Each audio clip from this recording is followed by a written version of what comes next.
Behold, John Forkenstrong, the Black Monarch, radiating an aura of absolute power and unwavering resolve. But across the shadowed realms, a name that strikes terror into the hearts of all reverberates, the ultimate evil, the king of all that is cursed. His very essence screams pure, unadulterated evil. Legends whisper that for eons, no one has dared to challenge the Dark Lord. But then, a thunderous voice shatters the oppressive silence, a challenge ringing out through the very foundations of evil. A lone armored warrior, glowing with an inner resolve, stands defiant, a beacon of hope against the encroaching darkness. With unshakable conviction, he bellows, "Come out, Dark Lord. I've come to end this." And with a chilling, absolute vow, he declares, "Nice to meet you, Dark Lord. Prepare to die." Standing tall against the ultimate evil, John Forkenstrong started his epic declaration, proclaiming this battle was a testament to who he truly was. Because he was no ordinary hero, he was warrior Forkenstrong. But before the hero could even finish, the Dark Lord brutally interrupted, his voice laced with pure contempt, snarling, "How arrogant, arrogant." Unfazed, John Forkenstrong simply retorted, "You are," only for the Dark Lord to snap back, "Shut it, you damn trash." But as the Dark Lord's insults echoed, John Forkenstrong unleashed a burst of raw power, sending a wave of purple energy crashing into his enemy. The sheer magical pressure intensified, the vibrant purple glow surging with raw power. But the Dark Lord was unfazed, his own dark aura erupting to effortlessly counter the assault, and he sneered, "Rear, we're past talking." His purple energy swirling menacingly, the Dark Lord roared, "Let's finish this, right here, right now." John Forkenstrong, clearly annoyed by the constant disrespect, grumbled to himself, "I've waited ages to say this, but seriously, why do you keep cutting me off?" The Dark Lord, absolutely fed up, cuts him off with a brutal, "Shut your mouth." But John Forkenstrong isn't backing down, firing back with a philosophical jab, "There are two types of people, are you some kind of racist?" The Dark Lord's patience snaps, his eyes burning with rage as he snarls, "Don't mock me, you filthy inhuman." Suddenly, a golden light explodes from his armor, confirming the legend, "This is warrior Forkenstrong." He doubles down on his epic declaration, announcing, "I am the chosen one, here to cut down the head of evil." But the Dark Lord just laughs, his own dark power surging, as he exposes the holy sword, the sword of glory, for what it really is, a crude goblin axe. And there it is, in his hand, the legendary weapon, a crude goblin axe. John Forkenstrong's jaw drops, a stunned, Crude goblin axe, escaping his lips. Stunned by the truth, he could only manage a choked, "No. Is that really the holy sword?" But the Dark Lord just smirked, coolly stating, "Don't sweat it, now that you're finally clued in. I've given you the real deal. Hope it's what you wanted. Anything you desire, it's all here." His eyes widened with renewed hope, demanding, "Something else, you mean? The one you've been holding out on me. For real, this time." Then, bam. A blinding, golden sword appeared, a booming voice announcing, "This is the real holy sword." But before he could even blink, it vanished, replaced by an ancient, twisted staff, proclaimed as, the wooden staff of the ancient spirit. He quickly dismissed them both, shaking his head, "Nah. That's not it. I need something sharper than this." Then, an even more magnificent, glowing sword, materialized with a flash. A pop-up declared its legendary status, legendary, large and beautiful weapon crusher of the First Order plus 87. But even that wasn't enough. He grumbled, "Nope, not this one either. It's cool, but..." Despite being surrounded by an arsenal of glowing, epic weapons, he was still totally frustrated, his perfect weapon nowhere in sight. Still not impressed, John Forkenstrong checks out a super-sharp, semi-automatic gun from another dimension, courtesy of the Dark Lord. Getting seriously fed up, the Dark Lord snarks, calling him a Dork Knight and daring him to either pick a weapon or get ready for a fight. But even a huge, epic axe doesn't cut it for him, he just shakes his head, totally sure it's not the one. With a whole squad of knights watching, he keeps scanning all the legendary gear, still on the hunt. He lets out a frustrated sigh, realizing his holy sword is a no-show, and just braces himself for whatever the Dark Lord's about to hit him with. No more waiting, the Dark Lord's hand ignites with intense purple power, delivering a lightning-fast, crushing blow. His face twists in pure rage and confusion, John yells, asking if the Dark Lord is just messing with him. But the fight's already done, and all he can say is a crushed, "I lost." The Dark Lord's hand still pulses with that purple power, a quiet sign of his instant win. Still haunted by the legend, he yearns for the holy sword, the relentless pursuit visibly draining him. The legend of the holy sword reverberates through his very being. A weary sigh escapes him, the weight of his unending journey pressing down. But time, as it always does, marches on, ushering in a new era. 30 long years have now elapsed. Our focus now turns to a desolate, forgotten dungeon, the Forgotten Citadel. Its crumbling facade a silent testament to ages past, the ancient tower looms. And there, amidst the rubble, stands John Forkenstrong, a hardened warrior, his blade ready. With grim determination, he steps towards the citadel's dark maw, prepared to face whatever lies within. Deep inside the forgotten citadel, John Forkenstrong was already throwing down with a shadowy, red-glowing entity, a frustrated curse ripping from him as the creature just called him adventurer. Then, from the depths, a skeletal, crowned figure with blazing red eyes stepped out, taunting him with a chilling, "Is that all? How boring." The guardian then dropped the bombshell, boasting, "I am the guardian of the forgotten citadel, Rear. And your measly skills won't even scratch me." But John Forkenstrong wasn't listening. He let out a battle cry, his glowing sword tearing downwards with explosive power. The blade slammed home, sending Rear reeling as red energy exploded from the hit. A smirk played on his face, admitting he was a strong enemy, as the guardian crashed down. Rear was shattered on the ground, his form dissolving, a final, guttural kikek rattling from him.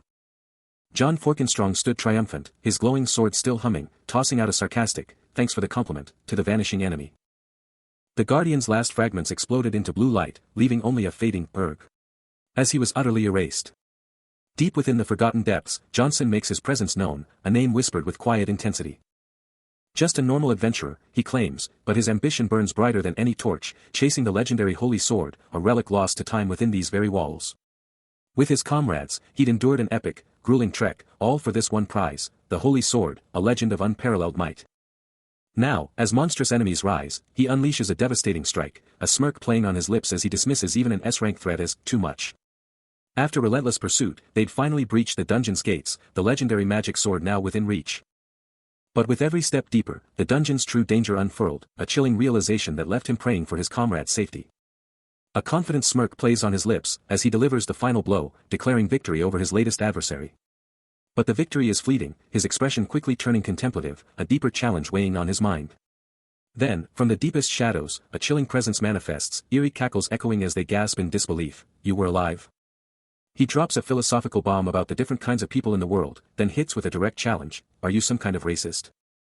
Reuniting with his crew, John Forkenstrong casually mentions he was just about to track them down, asking if anything went down, only to get a chill, "We're completely fine" response. But the mood shifts as he drops the bombshell, "Actually, we couldn't find the holy sword. It's not here. I'm afraid it's somewhere else." A bitter realization hits him, "I think we were completely fooled."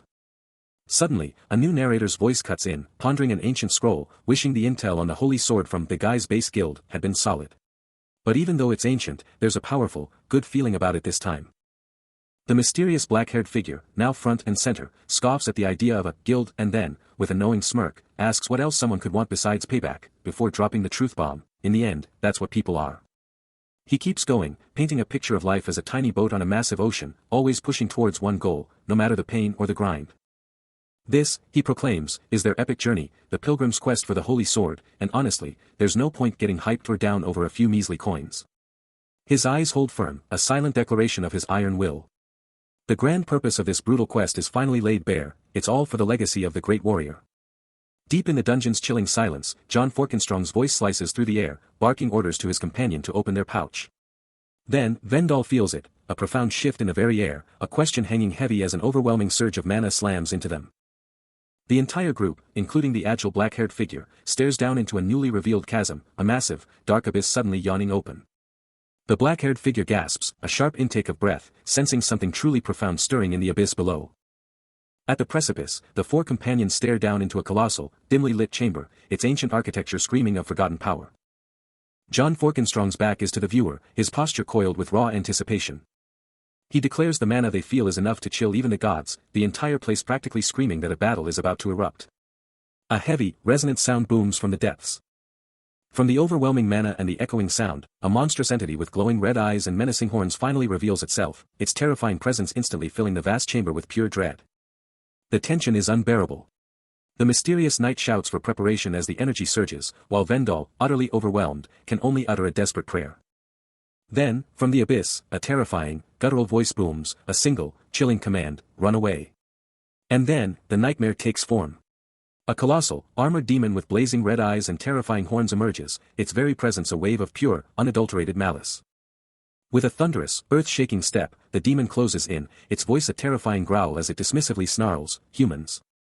But the mysterious knight refuses to yield. He charges, sword flashing, roaring back, "Shut your mouth, you dirty inhuman." But it's too late. Before his words even finish, the demon strikes with blinding speed and crushing power, sending the knight violently flying back with a sickening crack. The mysterious knight crashes to the ground, utterly defeated, his sword useless beside him, as the horned demon looms triumphantly over its fallen foe. John Forkenstrong and Vendal can only stare, utterly speechless, their faces a mask of horror at their companion's brutal defeat, a single, desperate question echoing in the sudden silence. But the demon's power is absolute. In a flash, John Forkenstrong is also crushed, collapsing to the ground in defeat, his own battle ending with a desperate, agonizing cry. The possessed John Forkenstrong faces off against the mysterious knight, shrugging off any notion of a human presence and demanding immediate identification from his perceived rival. With his eyes blazing an unnatural yellow, the Dark Lord, inhabiting John's form, fixates on the holy sword with chilling repetition. Overwhelming, crushing mana surges from his very core, a raw power that saturates the entire space. His hand clenches around the sword's hilt, as the Dark Lord's voice rings out with an absolute demand, "Bring me the holy sword."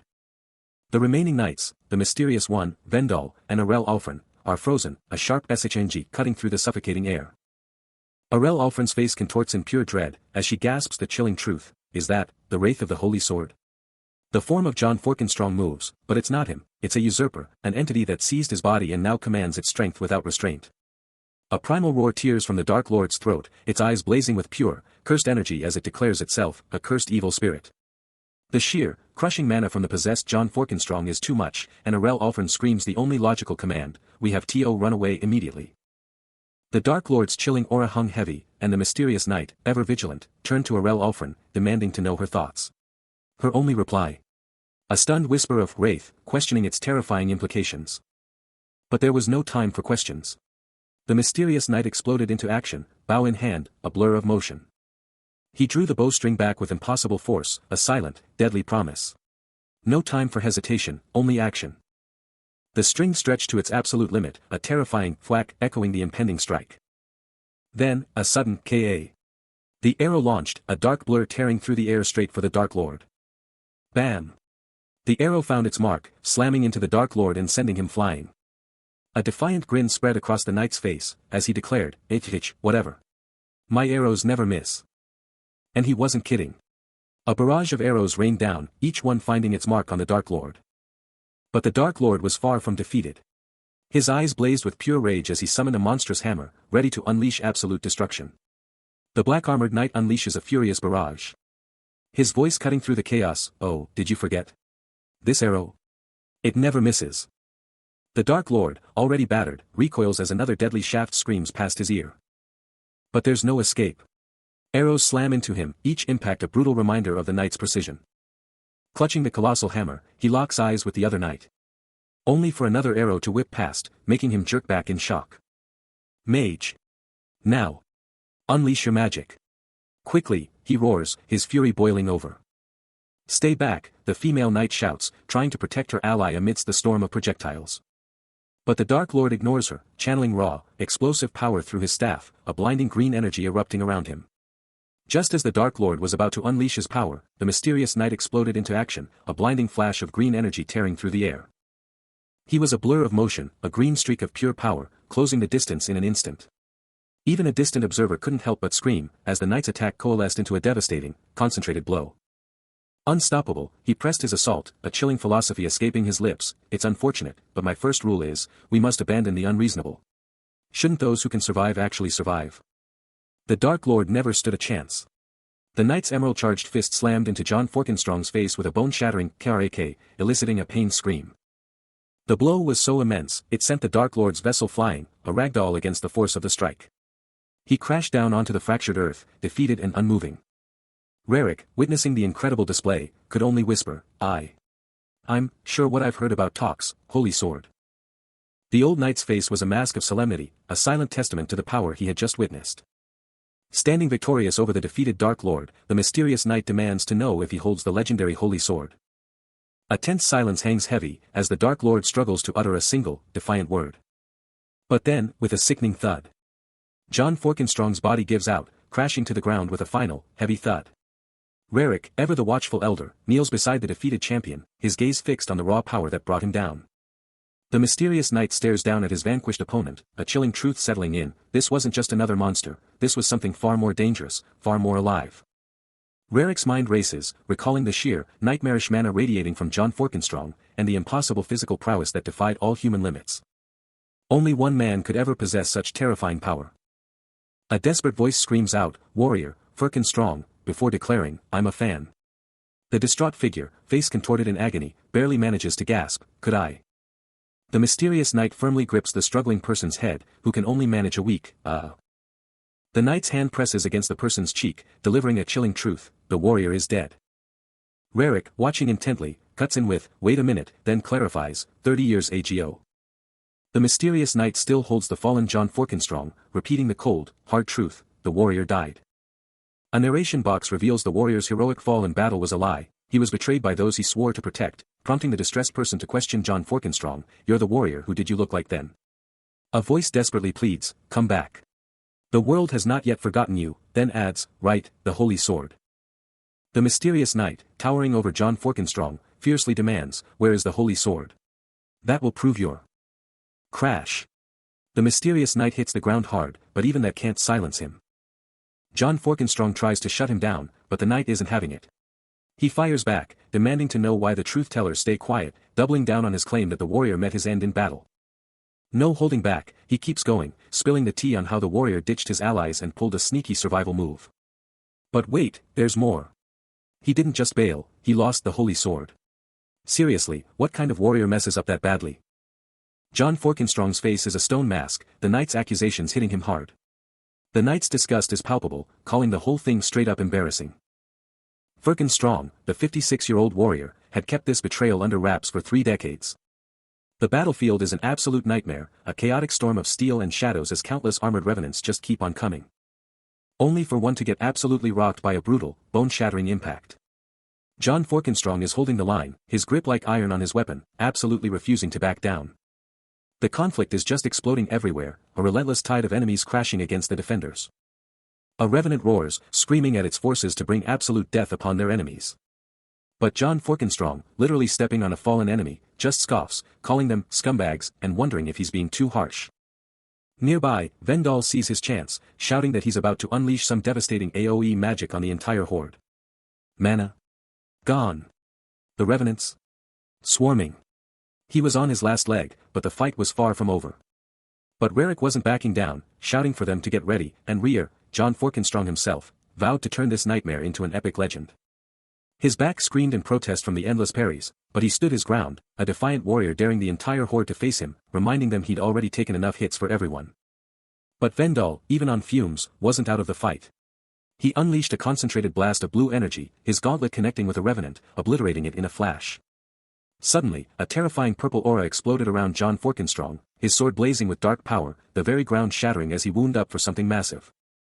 And with a furious swing, he unleashed a colossal wave of purple energy, wiping out countless revenants in one epic, devastating blow. Elsewhere, Vendal rode through the grim, smoky ruins, a chilling question echoing in his mind, could they actually win this? He quickly met up with Rerik, who, clutching a mysterious glowing orb, delivered the chilling news, the big boss was here.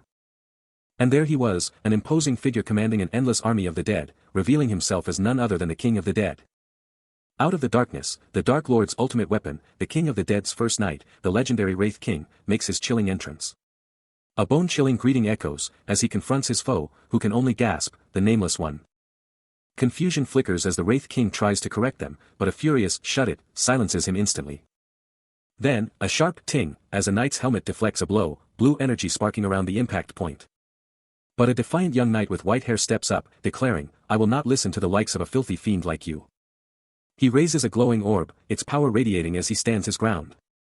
Suddenly, Aurel Alfrin's fierce voice cuts through the tension, vowing to take down the enemy herself. But the wise old knight beside her raises an eyebrow, questioning her haste, leaving Aurel Alfrin utterly baffled. He gestures to the horizon, where a massive army of knights, a tide of steel and banners, charges in just in the nick of time. The allied forces had just arrived, but standing before them, radiating raw power, was none other than Forkenstrong, ready for anything. Aurel Alfrin could only watch, her face a mask of urgency, shouting for everyone to get there, and fast. But Rerik, ever the calm one, just shrugged off the chaos, admitting he'd gotten a bit lost and asking if his foe was having fun. The Wraith King, the Nameless One himself, simply nodded, promising to make things fun from now on. But the Named One, his face shrouded in shadow, wasn't having it, calling out the absurdity of being the Nameless One and then suddenly the Named One. The Wraith King just gave a slight nod, admitting the point was valid.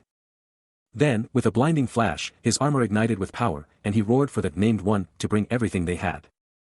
But that Named One wasn't done, firing back with a cryptic jab, implying that Named One wasn't even the right word for him. But the Wraith King ignored the words, his glowing sword already drawn, charging forward, ready to unleash pure destruction. As the Wraith King gears up for the ultimate showdown, his foe's chilling voice cuts through the air, just take a look. Only then will your nightmares truly begin. Rarik, the seasoned knight, feels a cold dread creep in, his mind racing to comprehend the unfolding spectacle. His adversary presses on, calling the object an abomination and asking if it's some kind of magic sword, but the Wraith King's response is a hard no. Then, with an explosive burst of power, John Forkenstrong unleashes, his arm radiating with intense yellow energy as he grips the enigmatic blade.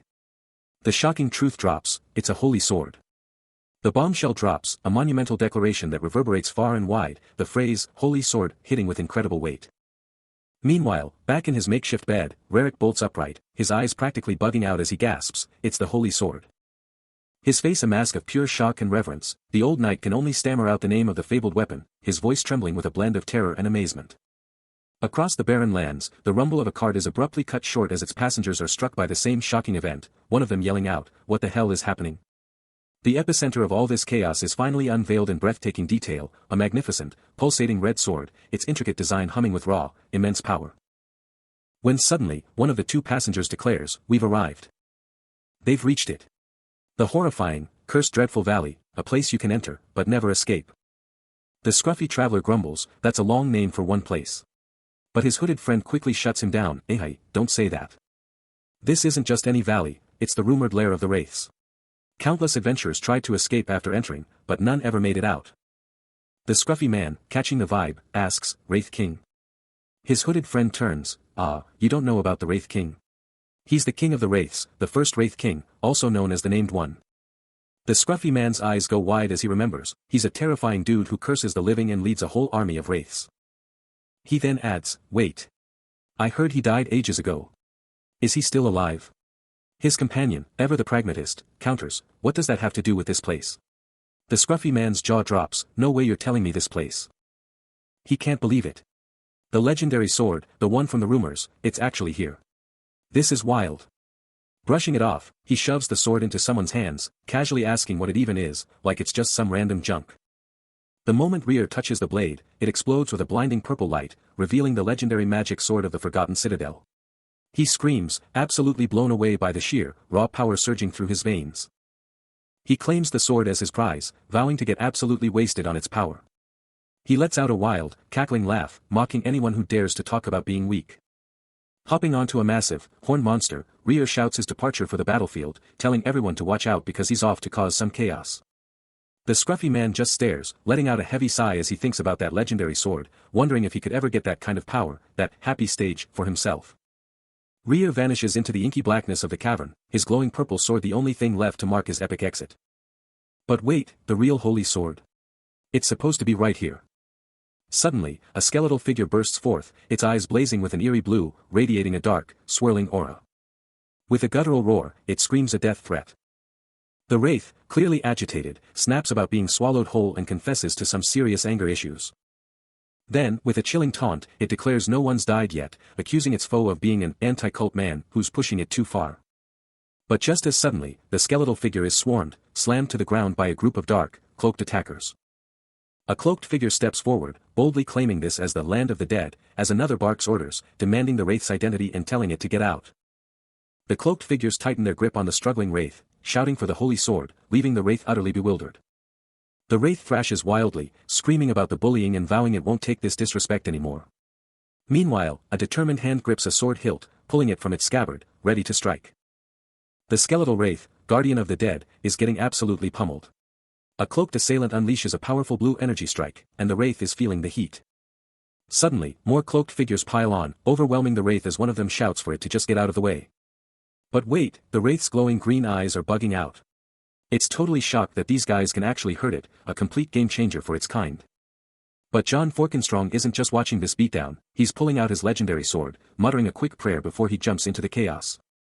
Suddenly, a massive panic erupts among the cloaked figures, their focus completely shattered as they scream, "Quick, run!" What just happened? Our hero's eyes are locked on, his determination absolute as he finishes drawing that massive sword. And with a powerful clang, John Forkenstrong's sword is out, ready to unleash some serious damage. Then it hits the cloaked figures, it's him.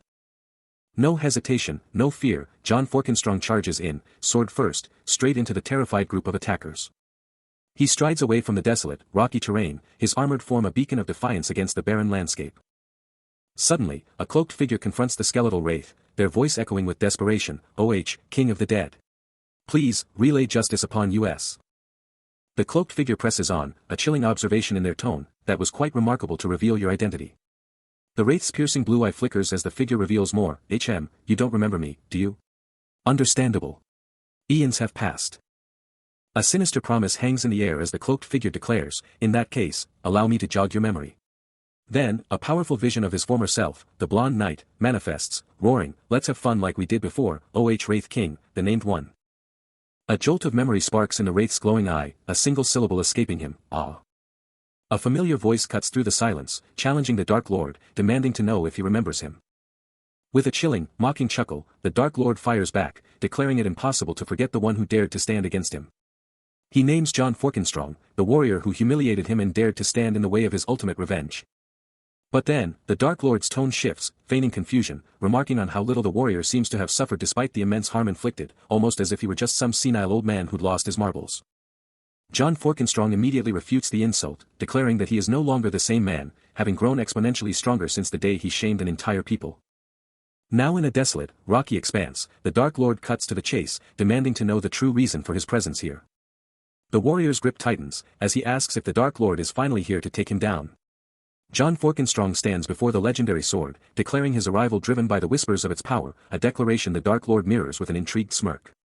He's heard the legends, a blade that can tear through skies, flip the world, shatter mountains, and crush oceans, even bending spirits. And he's about to claim it for himself. But just as he moves, the Dark Lord's hand shoots out, cutting him off. The ancient evil taunts him, calling him an old warrior, utterly incapable of striking him down. But why should John Forkenstrong even listen to this guy? The Dark Lord then drops a bombshell, revealing he's a lich, a being whose soul has literally transcended death. Unfazed, the warrior coolly promises to torture the immortal until he's begging for the sweet release of death. Stunned, the Dark Lord demands to know why John Forkenstrong, the one who supposedly commands all holy swords, is even hunting for this one again. With a sheepish glance away, the warrior delivers the ultimate punchline, he doesn't actually have it. The Dark Lord, utterly incredulous, sneered, "You expect me to believe the greatest warrior just lost the holy sword?" But John Forkenstrong's answer was chillingly calm. "No. I just don't have it." Inside his mind, the Dark Lord was seething, utterly convinced of a lie. A warrior of his caliber, losing the holy sword? It was an insult to his intelligence, a story not even a child would swallow. With a calm, knowing glance, John Forkenstrong simply stated, "I see," as the Dark Lord, eyes glowing with malice, gloated, "You're trying to fool me, aren't you? I totally caught you there, hoo-hoo." With a dismissive turn of his back, John Forkenstrong cut him off, "Ass-tongue you there." But the Dark Lord's patience snapped. His eyes blazing with fury, he snarled, "Let's communicate a bit." Too late. John Forkenstrong was already a blur, his blade a silver streak, delivering a devastating blow. The Dark Lord crashed to the ground, utterly stunned, barely able to comprehend the sudden turn of events. "A physical communication," he gasped, "I don't know what happened." John Forkenstrong loomed over him, his sword's cold tip inches from the Dark Lord's face, a terrifying whisper of a threat, "If you really think I lost the holy sword." The Dark Lord is absolutely decimated, sent careening through the air. And John Forkenstrong isn't holding back. The sheer force of the impact explodes, shaking the very foundations of this desolate realm. Utterly crushed, slamming into the ground, the Dark Lord seems defeated. But wait. From the wreckage, a chilling voice cuts through the silence, "You're no longer a match for me." His power surging, he roars, "I am the laws of the dead." In this land of the dead, filled with corpses. A terrifying cyan energy erupts, consuming his form, twisting him into something far more sinister. He stands reborn, a monstrous declaration echoing, "There is no one who can defeat me." His eyes blaze with an unholy light, a truly terrifying visage of pure, unadulterated evil. Unleashing his newfound power, the Dark Lord conjures a terrifying Reaper, demanding it rip out his foe's very essence. With a chilling grin, he screams for the Reaper to annihilate John Forkenstrong, right here, right now. And just like that, the skeletal assassin explodes into motion, a blur of deadly cyan energy. The Wraith King's will is absolute, and the Reaper's spectral claw shoots out, ready to strike. But John Forkenstrong isn't just standing there, he's already reacting, mocking the creature's insolence. The Reaper's glowing eyes burn with lethal intent, pushing its attack to the limit. Yet, in a flash, the tables turn. The shadowy assailant is violently thrown back, its dark energy scattering. A devastating blow lands, a crackling force emanating from the hero's hand. And just like that, it's over. John Forkenstrong stands triumphant, a subtle cyan aura now his own, the threat neutralized. A sudden, powerful surge of energy erupts, kicking off a brand new, ominous offensive. From the depths, a monstrous, furry limb starts to emerge, while the Dark Lord's chilling laughter rings out, hyping up the creature's terrifying power. But John Forkenstrong isn't backing down. He stands ready, a cyan glowing sword blazing in his hand, practically daring his enemy to make a move. His blue eye narrows, burning with pure, unyielding resolve. Meanwhile, the Dark Lord watches, surrounded by wicked cyan crystals, his eyes burning crimson as he promises this round won't be a cakewalk. Then, with a burst of pure, malevolent power, razor-sharp cyan crystal spikes explode from the ground, crackling with sinister red energy. The Dark Lord throws his hands up, red energy exploding around him, ordering the deadly spikes to converge and unleash their full destructive power. His eye burns with an intense, crimson light, a terrifying testament to the raw power he commands. As the attack slams in, a massive impact or magical deflection explodes, but John Forkenstrong stands firm. A single, ominous word echoes, setting the stage for what's to come. But elsewhere, a chilling, guttural laugh rips through the air from a monstrous, green-skinned entity with eyes ablaze, while a cloaked figure stands frozen, witnessing a terrifying display. The monstrous entity, now radiating an intense, eerie green aura, boasts that it's about to unleash something truly incredible. Its terrifying gaze then locks onto a sword, plunged into the ground and throbbing with a mesmerizing cyan glow, hinting at its immense power. The traveler, counting down the seconds to this epic reveal, gasps in pure shock, recognizing it as the legendary sword of myth. A single, choked sound of pure disbelief escapes the traveler's throat, their eye practically popping out in utter shock. The monstrous figure, shockingly revealed as the king, despite its terrifying new form, is then called out by the traveler, who can't believe its bizarre tactics. Overwhelmed by the sheer terror, the traveler stumbles back, screaming that the monster has returned as the ultimate devil. Back in the heat of his own battle, John Forkenstrong's eyes snap open in a moment of shocking realization, as he grapples with the incredible truth about the legendary sword. The monstrous Dark Lord, legendary blade in hand, continues his chilling revelation, confirming his calculated moves. John Forkenstrong's gaze locks onto the blade, recognizing it as the fabled longsword from Legends. A chilling smirk plays on the Dark Lord's lips as John repeats, almost in disbelief, the legendary sword of rumors, longsword. Then, the Dark Lord drops a bombshell, honestly, the longsword never existed. It was a complete fabrication, a lure to draw adventurers here. He continues, detailing his grim strategy, between the plague and the war, adventurers were scarce. This was our only play to harvest their souls. John, reeling from the revelation, demands, why tell me any of this? The Dark Lord just scoffs, tut tut. A frustrated sigh escapes John as he presses, fine, whatever. Why bother killing you? The Dark Lord coolly states, you're simply acting on instinct, for survival.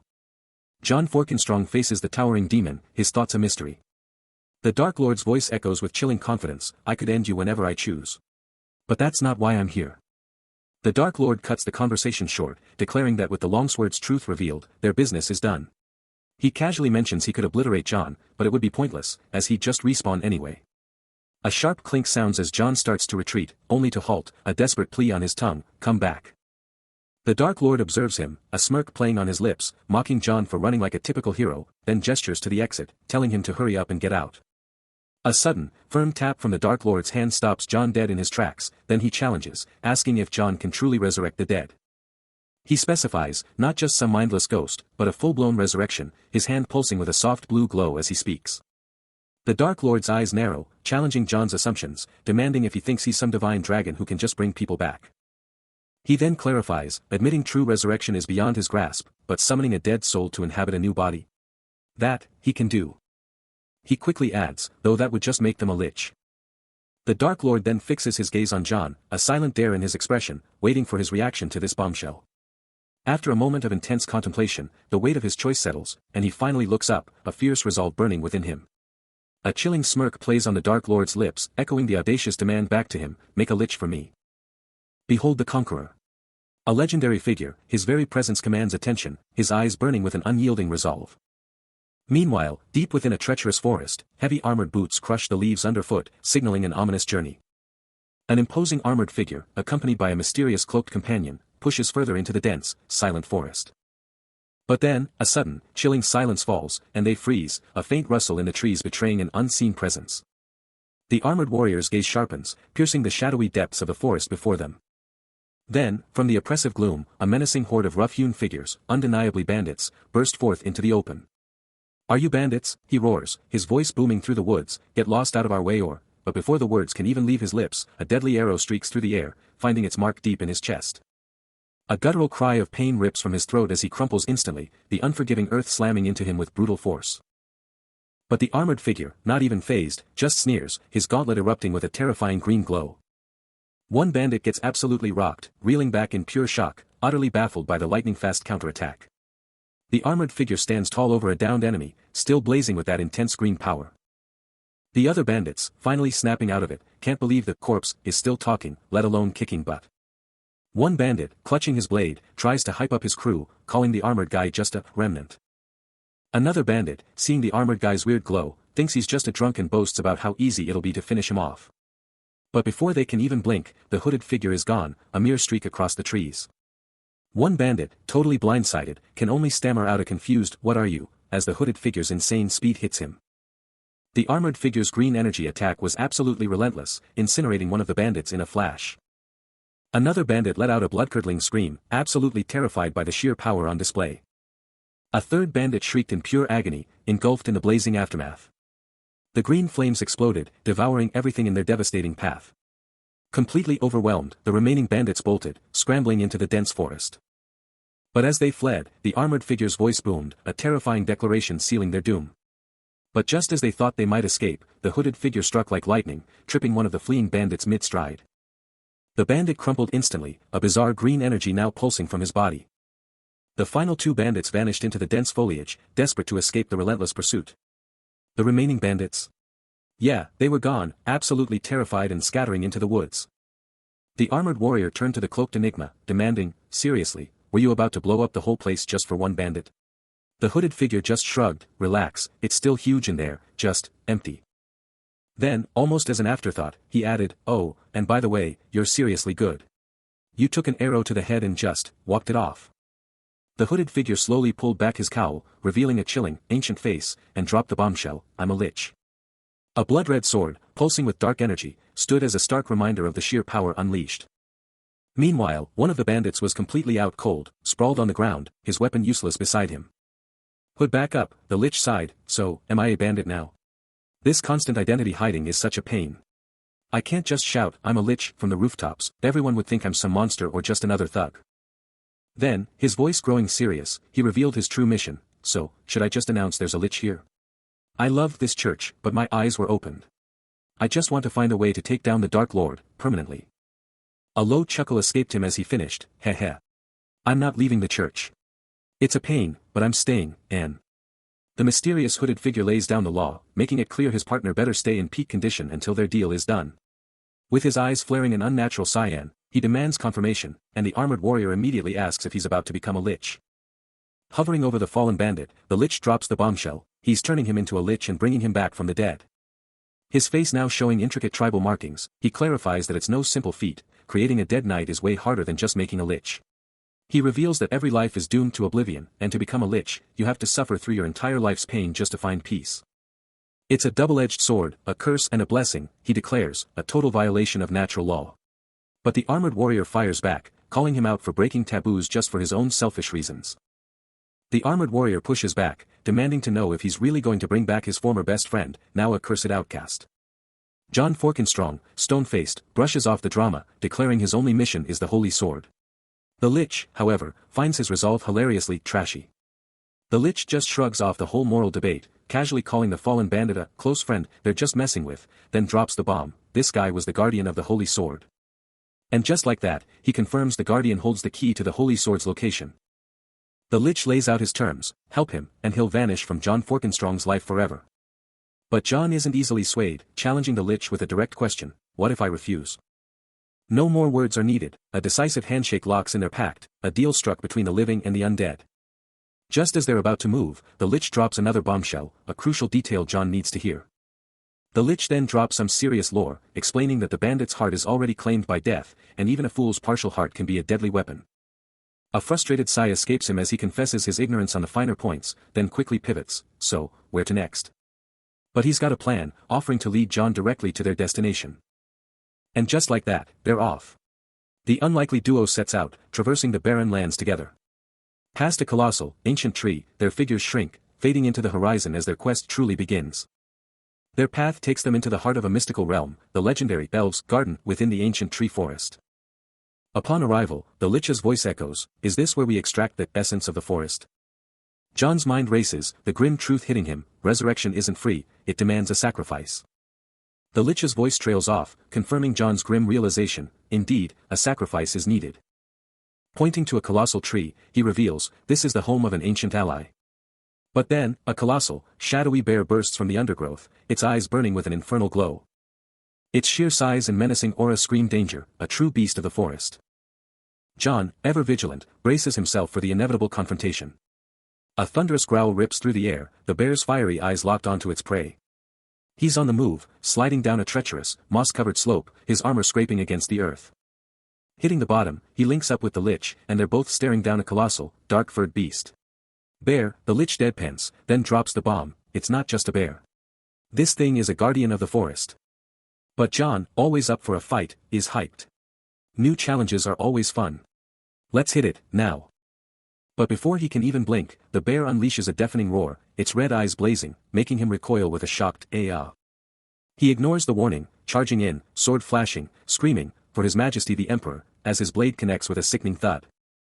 But the impact? It sends him flying backward, his armored body slamming to the ground with a bone-jarring thud, leaving him dazed. "Huh," he groans, completely disoriented. He glances up, eyes wide with pure shock at the colossal beast now looming over him, a single, desperate word escaping his lips, "Mother." The guardian of the forest doesn't hesitate, slamming a massive, glowing red paw down with devastating force.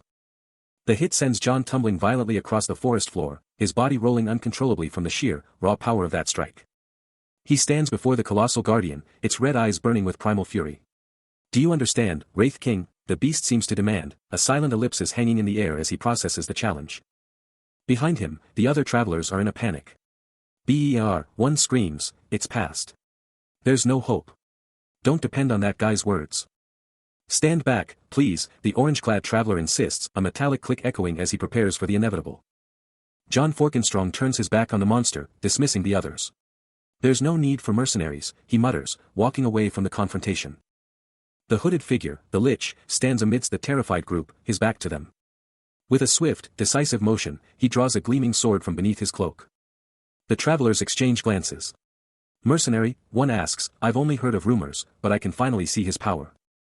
Meanwhile, a new presence emerges, a powerful aura radiating from a man with dark hair, his left arm glowing with immense magical energy. The power of. Behold the legend. John Forkenstrong, a titan of strength, poised for battle. While a monstrous bear guardian unleashes a terrifying roar. High above, a mysterious armored warrior surveys the chaos. While Adel, the mage, brazenly declares the beast utterly worthless. Suddenly, the armored warrior's hand ignites with raw power. A bold challenge that sends shivers down the spines of the terrified guards. Unleashed fury. The guardian of the forest charges, eyes blazing crimson. But it's no match. The armored warrior stands triumphant, the colossal beast vanquished at his feet. As a fearsome, clawed energy erupts from his very being. He unleashes a devastating blow, sending the massive forest guardian absolutely reeling. Two soldiers watching from a distance can't believe their eyes. As the creature lets out a primal roar of agony. Blood spraying from its maw in a gruesome display. Adel can only mutter in disbelief, as the armored figure stands victorious over the reeling beast. The massive creature finally collapses, the sheer force of the impact shaking the very ground. The red energy tears through its form, delivering the final, fatal blow. The armored figure stands triumphant over the fallen guardian, the crimson aura dissipating around him like smoke. Adel turns, a knowing smirk playing on his lips, clearly impressed. Two armored soldiers are absolutely floored, one barely able to stammer out his shock at the armored figure's insane magic use. Adel, staff in hand, drops the knowledge bomb, crushing a foe with pure strength. That's not just brawn, that's straight-up magic. His arm flares with a subtle glow, driving his point home, exclaiming, "That is magic." Switching gears, a mysterious hooded figure and a grizzled bearded man are on the move, pushing through a thick forest, heading straight into the unknown. The bearded man lays down the law, telling his partner they're about to hit Forest Tender's turf, so they better be on high alert. He's worried about getting pincushioned by arrows and those dirty elves, stressing that they need to stay sharp. But wait, there's more. The bearded man reveals it's not just arrows. The master of this forest has a legendary bad temper, so they need to haul ass to avoid a major headache. The hooded figure stays quiet, eyes locked on the path ahead. He locks eyes with the bearded man, his masked gaze piercing, a silent challenge demanding comprehension. Before a full answer can even form, the hooded figure snatches him by the collar, a raw display of power. Shaken from the abrupt confrontation, the bearded man instinctively grabs his arm, clearly rattled as the hooded figure looms. Their focus abruptly snaps to a colossal tree, its trunk savagely torn asunder. Gaping roots exposed and splintered from an unimaginable force. Staring at the sheer devastation, the bearded man can only blurt out a bewildered guess about a giant beaver. But the hooded figure knows this isn't some oversized rodent, the forest tenders are just the beginning, and this raw power hints at something truly terrifying. Then, a bone-rattling thud reverberates through the trees, as a colossal, furry foot slams down, announcing its presence. Meanwhile, oblivious to the impending doom, two armored soldiers patrol a different part of the forest. The hooded figure and his companion pressed on through the ravaged forest, the sheer scale of human destruction a chilling testament to the threats that lay ahead. The bearded man pondered aloud, questioning how the conflict between humans and barbarians could have possibly spread so far, deep into this very forest. But their thoughts were shattered by a commanding voice, ordering them to halt and surrender, or face the blade. It was Warang, a formidable knight, who had found them. Unperturbed, the hooded figure coolly retorted, a chilling question hanging in the air, "Are you trying to make a new lich?" Warang, brushing off the bizarre comment, cut straight to the chase, insisting they reveal themselves and explain their presence. The hooded figure offered no response, a tense silence hanging as he awaited the knight's next action. The bearded man, however, broke the silence with a dismissive scoff, asserting their status as simple travelers, but challenging the knight's sudden claim of imperial ownership over the forest, and demanding to know his authority. Warang's reply was swift and authoritative, declaring his mission was by imperial decree to purge the forest of barbarians and reclaim their ancient territory. He finished with a chilling declaration: the forest was now a war zone, and their patience for any outsiders had officially run out. Warang stands over a downed knight, his voice dripping with menace as he challenges the intruders, demanding if they grasp the brutal reality of trespassing on conquered land. He lays down the law: leave now, or face martial law. The bearded man chokes back a gasp, feeling the pressure. But then, a terrifying purple energy erupts from the hooded figure, a silent, chilling defiance that screams, "You dare." A low, unsettling chuckle escapes the hooded figure, who coolly declares they're not looking for trouble, telling the knights to just carry on. As they begin to walk away, the bearded man can't help but comment on the hooded figure's bizarre, laughing exit. Warang, now on horseback, eyes their retreat with intense suspicion, vowing to get a closer look at their faces. The bearded man, still giggling maniacally, asks if it's finally time to unleash hell, only to be instantly shut down by the hooded figure. He then rants about the human king possibly invading the undead zone, finding the whole situation utterly infuriating. Back with the knights, one reports a sub-commander's position to Warang, who responds with a deep, contemplative hum. A colossal, fur-covered arm, caked in grime and gore, lies motionless on the earth, a silent exclamation echoing the shock of its defeat. Two riders, a grizzled bearded man and a stoic knight, survey the fallen titan.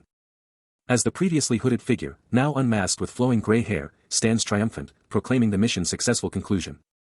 The armored knight, clearly stunned, can't help but voice his astonishment at the sheer feat of taking down such a formidable creature. But the mage simply shrugs off the awe, claiming it's just another day's work, even as the defeated beast lets out a guttural growl, and the knight confirms the wild tales of his bare-handed prowess. A raw surge of defiance or agony ripples through the monster, solidifying the knight's stunned realization. The powerful mage simply reiterates his point, emphasizing that such feats are merely the standard for those who wield magic. The bearded man and the armored knight remain on their mounts, their gazes fixed on him. His hand casually gripping a staff, its mystical orb pulsing with a soft, inner light. The mage watches, relieved the beast lives, as the bearded man beside him scoffs, impressed by the young man's power and certain he'll escape execution. He spins to confront the armored knight, taunting him about his dwindling mana reserves. The knight, facing away, fires back, calling him insane and pointing out he could have saved himself if he'd just thought clearly. With a hardened gaze, the knight pronounces him executed, demanding his final words. But the bearded man just stands there, spears poised. With a fierce resolve in his gaze, he braces for the coming fight. Then, a spear streaks through the air, making the knight yell and scramble to dodge. But the barrage is merciless, and spears connect, slamming into two knights with savage impact, one reeling back as the other gets a direct hit to the chest. The assault rages on, impaling one knight with a volley of projectiles, his agonizing scream piercing the air as another knight reels back, clutching his own fresh wounds. Deep within a shadowed forest, a sudden cry shatters the silence, announcing an ambush as unseen figures scramble to form ranks. Among the armored ambushers, an elf-like archer with pointed ears leads the charge, issuing a stern command to prevent any escape. No one gets out alive. As the group stands amidst the ancient trees, their leader declares, "Don't spare a single one alive. Those who step a foot in our forest shall become fertilizer for the trees." Behold the absolute unit, Firkin Strong, the conqueror himself. This dude is pure muscle and golden locks, radiating raw power. But hold up, the scene shifts to a brutal battlefield. Hwoarang is barking orders, and his knights are letting loose a storm of arrows. It's raining death. Suddenly, a knight gets absolutely peppered. Arrows just slam into him, sending him reeling from the sheer force. But the knights aren't backing down. They keep the pressure on, bows drawn, sending even more arrows flying. Then, Hwoarang spots a fallen comrade. He rushes over, kneeling beside the injured 50 commander, clearly worried. 50 commander, looking rough, is kicking himself. He admits he messed up, underestimated the enemy, and now he's terrified they're all gonna get wiped out. But before they can even think about a comeback, boom. A massive blast of blue lightning explodes, ripping through the knights and shattering the earth. This is insane. 50 commander's eyes are bugging out. He's screaming as this insane magic just swallows them whole, completely overwhelmed. Arrows rain down, but the grizzled sergeant shouts, rallying the faltering knights, even as one warrior, a blur of motion, deflects every incoming shaft. The sergeant, a veteran of countless battles, can't help but be impressed by the young knight's flawless defense.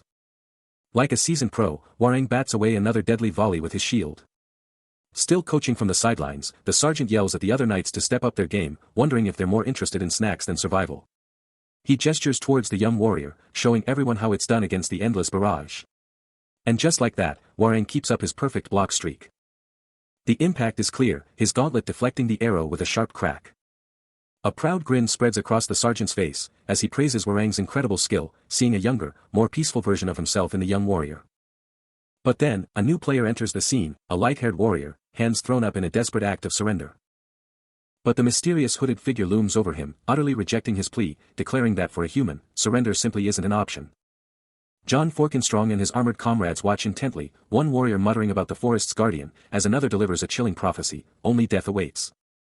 The hooded figure then pivots to John Forkenstrong, who cuts straight to the chase, demanding to know if the captive is a dark elf.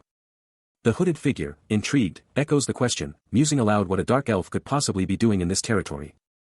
Suddenly, the captive, his pointed ears now undeniable, explodes in a fit of rage, screaming about the dark elf label, insisting an elf is just an elf, and unleashing a torrent of curses upon his frost bastard interrogator.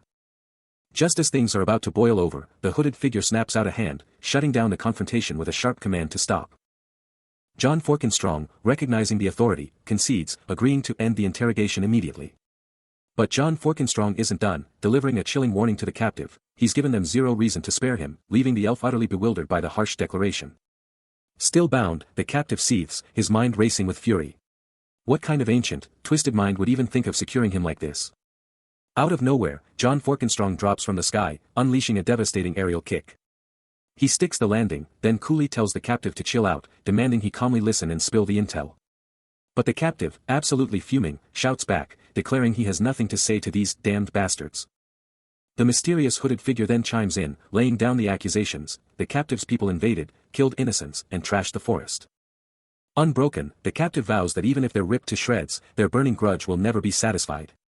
John Forkenstrong fires back, reminding him who broke the truce first, and warns that he'll be the one to force the answers out. With a burst of vibrant green power, he thrusts his hand forward, a potent magical aura flaring from his palm. The captive convulses as the magic grips him, and John Forkenstrong's voice rings out, "Return to your true self, Gom the Druid." The druid's form twisted, and John Forkenstrong's rage exploded, his grip like iron, screaming about what just happened, only for the hooded figure to cut him off, demanding he back off. The druid, now fully transformed and clearly in agony, writhed helplessly in the warrior's iron grip. But John Forkenstrong wasn't backing down, his eyes blazing, he just doubled down on his command. The hooded figure, watching the whole thing unfold, called him out for his dirty tricks. A sinister laugh echoed from the hooded figure, who then dropped a bombshell, daring John Forkenstrong to lose his precious gum and brushing off his worries. The hooded figure kept going, ready to drop another verbal bomb. Flat out stating they don't deal with traitors, the figure then dropped a chilling, almost wistful line about gum having been a good gum. John Forkenstrong's face twisted into a furious snarl, his patience completely gone as he growled a warning. John Forkenstrong, still holding the druid, is absolutely fuming, demanding answers from the mysterious hooded figure. But the hooded figure just shrugs it off, casually brushing aside John's anger and then, out of nowhere, asks if he's the Wraith King. And then, with a chilling nonchalance, the hooded figure complains about people's faces, but still tells John not to kill them. That's it. John can't take it anymore. He explodes with blue energy, attacking the hooded figure even as he holds the druid. The energy blast rips through the air. But the hooded figure just casually swats it away with a surge of purple lightning, sending John flying back. And get this, the druid's hand starts glowing with a creepy green light, and he lets out a chilling laugh, questioning his own existence. Suddenly, the hooded figure is surrounded by a whole squad of armored guards, and with a chilling calm, orders them to gather up, talking about manners. And just when you think it can't get crazier, a terrifying red sword, throbbing with dark power, materializes, ready for injection time. The scene shifts to a human army outpost, where a tense scroll is being read, demanding to know, who is this? Meanwhile, an eye-patch general is all ears. As 50 Commander delivers his report, clearly ashamed. The general demands to know what went down, suspecting an ambush. 50 Commander, looking utterly defeated, can only manage a frustrated grunt. He finally spills the beans, admitting, "I'm ashamed, sir. We were ambushed while questioning some suspicious people." The general echoes, "Suspicious people," as 50 Commander reveals an old man and a mysterious assailant wiped out his entire squad with raw power. Taking it all in, the general coolly replies, "Right, got it. An old man and a strange assailant." 50 Commander then hands over a scroll, declaring, "Sir, Orn. The scroll reveals an urgent message from the Kingdom of Orn, pleading for the human army's help. The general demands answers, zeroing in on the old man 50 Commander spoke of, blonde hair, blue eyes, a scar across his face. Was it him?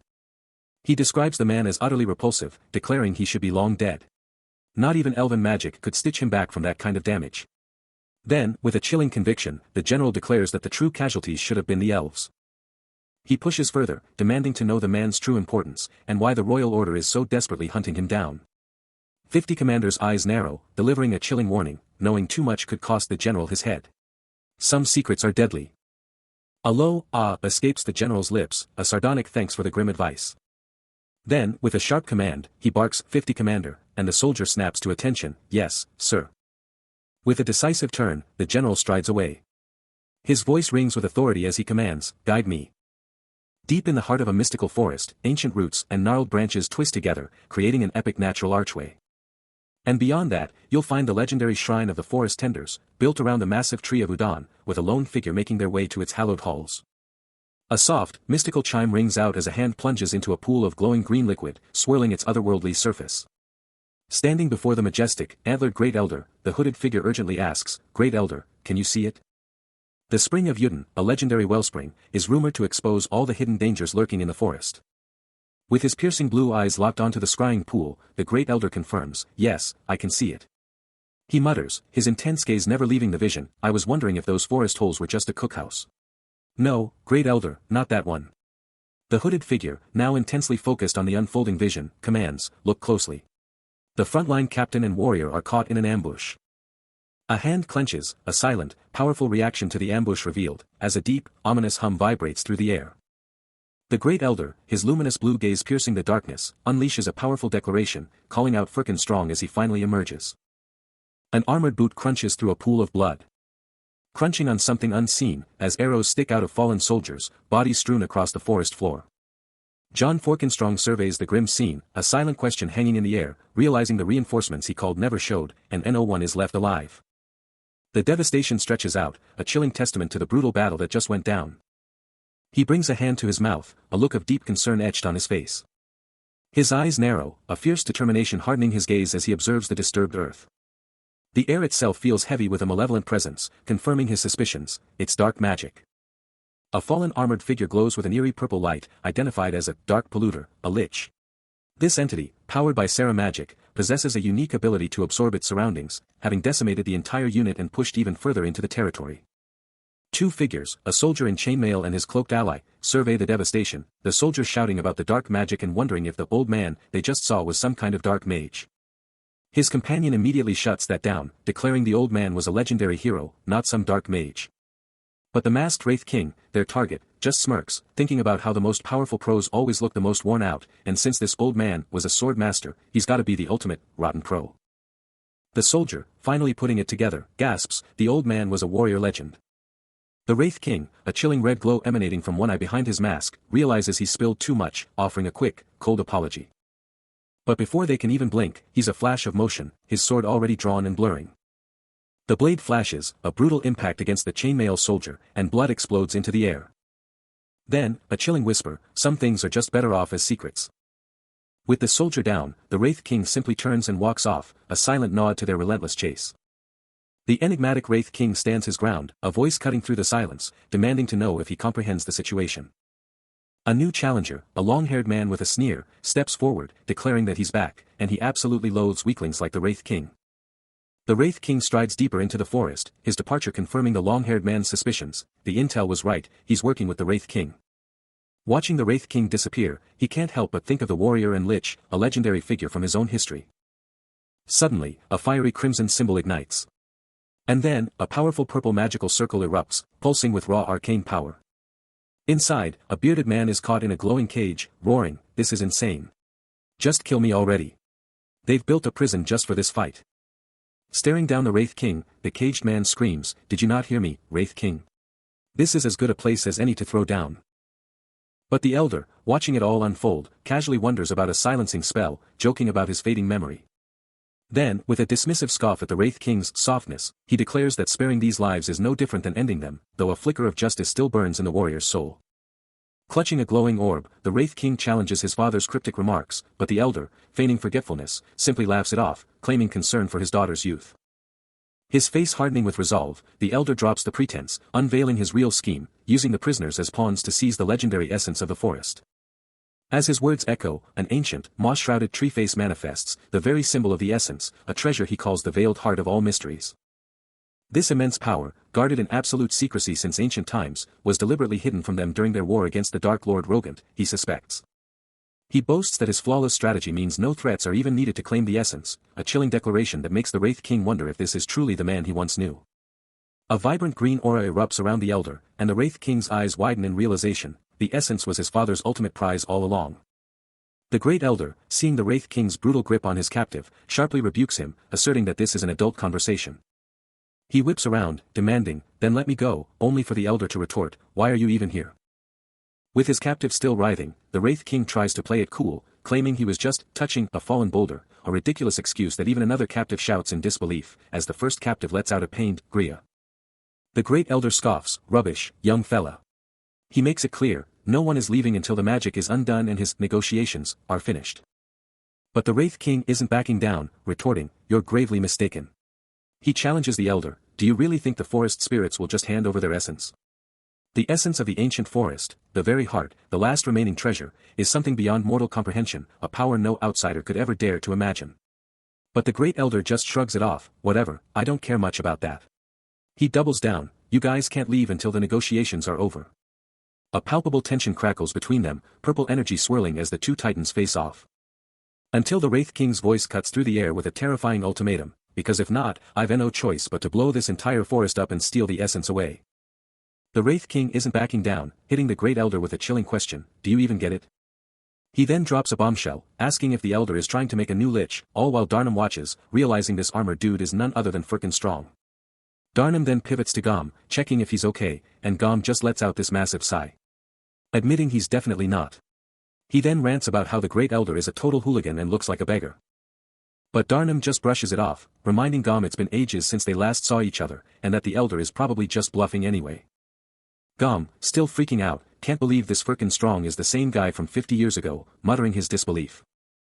Darnum then lays it out, no matter how he looks now, he could never forget his battle brother, the one who faced death with him, the legendary hero. As Darnum speaks, those glowing purple pillars in the background light up the whole scene. And Gom drops to his knees in total respect, hailing the great warrior. Gom's still on his knees before the masked king, and Darnum's just like, "Dude, that's a bit much." He knows the type, the ones who always play you, they always do this. But Gom's not having it, he's practically begging the king to get up. How could you bow to my emperor, he demands, then hits him with the real question, why now, after all this time? Elsewhere, the great elder, chilling on his epic throne, drops some serious lore. He's talking about a warrior from a forgotten era, how chaos is back, and the old gods are making a comeback, threatening everything. His voice drips with accusation, as he rages about former blood brothers now stabbing each other in the back, demanding they look at the mess they've made. The elder's eyes burn, as he brings up the human kings, the sword friends, who trashed their forest. He's practically yelling now, declaring this whole mess was avoidable, demanding to know how anyone could just stand there and let it happen. A creepy chuckle escapes him, as he asks if they seriously didn't hear the forest screaming. He throws his arm out, shouting, don't you feel anything for all our fallen kin? His last words just hang there, a brutal call-out for just standing by. After the elder's mic drop, Darnum pivots to Firkin Strong, desperately pleading with him to call off the war. But Firkin's comeback is instant and stone-cold, a flat-out "no" that shuts down the conversation. Darnum doesn't give up, clarifying his real mission wasn't to brawl, but to stop the war and snag a crucial essence. He recognizes Firkin as the warrior, but you can practically hear the disappointment in his voice. Firkin, still unfazed, drops a bombshell about his own past, hinting at a long-standing beef with the human king. Darnum's face twists in disbelief, muttering that Firkin's whole vibe is too much. He keeps venting his frustration, his voice practically screaming with exasperation. With a final, dismissive "tch," Firkin just turns and walks off. Darnum stares as he leaves, still trying to talk sense into the guy walking away. Without warning, the earth beneath him collapses, and Firkin Strong is sent free-falling amidst a chaotic explosion of rock and dust. He slams into the earth with bone-jarring force, shattering the very ground into a crimson-tinged crater. Amidst the scattered rubble, his body lies for a moment, before he begins to stir with incredible speed. With a powerful surge, he pushes himself up from the fractured earth, Firkin Strong rising like a titan as debris rains down around him. He's immediately confronted by a mysterious masked figure, who casually asks if he's okay, then drops a chilling, "Not you, the singer," like it's nothing. A sinister chuckle echoes from the masked figure, as a pulsating, glowing purple cage is dramatically revealed nearby. Firkin Strong's face twists in a grimace as he growls, "They couldn't have gone too far, you were so careless then, because it's been a while." The masked figure casually turns and strolls away, leaving Firkin Strong to glare at three indistinct, captive figures in the distance. As the masked figure makes their exit, a mysterious staff, adorned with vibrant, glowing green leaves, is briefly glimpsed. A majestic antlered figure, with flowing blonde hair, gazes skyward, a knowing smile gracing their features. "Oh, my boy, you came all this way just to see your little girl," they muse. As they gracefully turn and stroll deeper into the sun-kissed woods, they add, "Funny, I was planning the visit, but you just can't wait, can you? Always so eager. Well then, let's take our sweet time." Elsewhere, the great elder, his hands respectfully clasped, casts his gaze downward, a profound calm radiating from him as he softly advises, "Just catch up, my friend." Trapped under a mountain of earth and rubble, a powerful figure fights to escape. Just as sinister purple tendrils burst from the ground, coiling around him with a chilling, taunting, "He." The magical bonds constrict even further. But John Forkenstrong, his golden locks now revealed, can only think, what is this, a tentacle video? With a primal roar, he flexes, absolutely shattering the rocky prison around his arm. As the tendrils persist in their assault, he barks, "Stop minding these tentacles." His voice echoes with absolute authority, and go. The purple energy retreats into the earth, submitting to his final command, "The job you need to do." The purple tendrils that had him bound. They just vanish, retracting as if on command. And just like that, he's free. John Forkenstrong stands tall, radiating pure, unadulterated power. Meanwhile, the hooded figure and the traveler are just staring, totally stunned by the raw power he just unleashed. But the hooded figure isn't backing down, dropping some serious knowledge, asking if he understands, calling him Wraith King, and then hitting him with the ultimate question, "Are you trying to make a new lich?" John Forkenstrong isn't having it, a terrifying purple aura erupting around him, eyes blazing, and he casually drops the bomb, "Don't you worry. For my own sake, I'll harvest your soul." He stands there, radiating pure menace, the purple energy practically screaming danger. The traveler, seeing all this go down, can only shake his head, thinking, "Yeah, this guy is definitely not trustworthy." Just as quickly as it appeared, the terrifying aura vanishes, leaving him looking totally chill, like he didn't just threaten to steal a soul. And with the air cleared, sort of, the hooded figure decides it's time for a little one-on-one chat. A foot lands, and suddenly, the elder of the forest, Yudud, is on the scene, dropping a bombshell by calling out Firkin Strong. Meanwhile, the legendary sword slasher, the Guide of Light, is just chilling there, stuck in the ground like it's waiting for something epic to happen. John Forkenstrong, cloaked and mysterious, just stands there, probably thinking, seriously, manners, people. Get a load of Yudud, the elder of the forest. That golden beard and those intense blue eyes are staring down John Forkenstrong, and you know he means business. Yudud's like, do you even know who I am, dropping some cryptic names like Norse Sister, Booth Silver, and Older, with his elf buddy just chilling next to him. Then Yudud gets straight to the point, demanding to know why John Forkenstrong is even in the most dangerous part of the forest. John Forkenstrong fires back, how do you even know my name, but Yudud just brushes it off, declaring he's leveled up from elder to full-blown guardian of the forest. Yudud's big reveal is met with pure sarcasm from John Forkenstrong, who's just like, oh, really? Wow. Congrats, man. But before Yudud can even react, John Forkenstrong explodes into action, a lightning-fast blur, delivering a devastating blow to the elder. Without warning, a devastating blow connects, sending the elder of the forest reeling, his body twisting mid-air from the sheer force. He barely has time to register the impact, as another strike follows, a blur of motion and power. Yudud is thrown violently through the air, his thoughts racing, he's using formal language. I've been telling you over and over, but I have felt more pain in these few years than you. He crashes to the ground, a pained grunt escaping him, struggling to comprehend the sudden, brutal assault. How dare you old man, hit me. Before he can recover, another strike lands, a sickening impact that sends blood spraying from his mouth. The force of the blow sends him skidding across the forest floor, his body a mere plaything in the hands of his attacker. His face contorts in agony, the relentless assault leaving him no room to breathe or retaliate. As he lies defeated, Yudud's mind races, observing the glowing aura around his assailant. Popping up after so long, you're bringing a flicker of dark magic with you. The elder of the forest stares up at the figure standing over him, a chilling realization dawning. You've crossed a line. A battle-hardened hand tightens, the voice declaring this intense clash is nothing more than a mock battle. But even in this mock fight, John Forkenstrong's strike is devastating, sending his opponent flying back as the unnamed traveler shouts about being attacked first. But the unnamed traveler is no pushover, holding his ground with his weapon, fiercely declaring his intent to defend the forest temple.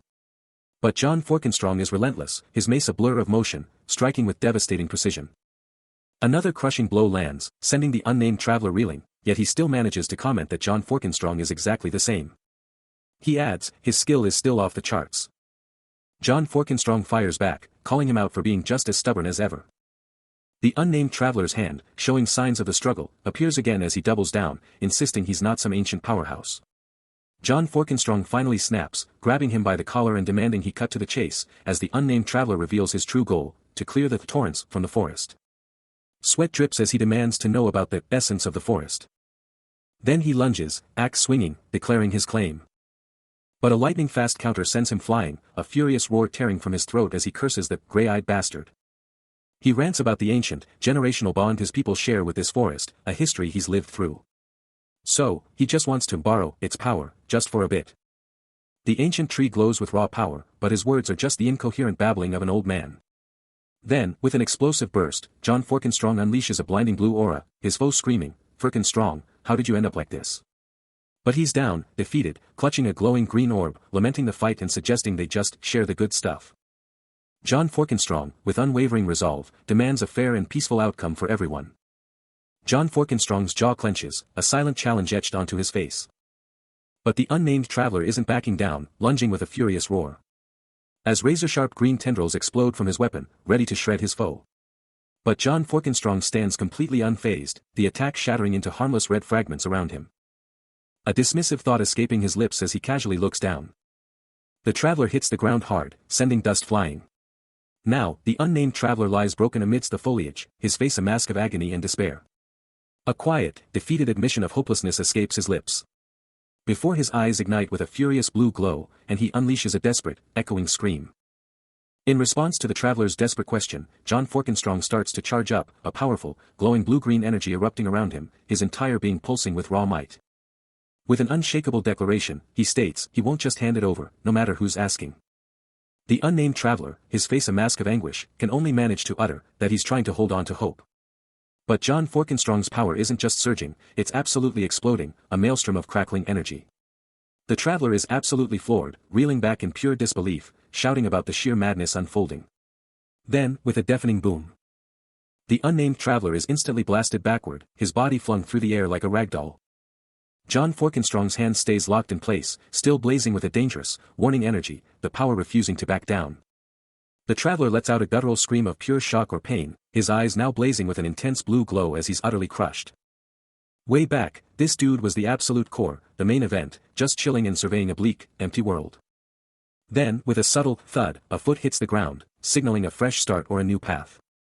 Suddenly, John Forkenstrong bursts onto the scene, rocking that epic golden armor, looking absolutely unstoppable with his eyes locked on something above. His light hair, slicked back from his neck, shows off all the insane details of his battle gear. But even this absolute powerhouse hits moments of total exhaustion, slumped over, head down, the sheer weight of everything crushing him, even in that epic armor. As his eye stares up, you just gotta wonder, that guy, you know him? A hand, etched with dark designs, clutches a glowing crystal, and it's just throbbing with this soft, inner light. And then, with a massive inhale, John Forkenstrong's eyes blaze with a sick green light, and a powerful emerald aura just explodes from his chest, screaming that his power is back and stronger than ever. With an explosive surge of power, John Forkenstrong unleashes his true form. Horns erupt, white hair streams, and his eyes blaze with an electrifying green, radiating an emerald aura that pulses with raw energy. But elsewhere, in a forgotten corner of time, ancient roots writhe, as a desperate voice cries out, challenging the very fabric of existence. A titanic stone visage, etched into the very world, stares on with piercing blue eyes. With what appear to be tears streaming down its ancient, weathered face. The legendary John Forkenstrong, his blonde hair and beard framing a weary face, closes his eyes in deep contemplation. The chilling truth hitting him, he had battled a root clone. Surrounded by the wreckage, he lets out a low, thoughtful HM. A heavy phew escapes him as he grapples with the impossible truth. He tried to kill it, but how do you destroy something that even the world can't erase? His gaze falls, a profound weariness washing over him as he laments his endless search. All he wants is one holy sword. Is that really too much to ask? A sudden, jarring realization hits him like a truck, a thought he just couldn't shake. He's deep in thought, piecing it all together, realizing if his initial read was right, they should have been cornered. And what about that other guy, the legendary Wraith King? He better not be having a tough time. Blue lightning sparks from his hand, and a chilling vision of shadowy forms engulfed in a sickly green aura flashes before him, confirming his worst fears, a silent, terrifying, I knew it. He sits, the blue power still humming around him, and with a grim set to his jaw, he drops a bombshell, a burning, undeniable hatred for elves. A hand reaches out, touching a dense tangle of green vines and roots that are practically vibrating with weird energy. Hidden in the foliage, a complex pattern reveals itself, reverse mana release restriction magic circle, ready to trap anyone. Sitting amidst the deceptive greenery, he realizes the cunning of the trap, dug using the tree roots themselves, making it super hard to spot. This magic circle is brutal, the more mana you release, the more it backfires, forcing you to hold back. He knows it'll be nearly impossible to use mana here. His gaze sweeps over the intricate network, hunting for any other hidden dangers. His eyes briefly glow with a golden light as he perceives the unseen, realizing he totally missed the thin steel wire connected from tree to tree. The wire itself is coated with a neuroparalytic poison, a substance so potent it could drop a giant with just a scratch. He continues to observe the deadly setup, his expression unreadable as he processes the layers of deception. He's standing there, deep in the forest, when this disembodied voice just starts hitting him with questions, then drops his title like it's nothing. You're the Wraith King, the voice sneers, absolutely dripping with disrespect. Seriously, you fell for these basic traps. What a total loser. He just takes it all in, his expression turning stone cold, realizing there's only one way this is going to end, and he's ready for it. His gaze sharpens, a fire igniting in his eyes as he locks onto his target, ready to unleash hell. He explodes into motion, and the voice freaks out, realizing he's already practically on top of them. A massive burst of energy, and whatever was in his way just explodes. He finally catches a break, hopping onto a branch and letting out a huge, exhausted breath. But his chill session is instantly ruined when this creepy cloaked figure, mask and all, pops up below him, dropping the line, "Gotcha, Sir Warrior." Then, a wicked, glowing red symbol, all intricate and menacing, just blazes into existence with a sinister pulse. Hidden deep within the sacred, holy city, the very tree of origin itself. A sinister, underground prison awaits, a place of dark confinement, wrapped in ancient roots and cold stone. And in one of its grim cells, a new, powerful prisoner was about to make his entrance. A shadowy, cloaked figure stood at the cell door, his voice cutting through the silence, "Get in." Trapped within, John Forkenstrong seethed, spitting out, "Dirty dark mage bastards," as the masked figure let out a chilling laugh, declaring, "He. I am the king of the dead." The cloaked figure's gaze sharpened, directly addressing him, "Wraith King, the named one." He pressed on, dropping bombshells of ancient knowledge, the first star of the 7 liches. The 7 resurrected one. A moment of silence, then a cutting remark, "You look different than I thought." Honestly, I expected something a bit more grandiose. With a final, piercing stare, the masked figure challenged him, "Do you even know who I am?" A mysterious figure with light blue hair steps forward, dropping a bombshell, "My name is Adol." He then drops another truth bomb, revealing his connection, "I know all about your fame, my dear teacher." Adol then taunts the legendary prisoner, his voice dripping with sarcasm, "So you're the infamous John Forkenstrong, easily captured? Got any brilliant escape plans this time, teacher?" The legendary John Forkenstrong, bound in his cell, simply retorts, "Not easy." Adol presses on, trying to unravel the mystery of his teacher's capture, "Your disguise is flawless, but if they saw through it, they must be someone truly powerful. A scholar? Or maybe a dark mage?" Adol confesses his own ignorance, yet hints at deeper truths, "I don't know much about my teacher, but you? You're a walking mystery box. All I know is they were a lich." Adol's voice rises in disbelief, challenging the very notion of his teacher's identity. "Out of all 12 liches, not a single one has ever taken a human disciple. And not just any human, a mere soldier, not even a mage. I'm a mage, for crying out loud." John Forkenstrong, finally reaching his breaking point, explodes in fury, "Mage? You're spewing nothing but garbage the moment you open your mouth." Adol shuts down John Forkenstrong's protests, making it clear he knows nothing. Then, he drops a bombshell, revealing the shocking truth of a 13th lich. John Forkenstrong's scarred face twists in disbelief, how can there be a 13th lich when none were born after the 12th? Adol brushes off John's doubts, promising answers later, but not before throwing a jab about John's escape plans. He's got his own questions for John, and he's not letting up. Then, Adol points out the glowing blue chains on John's wrists, revealing them as the infamous mana restoration restriction binds. These binds are no joke, the more mana you use, the more it drains, shutting down even archmages. Even the legendary Wraith King, in his current state, is powerless against them. John Forkenstrong unleashes a furious growl, his teeth grinding in pure rage. His eyes ignite with a terrifying red glow, as a dark, explosive aura bursts forth, pushing against the magical binds. He unleashes a primal roar, his entire being fighting against the glowing blue restraints that hold him captive. Adol's voice slices through the air, taunting him, demanding to know how he plans to break these magical binds with just brute force, emphasizing that only magic can defeat magic. The binds crackle with energy, holding firm against his incredible might. Adol watches, a sly smirk spreading across his face, realizing John's mana is completely locked down by the complex restraints. He ponders if John is genuinely battling with nothing but raw physical power. Still pinned to the ground, John challenges Adol's previous claim of being a mage. A burning resolve ignites in his eyes as he glares at his bound wrists, a silent, defiant challenge radiating from him. Adol takes it all in, realizing this isn't the moment for a direct fight or a breakout, but the perfect time to strategize. He finds John fascinating, appreciating a solid plan, but then drops a bombshell, hinting that John's entire situation is just a piece of his own grand design. He stands tall, eyes locked on his objective, ready to unleash his ultimate warrior plan.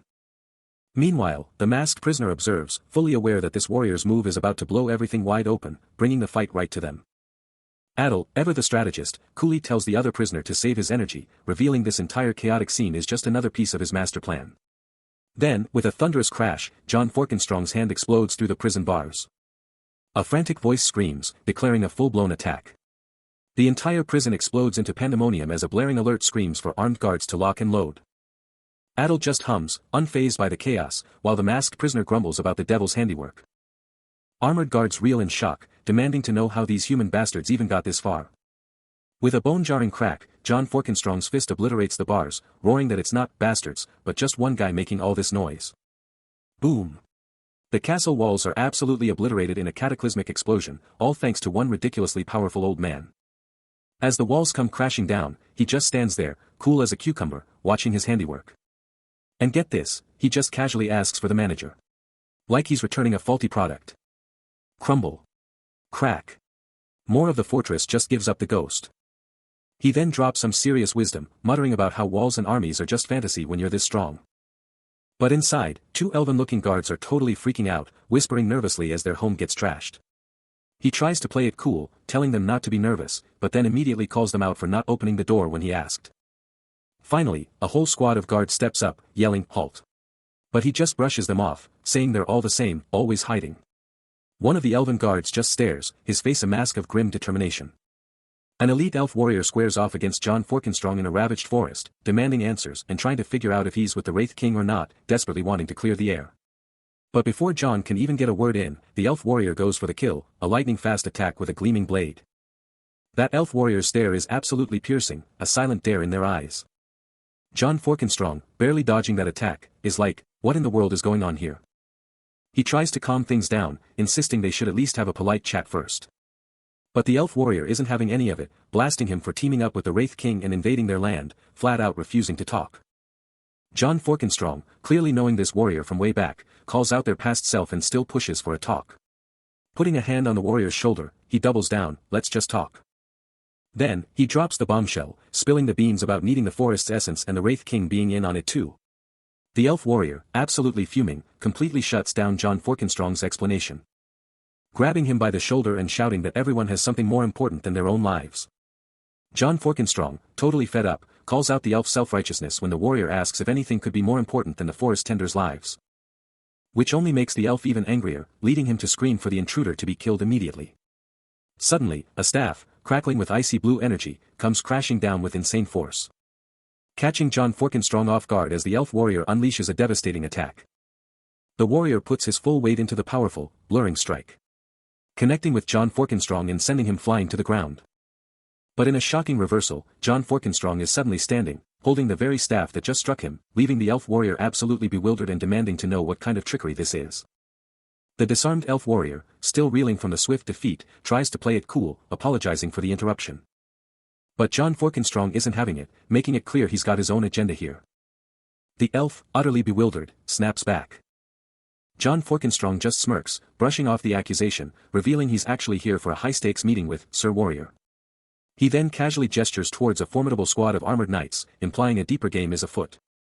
The elf warrior's jaw drops as he finally connects the dots, recognizing the elite First Knight Order and realizing he's facing a human king. Desperate, he lunges forward, demanding the powerful essence from him. But John Forkenstrong, ever the strategist, cuts him off, proposing a shocking deal instead. Offering to wipe out all the humans for the elf if he gets the essence. Talk about a power play. A single, crushing move seals the deal, checkmate. John Forkenstrong triumphs once more, his opponent, the seasoned traveler, playfully calling him out as a cheater and tryhard.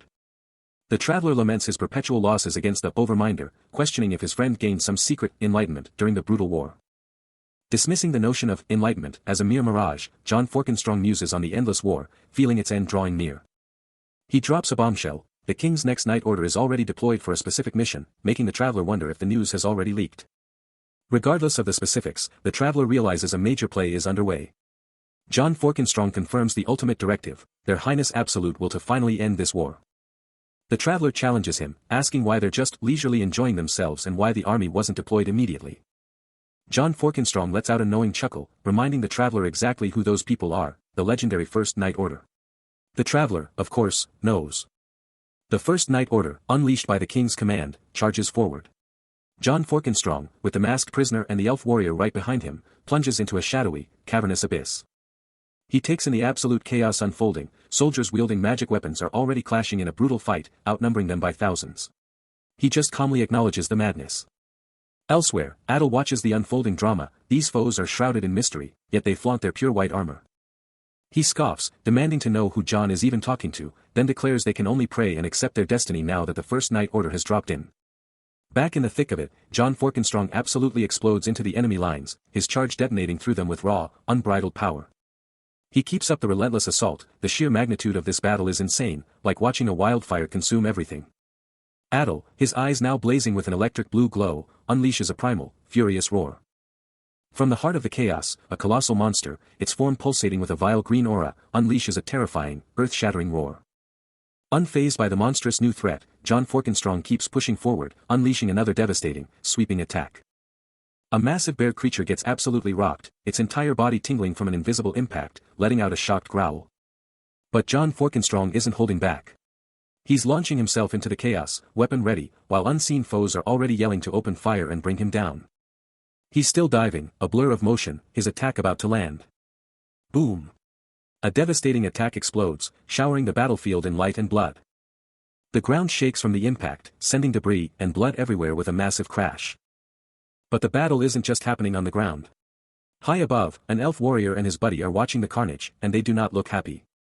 He throws his hands up in frustration, complaining that their attacks keep getting blocked. Suddenly, a massive purple energy blast rips through the ground, shattering everything as someone screams they're about to lose it. But John Forkenstrong is still in the thick of it, surrounded by the purple energy, unleashing hell, and he's wondering if an even bigger threat is on its way. His eyes blazing with an intense blue light, the elf warrior shouts for everyone to freeze. While dark, swirling energy tendrils relentlessly tear into the ancient, gnarled tree-like entity. Nearby, the knight stands, watching the brutal assault unfold. Then, a deep, booming voice reverberates, proclaiming, "The tree of Yuden will not fall so easily." John Forkenstrong holds his ground, his armored form an unyielding fortress against the encroaching darkness. The black energy surges, but he's ready, deflecting the brutal assault with a blinding burst of golden power. Impacts ring out with a fierce tuck-tack as he battles the relentless, crushing pressure. From a distance, the old man observes, muttering, "Whoa, that guy's way more intense than I expected. But seriously, are you just gonna stand there and not help?" He throws his hand up in exasperation, lamenting a missed opportunity. Ugh, so frustrating. Should have just stabbed him back then. The elf warrior, clearly confused by his sudden change in demeanor, demands answers, but John Forkenstrong can only offer a cryptic response. He's never seen him before. Elsewhere, Adol lays out his credentials to the masked prisoner, revealing he's acting directly on the Emperor's orders, and drops the name Aura, the Imperial Order's vice-captain. Standing tall with his blade drawn, he reaffirms his unwavering loyalty to the Emperor's will. The mysterious traveler's monologue deepens, pondering those drawn to their ancestral lands, and the fate of devouring the fruit of the light. He proclaims a twisted fate: the child of light will now feast on the fruit of the dark, while he, born from shadow, will use the light itself to shield his own being. A terrifying roar tears through the air as Adol faces down the monstrous entity, snapping at it to stop calling him the Wraith King. The masked prisoner watches the tense standoff, a quiet, grim assessment of the unfortunate turn of events. Adol's face contorts with a mix of anger and betrayal, as he confronts the very being he once revered as his idol and hero. Meanwhile, John Forkenstrong bursts into action, his sword flashing as he declares his readiness for a true, no-holds-barred battle. The masked prisoner's gaze pierces through the silence, demanding to know if they grasp the gravity of the situation, or if they're seriously trying to birth another lich. But elsewhere, in a brutal, unforgiving landscape, John Forkenstrong's hand clamps down on his blade, daring his foe to unleash the dignity of a true warrior. He pushes, demanding to see the raw, untamed power they're hiding. Then, a blinding flash of steel. His blade slams into the blonde warriors, a concussive force ripping through the air, driving the bearded man reeling. The blonde warrior's face twists in pure agony, sweat and blood exploding from him as he fights a losing battle against the sheer, crushing pressure. His grip on the sword hilt becomes a death lock. And he actually manages a snarky remark, complimenting the enemy's blade and demanding to know where he got it. The cloaked warrior fires back, vowing to unleash his true power only if his challenger can actually keep up. Then, a blinding, furious clash as their blades meet again, a whirlwind of steel echoing across the barren land. Still reeling from the elf warrior's brutal assault, he's pinned, the warrior's voice dripping with a taunt, "If you can break me, that is." The elf warrior stands ready, weapon glinting. While John Forkenstrong, battered, struggles to his feet, a frustrated thought crossing his mind, "Man, for this, I can't even land a hit." But then, a raw, dark, crackling energy explodes from him, blasting the elf warrior backward. A chilling, confident laugh escaping his lips. "Ha ha ha, I'm just getting started." Shadowy tendrils of raw power coil around him, intensifying with every passing second. As he unleashes his full might, daring the elf warrior to withstand it. Try this on for size. The dark energy swirls menacingly, a clear warning of the agony to come. This is gonna sting. Then, with a devastating lunge, John Forkenstrong, now a living shadow, absolutely decimates the elf warrior, sending him flying. Blasted by the dark energy, the elf warrior gets absolutely rocked, letting out a surprised groan. He slams into the ground, feeling that brutal impact sting all the way to his bones. John Forkenstrong looms over him, his gaze intense as the elf warrior tries to get back on his feet. A chilling resolve washes over him, declaring that playtime is officially done. Then, with a lightning-fast move, he unleashes a devastating energy slash, tearing through the air straight for the elf. His blade screams with power, as a primal roar erupts from him. But the elf's sheer tenacity shocks him, a palpable killing aura flaring as he braces for the next hit. Injured but unyielding, the elf warrior stands his ground, ready to make this battle last as long as it takes. Eyes locked, a silent challenge passes between them, their resolve burning as the real fight is about to ignite. Gasping for air, the dark-haired elf warrior challenges his comrade, asking if he's already exhausted. He grudgingly concedes, Forkenstrong and his kind are absolutely monstrous. Every single one, he emphasizes, is at or above that insane power level. And it's especially true for the one he clashed with directly. That specific enemy, the companion stresses, was powerful enough to have gone toe-to-toe with the blonde warrior back in the day. The blonde warrior, taken aback, asks if the power really hit that peak, then quickly clarifies he's not complaining, by the way. He confirms it, remembering Firkenstrong as one of the rare few who could actually challenge him in the old days, when they battled alongside their kin, and when Firkenstrong was still just normal. Then, with a heavy look, he admits, he hasn't gotten any stronger himself. He's still deep in his own head, 1,000-yard stare fixed on nothing. But elsewhere, John Firkenstrong is on the move, a silent declaration that things are wrapping up. His buddy, the unnamed elf companion, is already itching for a fight, just wanting to smash some heads. But the unnamed elf warrior, ever the pragmatist, just gives in, ready to grant whatever's asked. Then, with a dark chuckle, he repeats the exact same thought, ready to unleash some chaos. A chilling, knowing smile spreads across his face, the plan already forming. Suddenly, chaos. A cloaked attacker brutally snatches a guard by the head, launching him into the air. The attacker's iron grip crushes the guard's face, cutting off his screams. Then, a lightning-fast move. The attacker snatches the guard's sword, delivering a chilling threat, resist and you're done.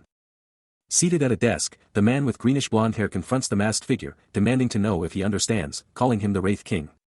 He's heard all about the masked figure's legendary experience as Firkenstrong. The masked figure's response is sharp and to the point, a quick, yes, Captain, as the legendary First Knight Commander, Commodus, is brought to mind. The captain's mind flashes to a crucial informant, an ancient figure brimming with mana, a former captain's contact who somehow carried the very luck of the Wraith King. The captain presses on, detailing how Firkenstrong once emerged from a deadly lair completely unscathed, making the masked figure wonder if he's being dragged into a flashback. He then brings up their past failure, the time they lost Firkenstrong at the infamous Forgotten Citadel. But this time, the captain declares, they're absolutely sure. An informant has confirmed Firkenstrong is making his way to the Forest of the Elves, and the masked figure finally concedes that they've got solid evidence on the warrior. The captain's mind races, baffled by the farmer with magical power, finding the whole situation bizarre and questioning its very existence, as the masked figure offers no immediate answer. The captain cuts to the chase, demanding to know why he was summoned. Was it just curiosity, or something more? But the masked figure quickly shuts that down, revealing he called him over for crucial advice. The masked figure delivers a chilling warning, Firkenstrong is about to operate on a whole new level, far beyond anything the captain has ever encountered, and if it's truly him, the captain's current power won't even scratch the surface. The masked figure, with an intense stare, challenges the captain, demanding to know if he truly grasps the terrifying power behind the Wraith King title. A tense silence hangs heavy, as the masked warrior's eyes bore into him, awaiting an answer. But the captain, completely missing the point, scoffs, questioning if this is some twisted attempt to forge a new lich. He brushes off the masked man's counsel, confidently declaring there's nothing to fear, as the decrepit old drunk in the forest couldn't possibly land a hit, guaranteeing absolute success. Before the captain can even finish his arrogant dismissal, the masked warrior explodes into motion, his blade a lethal streak of light. The blow lands with devastating impact, sending the captain flying. He's launched with incredible force. While the masked warrior stands victorious, blade still ready, the captain's dismissive words now a bitter irony. A guttural cry of pain rips from the captain, his face a mask of pure shock and utter disbelief at the sheer power that just struck him down. The masked figure's blade flashes down, and the captain's arm is already caught in the lightning-fast, devastating strike. Is this a joke to him? A sickening tuck rings out, as the captain's guard shatters against the masked figure's overwhelming power. No defense stands a chance. As agony rips through him, the captain's mind races, hearing his companion's desperate pleas, we shouldn't have let you run off on your own, old man. Another one. But the masked figure's internal monologue is chilling, time to show this fool his place. Blood explodes from his arm, and the captain's eyes widen in pure, unadulterated shock. What just happened? He reels back, barely processing the attack, as the masked figure's sword keeps coming. You said you'd only hit once, he screams, utterly bewildered. His face twists in a furious snarl, the captain seethes, just once is too soulless though. The masked figure's eye, a chilling void, reflects the gleaming blade, a silent promise of absolute, surgical precision. The captain lies broken on the ground, utterly defeated, as the masked figure looms over him, his glowing sword a beacon of absolute power. Oh, did you surprise me, the captain gasps, utterly broken. Ignoring the broken captain, Firkenstrong simply turns and walks away, a chilling, don't get in my way, hanging in the air. John Firkenstrong had just laid out one foe, but before he could even catch his breath, another warrior, an elf, sprang up, boldly claiming the battle for himself. But John Firkenstrong wasn't having it, shutting him down with a curt, I'm too busy. He warned the elf, to cool his jets after getting knocked down. But the elf wasn't backing down, firing back, you think I'm doing this for you? He doubled down, swearing his actions were all for John Firkenstrong's victory. With a lightning-fast draw of his blade, John Firkenstrong shot back, is seriousness even a concept you grasp? From the dirt, the elf warrior dared him, show me what you've really got. He even quipped, nobody likes a tryhard, you know. But before the elf could even finish his thought, John Forkenstrong's sword was already through him. Lights out. And just like that, he stood victorious, the elf warrior now just another casualty in a crimson pool. He strikes with blinding speed. His blade connecting with a brutal impact, sending the elf warrior flying back in a shower of blood. John Forkenstrong stares down at his fallen foe, a chilling gaze in his dark eyes, utterly dismissing him as the remnant of the past. His form remains unyielding. As he delivers a final, chilling command, please do disappear into history. The warrior stands victorious, his gaze sweeping over the desolate landscape. Suddenly, a new voice cuts through the silence, as an old man with a bow steps forward, ready to challenge him. He questions John Forkenstrong's identity, mocking him as a remnant of the past, who lacks skill, mana, and power. The old man continues his taunts, deriding his methods and perceived weakness, as John Forkenstrong simply observes. The old man, with his massive curved blade, just straight up disses John Forkenstrong's sword, saying it's cool, but the guy holding it? Not so much. Then he asks if John even made it himself.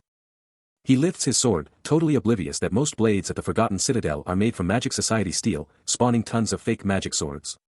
The human king, the one who talked about a new age, just doesn't get it. Then, in a flash, he charges, shouting that he's not even close to done. But before that blade can even land, John Forkenstrong is already there, a blur of motion, parrying the attack and slamming the old man's huge sword right into the ground, leaving him absolutely shocked. The old man just stares, his face a mask, then asks if John Forkenstrong is really that confident. His sword is still jammed in the ground, a clear sign of that insane counter. And he throws down the gauntlet, daring John Forkenstrong to a real sword-on-sword fight, asking if he's actually confident he can win. John Forkenstrong's hand, with that cool red sash, tightens on his sword's hilt. And with a silent, fierce resolve, his sword lights up with an otherworldly glow, accepting the duel. After the epic showdown, John Forkenstrong just stands there, cool as ice, his dark cloak flowing around him. While his rival, the unnamed elf warrior, is absolutely fuming at some poor knight, yelling. A subtle, knowing smirk crosses John Forkenstrong's face as he glances down, clearly enjoying the show. He just stands there, radiating pure, unbothered energy, like the destruction around him is just background noise. But the unnamed elf warrior is losing it, throwing his hands up in total exasperation, screaming at his guys, seriously, you idiots, I said bonk him, not obliterate the castle wall. Can't you see I'm wearing a crown? His rage is absolutely boiling, the shattered wall a monument to his crew's epic fail. John Forkenstrong, completely unfazed, just casually touches his sword, firing back, dude, you're so cheap.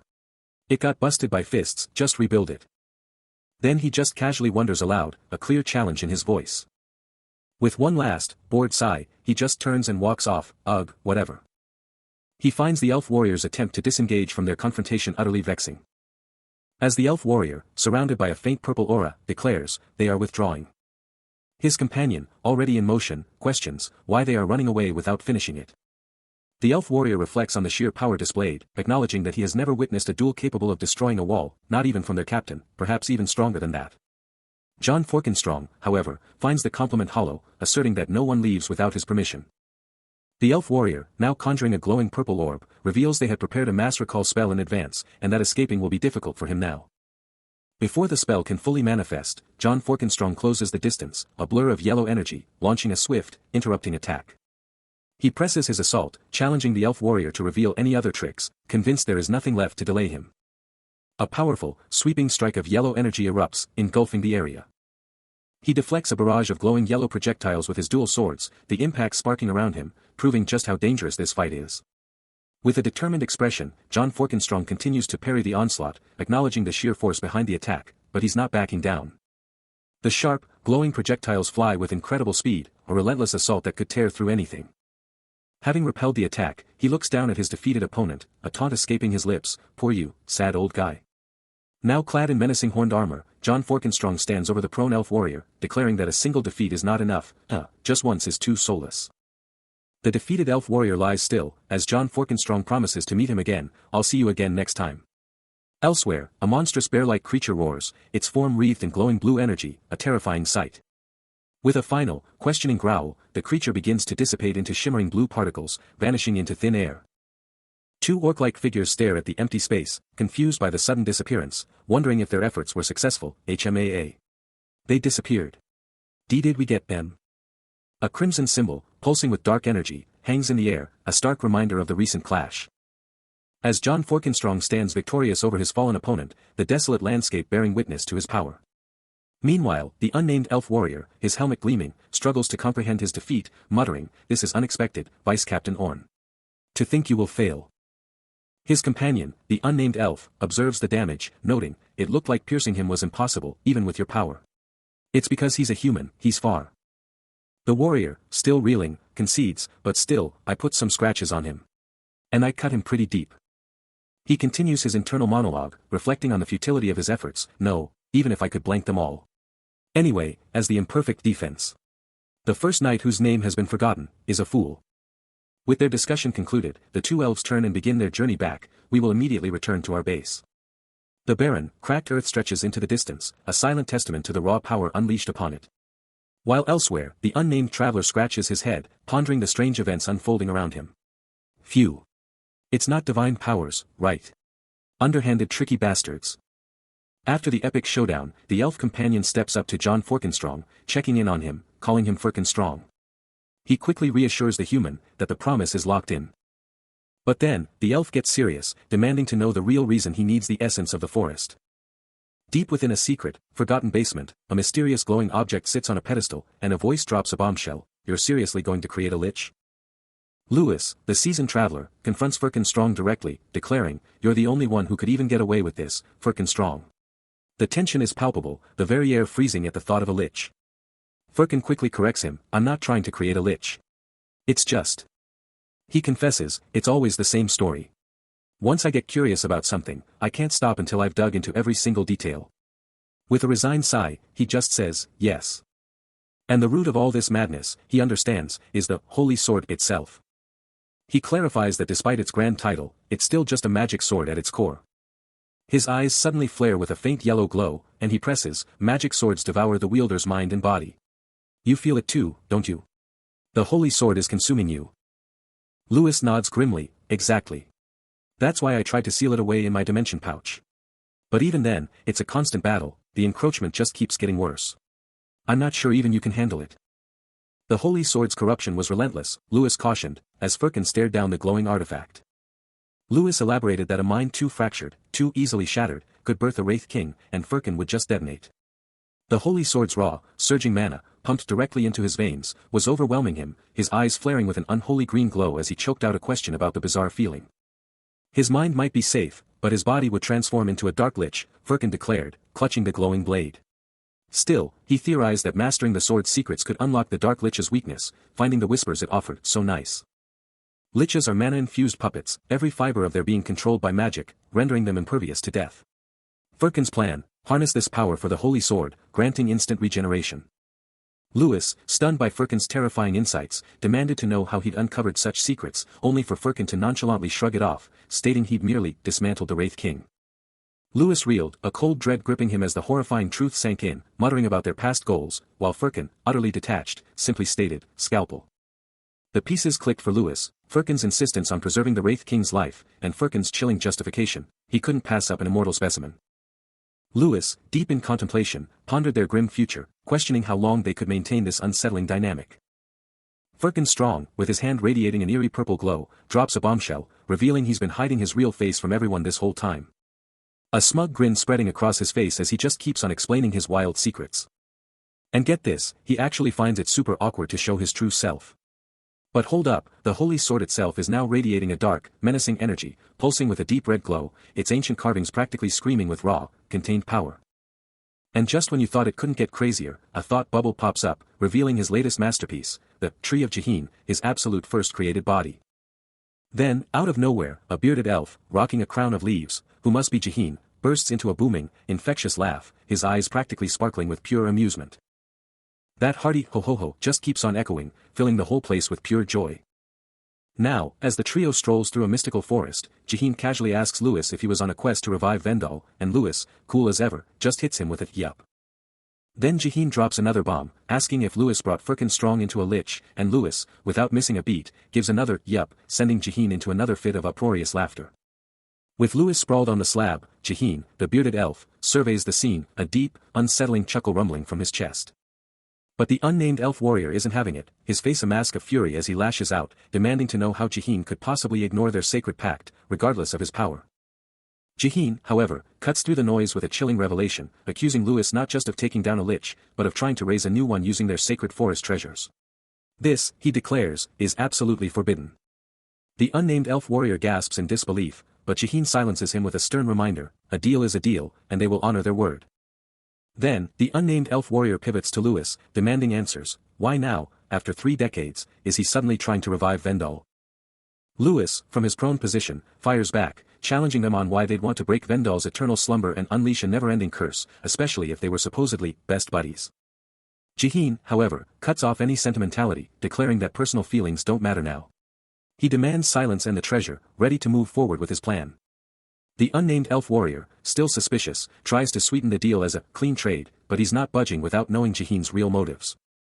Jihin, a flicker of insight in his eyes, then drops a bombshell question, hinting that the entire situation might revolve around the mysterious holy sword. Jihin's voice slices through the tension, demanding if the Wraith King gets it, then drops the bombshell, are you seriously trying to resurrect a new lich? But then, Jihin pivots, dropping the holy sword into the conversation, a legendary blade he'd heard Firkenstrong somehow misplaced, leaving everyone to wonder how you even lose something like that. Jihin keeps the pressure on, demanding to know if the whispers are true. Firkenstrong, the legendary warrior, actually lost the holy sword and has been on a frantic hunt for it. Staring down at the bound Firkenstrong, Jihin challenges him, are you still stuck on this, Firkenstrong? Firkenstrong, face etched with frustration, snarls back, confirming his desperate hunt for the holy sword, adding a frustrated, fucking hell. He details his epic quest, revealing he'd even scoured the lair of the ancient dragon Gelfianos, deep within the treacherous Grey Mountains. When pressed if he actually has the holy sword, he flat out denies it, emphasizing his relentless search from the Dragon King's garden to the deepest underground anvils. His relentless quest has stretched for decades, leaving no stone unturned in his 30-year hunt for the mythical weapon. The crushing weight of his failure and the never-ending search boils over into a tightly clenched fist, a raw display of his utter frustration. Firkenstrong, absolutely seething with 30 years of frustration, can't believe he found nothing, not even a single shard of the holy sword. How is that even possible? Jihin, ever the pragmatist, just watches him boil, and coolly points out that it must have been one seriously expensive table. But Firken isn't listening, his eyes are burning with a singular obsession, he just wants his sword back. With the holy sword, he's convinced he can do anything. He can practically hear Jihin's thoughts, knowing he probably looks insane, but he snaps back, reminding him he's still high-ranked and to keep his opinions to himself. Jihin, completely unbothered, raises a hand that pulses with a vibrant blue glow, declaring he has just one question, and Firken better not get in the way. Then, with a commanding tone, he tells him to follow. Suddenly, the setting changes dramatically to the mouth of an ancient, forgotten ruin, its massive stone entrance completely consumed by thick, grasping vines. Jihin, without hesitation, steps into the oppressive darkness of the ruins, asserting his leadership.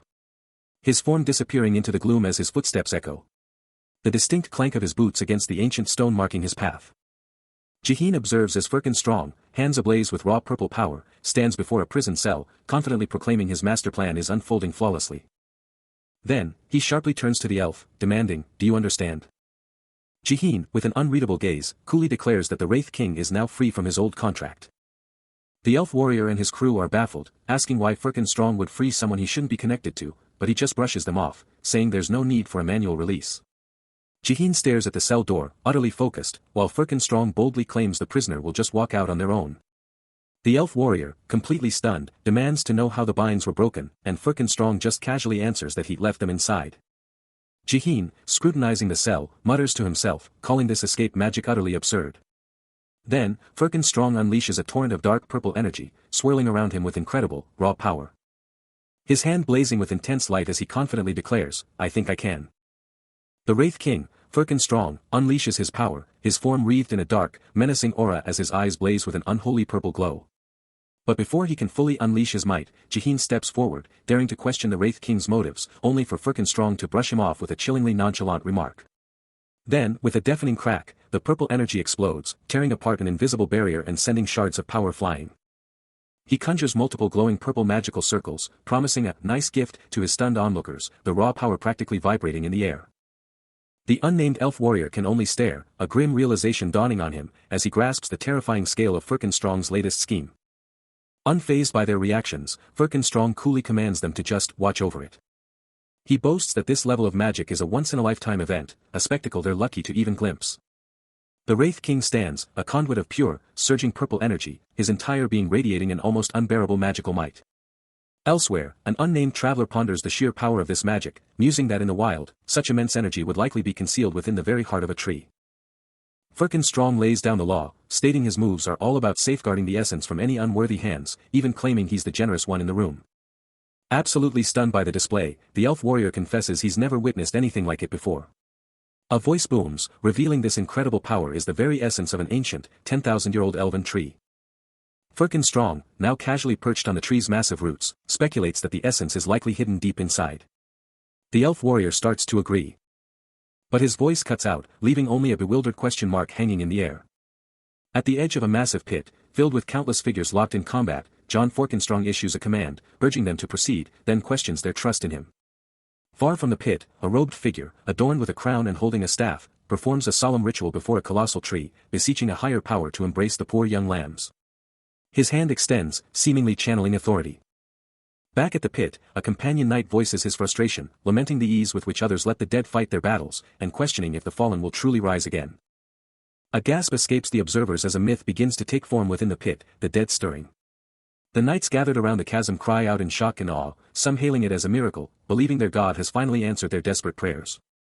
The companion knight turns to John Firkin, offering a hand and asking if he is all right. A pained groan escapes him, his body racked with an unknown affliction, as he struggles to speak, requesting water.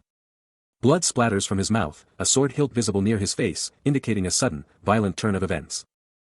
Chaos explodes as a relentless tide of revenants crashes into the soldiers, their decaying bodies ripping through the lines in a brutal, overwhelming assault. A knight screams, his voice raw with terror, as he recognizes the undead horde, revenants. And shouts for immediate backup, knowing they're completely outmatched. But John Firkin, still down and out, just wants the noise to stop, begging for 5 more minutes of quiet amidst the raging war. Another knight, face twisted in a silent scream, mirrors his thought, desperate for just a moment's reprieve. The agony and pandemonium relentlessly pound at John Firkin, his face a mask of torment. The screams grow louder, and a frantic voice bursts through his tent, shouting that they're completely surrounded at the Forgotten Temple, they're trapped. Flames engulf their camp, and a lone knight, sword in hand, stands defiant, desperately demanding commands from his leader. John Firkin's eyes finally fly open, a chilling realization hitting him as he demands to know what happened to his sentinels and how his army fell into such a catastrophic mess.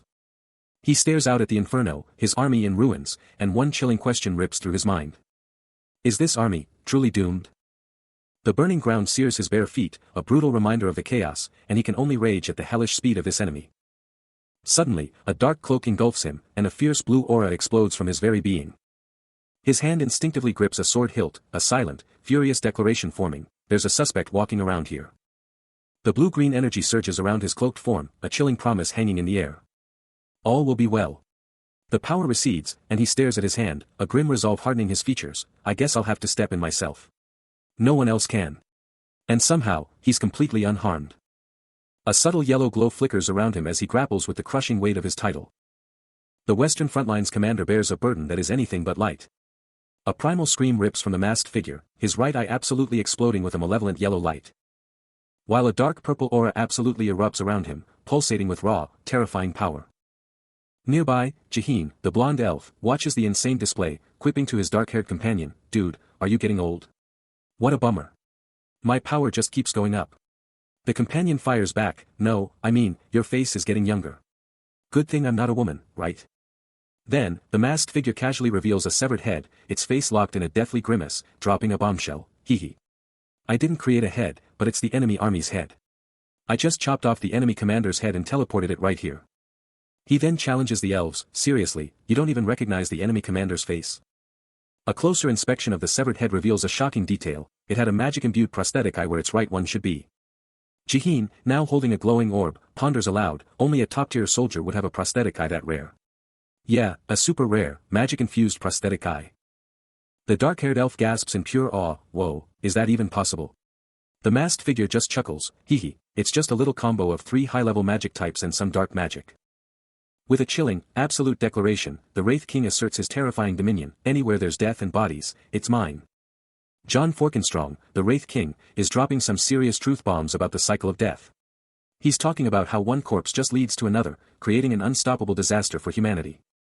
He's just thinking about how pointless it all is, like, death and decay are the only real destiny for anyone. He then turns to Jiheen and the elf, asking if his little show was good enough for the director, and the elf is totally hyped, yelling, "Fuck yes." But Jiheen's like, what's the price for all this power, while the other elf is just wondering what he's even doing right now. John Forkenstrong just drops it, he's doing a wraith count. Jiheen's totally confused, asking what wraith count even means, and tells him to stop making up weird names. The other elf chimes in about Unho, saying those barbarians got what they deserved, and that Jiheen's just wasting his time with a weak army, then asks if he's talking about the Kingdom of Hells. Jiheen then asks about the essence of the spirit, and John Forkenstrong is like, got it. Wanna see? He just stands there, a massive shadow in the darkness. The unnamed elf companion can't help but scoff, his eyes wide at the colossal, grey entity before them. What in the hell is this giant mass, he exclaims, utterly bewildered. But the Wraith King, John Forkenstrong, is completely unfazed, coolly declaring, let me introduce you. He dramatically presents the colossal, grey-skinned, muscular being, declaring, this guy's the essence. Then, a glowing, intricate symbol, pulsing with raw power, materializes.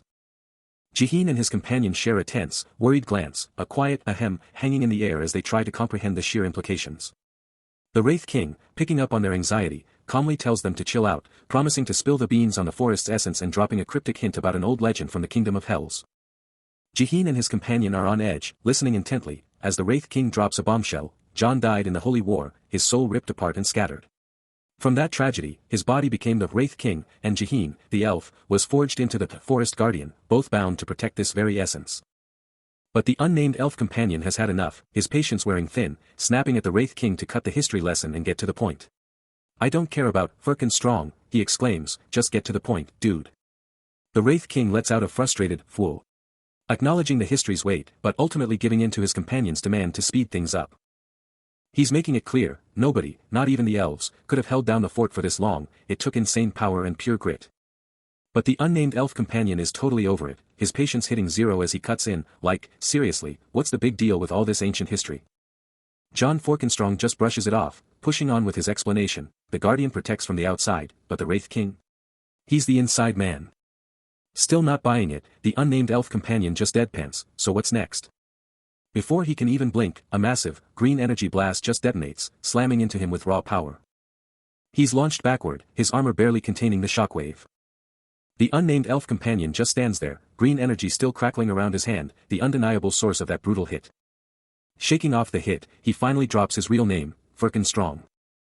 Forkenstrong, his face a mask of grim determination, understands the immense weight of the moment, every single action from here on out is absolutely critical. But suddenly, the elf warrior who just attacked Forkenstrong is ripped from the scene, landing with a jolt and immediately unleashing a furious, "You goddamn bastard." He lands hard, kneeling in a vibrant green field, and with a bewildered grunt, he tries to make sense of his new reality, muttering, okay, Surf, let's do this. A beat of pure shock hangs in the air as he processes the impossible, then a single, incredulous thought escapes him, what the? He stares up at the sky, his mind reeling, trying to grasp the impossible truth, where? Is this place? Is this? Ice Sky? But amidst the chaos, a bizarre calm settles in, and he can't help but think, from being the strongest, this actually feels, kind of relaxing. He stands, a smirk spreading across his face, already embracing the unexpected turn of events. I guess I got a pretty good deal. No complaints here. The mysterious, ink-like tree stands tall behind him, a symbol of his new world, as the very fabric of his new existence seems to settle into place. A subtle, rhythmic sound reverberates through the air, marking the start of his new journey. Suddenly, he's tiny, staring up at a colossal, tree-like being whose booming voice instantly zeroes in on his pretty eye.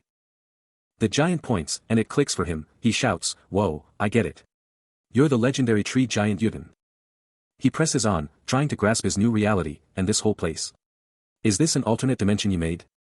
Suddenly, a weird, glowing orb starts throbbing nearby, making a soft, whirring noise that totally grabs his focus. The tree giant's voice booms again, bluntly stating, "Dude, there's already enough going on here," leaving the elf warrior to piece it together. Then, with an explosive flash, that glowing orb just detonates with raw power.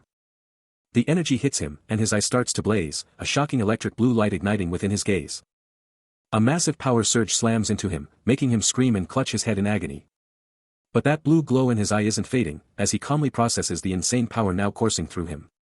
A thought rips through the elf warrior's mind, demanding to know what exactly he had just faced. A primal roar tears from his throat, as raw, agonizing power surges through him, making him scream in defiance. He reels, thrown back by the sheer force, green energy exploding around him as his very being is reshaped. He steadies himself, eyes fixed on his hands, a chilling truth dawning, that Beetle was human, a shocking impossibility in this forgotten dimension.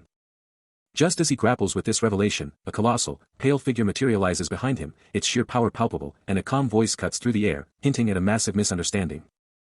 John Forkenstrong faces down the colossal tree giant Yuden, a silent challenge in his stance. Even with his body battered, he throws down a gauntlet, daring to question if Yuden truly believes he's been defeated. But Yuden's response is chillingly calm, here, death is merely a suggestion. Then, John Forkenstrong unleashes a surge of emerald power, promising Yuden a complete form. He takes a moment to eye his own brutalized body, knowing exactly what Yuden must be thinking. But with a defiant, glowing finger, he declares his very essence has been transformed, far beyond just being a broken mess. A low growl rumbles from him, acknowledging the giant's logic, yet undeterred. He then demands to know Yuden's true nature, recognizing that no mere mortal could have endured his might. With a final, powerful burst of green energy, John Forkenstrong turns, proclaiming his name not as a wanderer, but as the War itself. He quickly corrects the giant, declaring he's not War, but just an old man. Yuden, the tree giant, calmly replies, accepting the War title but also calling himself just an old man passing through. Then, he offers a belated welcome for his presence. But John Forkenstrong pushes back, that's not his name. Yuden just shrugs it off, telling him he can be whatever he wants.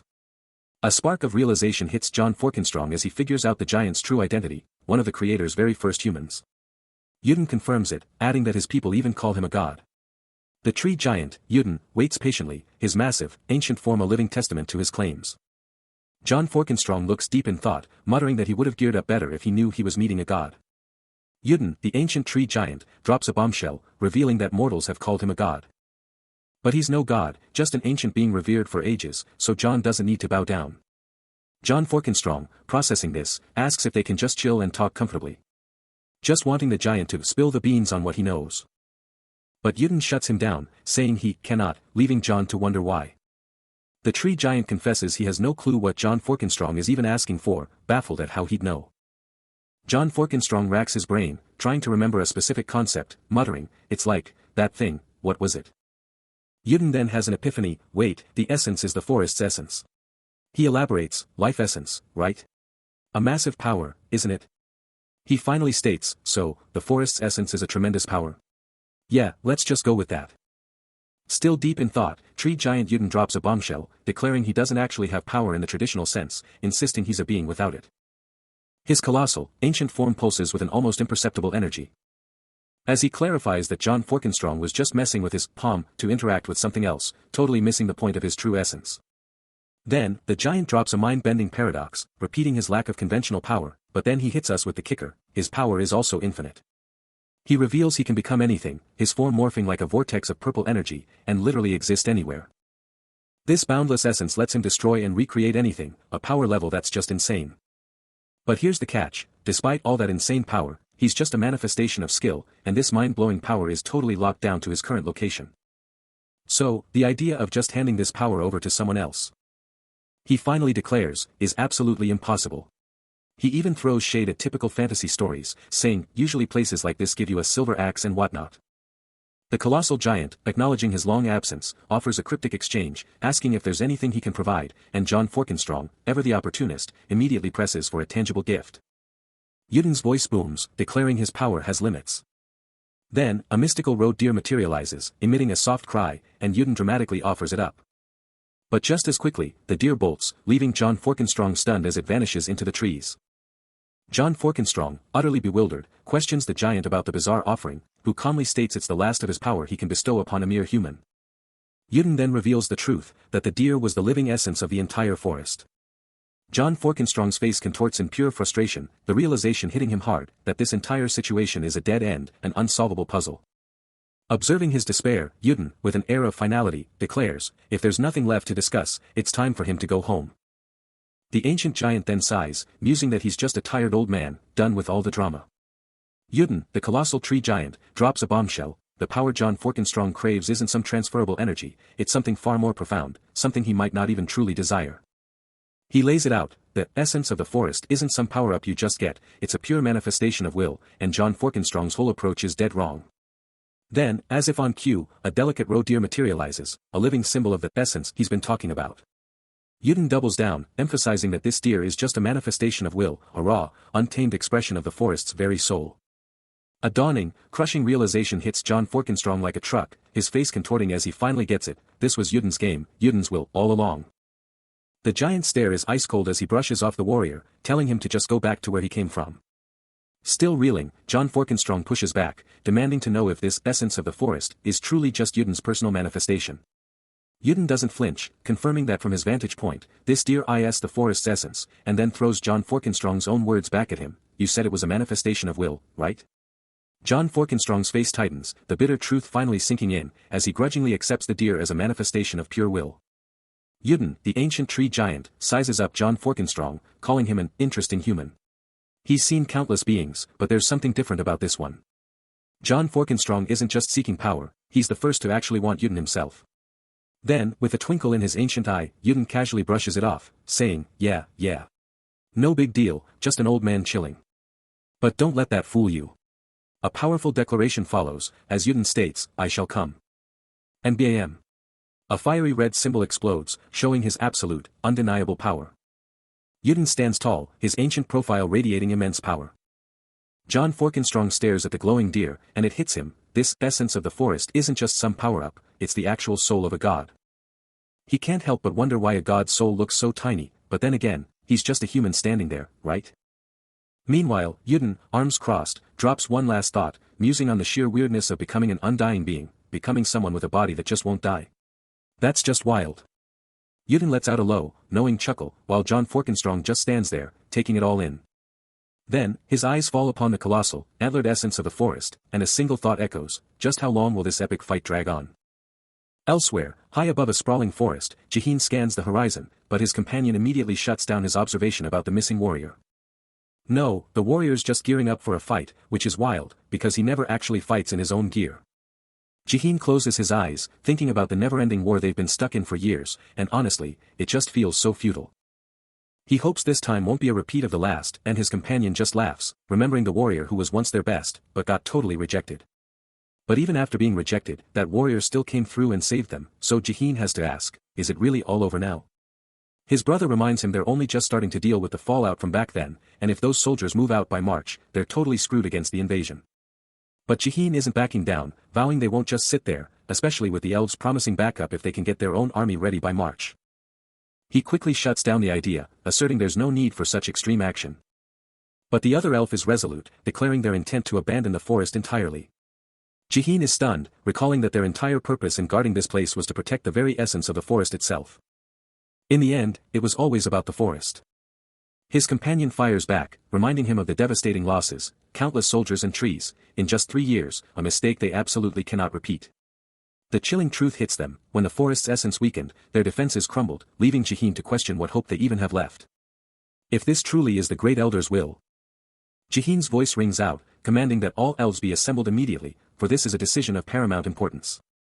The fate of their future path hangs in the balance, illuminated by a mysterious green light deep within the woods. Jihin feels his fresh cut, a surprising change that feels good. His boots hit the ground with a soft chiak as the journey presses on. He treks with his crew, talking about the forest's vibe, one essence, one body, and wondering why his buddy's so worried about how things are going down. He glances down, announcing the whole squad's here, and it's go time. Eyes fixed on the horizon, they're heading straight for their next objective. The trio stands united, ready for anything, their figures sharp against the forest's glow. The companion, clearly ticked off, confronts the armored elf about just showing up, but the elf just drops that the Great Elder sent him with some fresh gear for their trip. With a quick tuck, the armored elf passes over the clothes, and the companion takes them. The companion then drops the Great Elder's message: pure thanks, and a wish that after everything, they can finally chill out. The armored elf, with an intense stare, challenges the young companion, demanding to know if he truly grasps the gravity of the situation. The young elf hangs on every word, his face a mask of deep contemplation. The warrior's voice rings with conviction, a declaration of his iron will. But the young elf, ever the realist, can't help but feel a little awkward. This whole cringy thing just isn't his style. The armored elf, undeterred, throws down the gauntlet, daring him to push his limits. The trio presses onward, traversing the winding path, with Jihin keeping pace behind the two elves. The armored elf's words resonate with a powerful, final boost, a promise to champion his every victory. The horde unleashes a primal, earth-shattering roar, a green and gray tsunami of pure rage. Across the desolate plains, a colossal army of orc warriors surges, their battle cries ripping through the very air. A warrior's hand clenches, the primal chant of war. And war, erupting from their throats, a unified, unstoppable thirst for blood. An orc warrior snarls, his face a mask of pure fury, screaming for the total annihilation of humanity. Another warrior, surveying the chaos, barks orders for the weak to retreat, proclaiming it's time to end this. Two hulking orcs exchange grim words, confirming their dark purpose, a brutal, malicious war against the humans. The army's relentless march continues, a formidable warrior in the foreground gripping a colossal sword, primed for the ultimate clash. And leading the charge, Grog, the legendary hero of the Stone Shield tribe, unleashes a blood-curdling scream, his face a terrifying mask of fearless, unyielding resolve. A powerful warrior, clad in gleaming plate armor, stands ready for battle, his muscular arm tensed as he issues a challenge. A low, resonant sound echoes across the field, as he holds his helmet, his gaze fixed on the unseen enemy. His hand instinctively finds the hilt of his sword, a silent promise of the coming clash. Before a vast army of orcs, he stands defiant, unfazed by their murmurs of fighting the human king, and his own declaration that they have no idea what they're up against. His presence alone commands the field, a beacon of unwavering resolve. An orc warrior snarls, his fangs bared, echoing the collective fury of his kind at the mention of the human king. With a determined expression, the warrior declares, "Fight I, the fearless one, Grog." He looks down, a silent escaping him, before stating his intention to give the first strike. Then, with a powerful leap, he launches himself into the fray, sword drawn and ready to meet his foes. He launches himself into the battle, a blur of motion and raw power. His fierce determination screaming, "I won't." But his attack is met with a monstrous, earth-shattering roar, a hulking orc with menacing tusks ready to unleash pure destruction. And in a shocking, brutal reversal, the human king is slammed to the ground, a raw cry of agony torn from his throat. The colossal orc looms over him, a terrifying shadow of absolute dominance. As agonizing pain and the cold grip of death threaten to consume the defeated king. More orcs swarm in, their initial shock morphing into a bloodthirsty roar of victory, as their chieftain prepares to finish the job. The orc leader's voice thunders, a taunting challenge to his defeated foe, "Now, it's your turn, the fearless one, Grog." With a brutal, unyielding grip, the orc slams the human king's head into the earth, a clear message of absolute subjugation. Grog, the orc leader, looms over a defeated John Forkenstrong, not just victorious, but utterly dominant, demanding to know if his foe finally understands the crushing reality of his loss, all while shouting orders to spread the word to every corner. Elsewhere, other orcs, still reeling from the chaos, can only express their bewilderment. But Grog isn't done yet, he leans in, twisting the knife with a chilling taunt, "Wraith King." But John, utterly broken, can only offer a haunting silence. Meanwhile, a new armored commander stands before his orc legions, a grim declaration escaping his lips, "All is lost." His voice rings with a desperate challenge, "Who will lead us now? Can you even do it?" The brutal reality hits home, the enemy leader is down. An orc soldier snaps to attention before the commander, delivering a crucial report on the unfolding disaster. The chilling report confirms it all, the human alliance forces and their camp were utterly annihilated, wiped out by a brutal, surprise ambush from the terrifying army of the dead. An elven companion delivers urgent orders to Jihin, 10,000 soldiers are being deployed to the EAE tribe, their mission to reclaim the forest, a command he's ready to relay to his highness. But then, the companion hesitates, a shocking realization hitting him, while the human king, in a different scene, demands clarification, "Hold on, they ran into Firkenstrong." The intel confirms it, Sir Jargang Orn, the relentless tracker, actually found the legendary warrior Firkenstrong deep within the elven forest. He'd even started the guide plan, but the human king gets the crushing update, Orn failed. That's the report straight to his highness. A heavy silence falls as the human king takes it all in, then he just states, "So, Orn failed, huh?"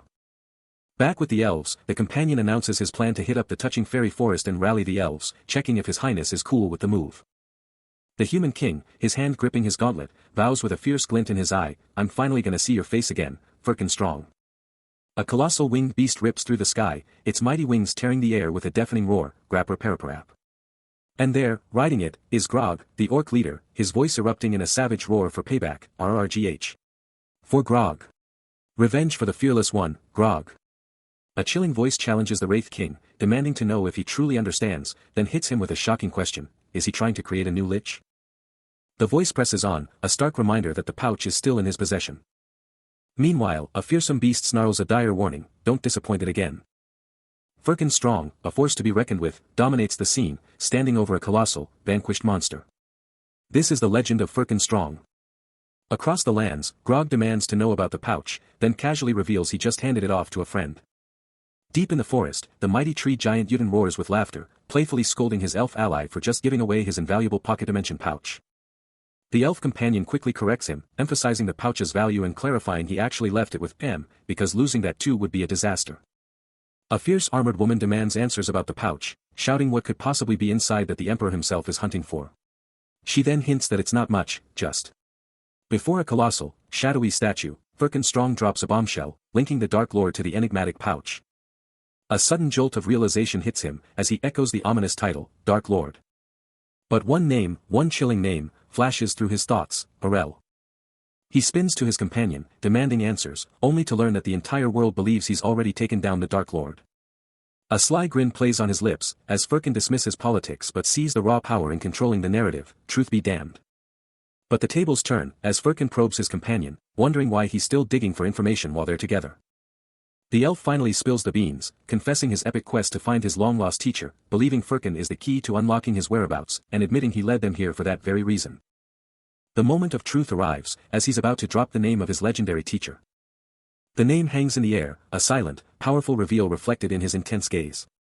He finally drops the bombshell, revealing the name, Halvar, a legendary figure known not just as the warrior's teacher, but also as the one who once dared to call himself the Dark Lord. The elf lays it out, since Halvar was also famous as the warrior's teacher, he has to know him too. Firkin Strong just listens, then drops a chilling truth, that old man. He's dead. But not gone. The elf companion, completely taken aback, fires back, asking if Firkin is seriously trying to create a new lich, especially since his intel says a lich was used to seal the Dark Lord. Is he trying to make a new lich? Firkin Strong clarifies, he knows Halvar could be revived with the holy sword, but he's got zero intention of finding him. Then, with a scoff, he dismisses the whole idea, calling the old man a total fraud, as Jaheen observes from the shadows.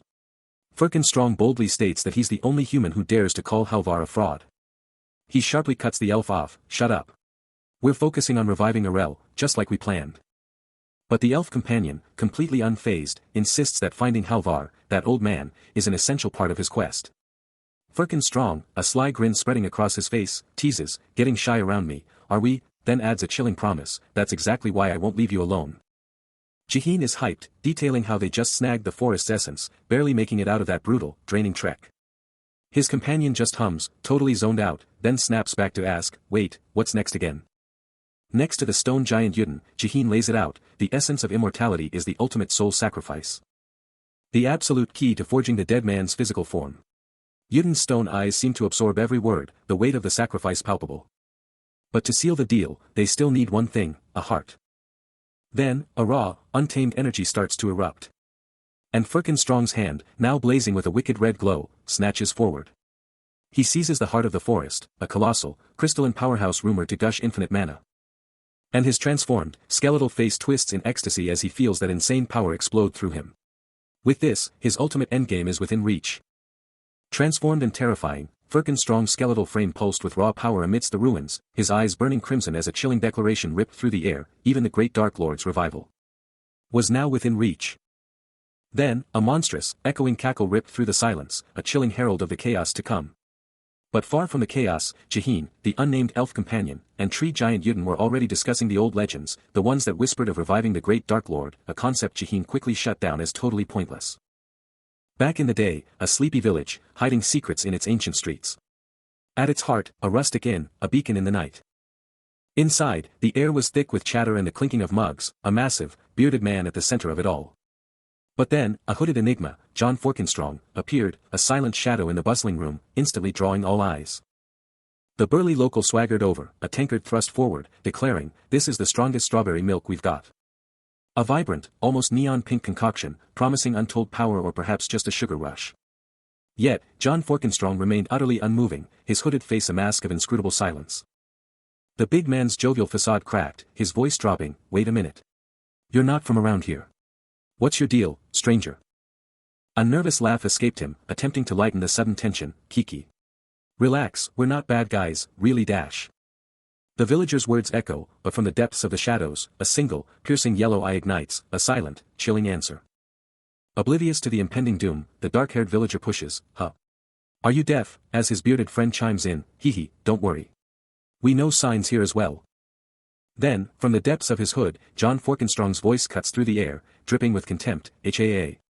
Ingrates are always the cause of even my moment of diversion." But before they can even process his words, a lightning-fast strike slams into the dark-haired man, forcing a choked cry of, "WH. What?"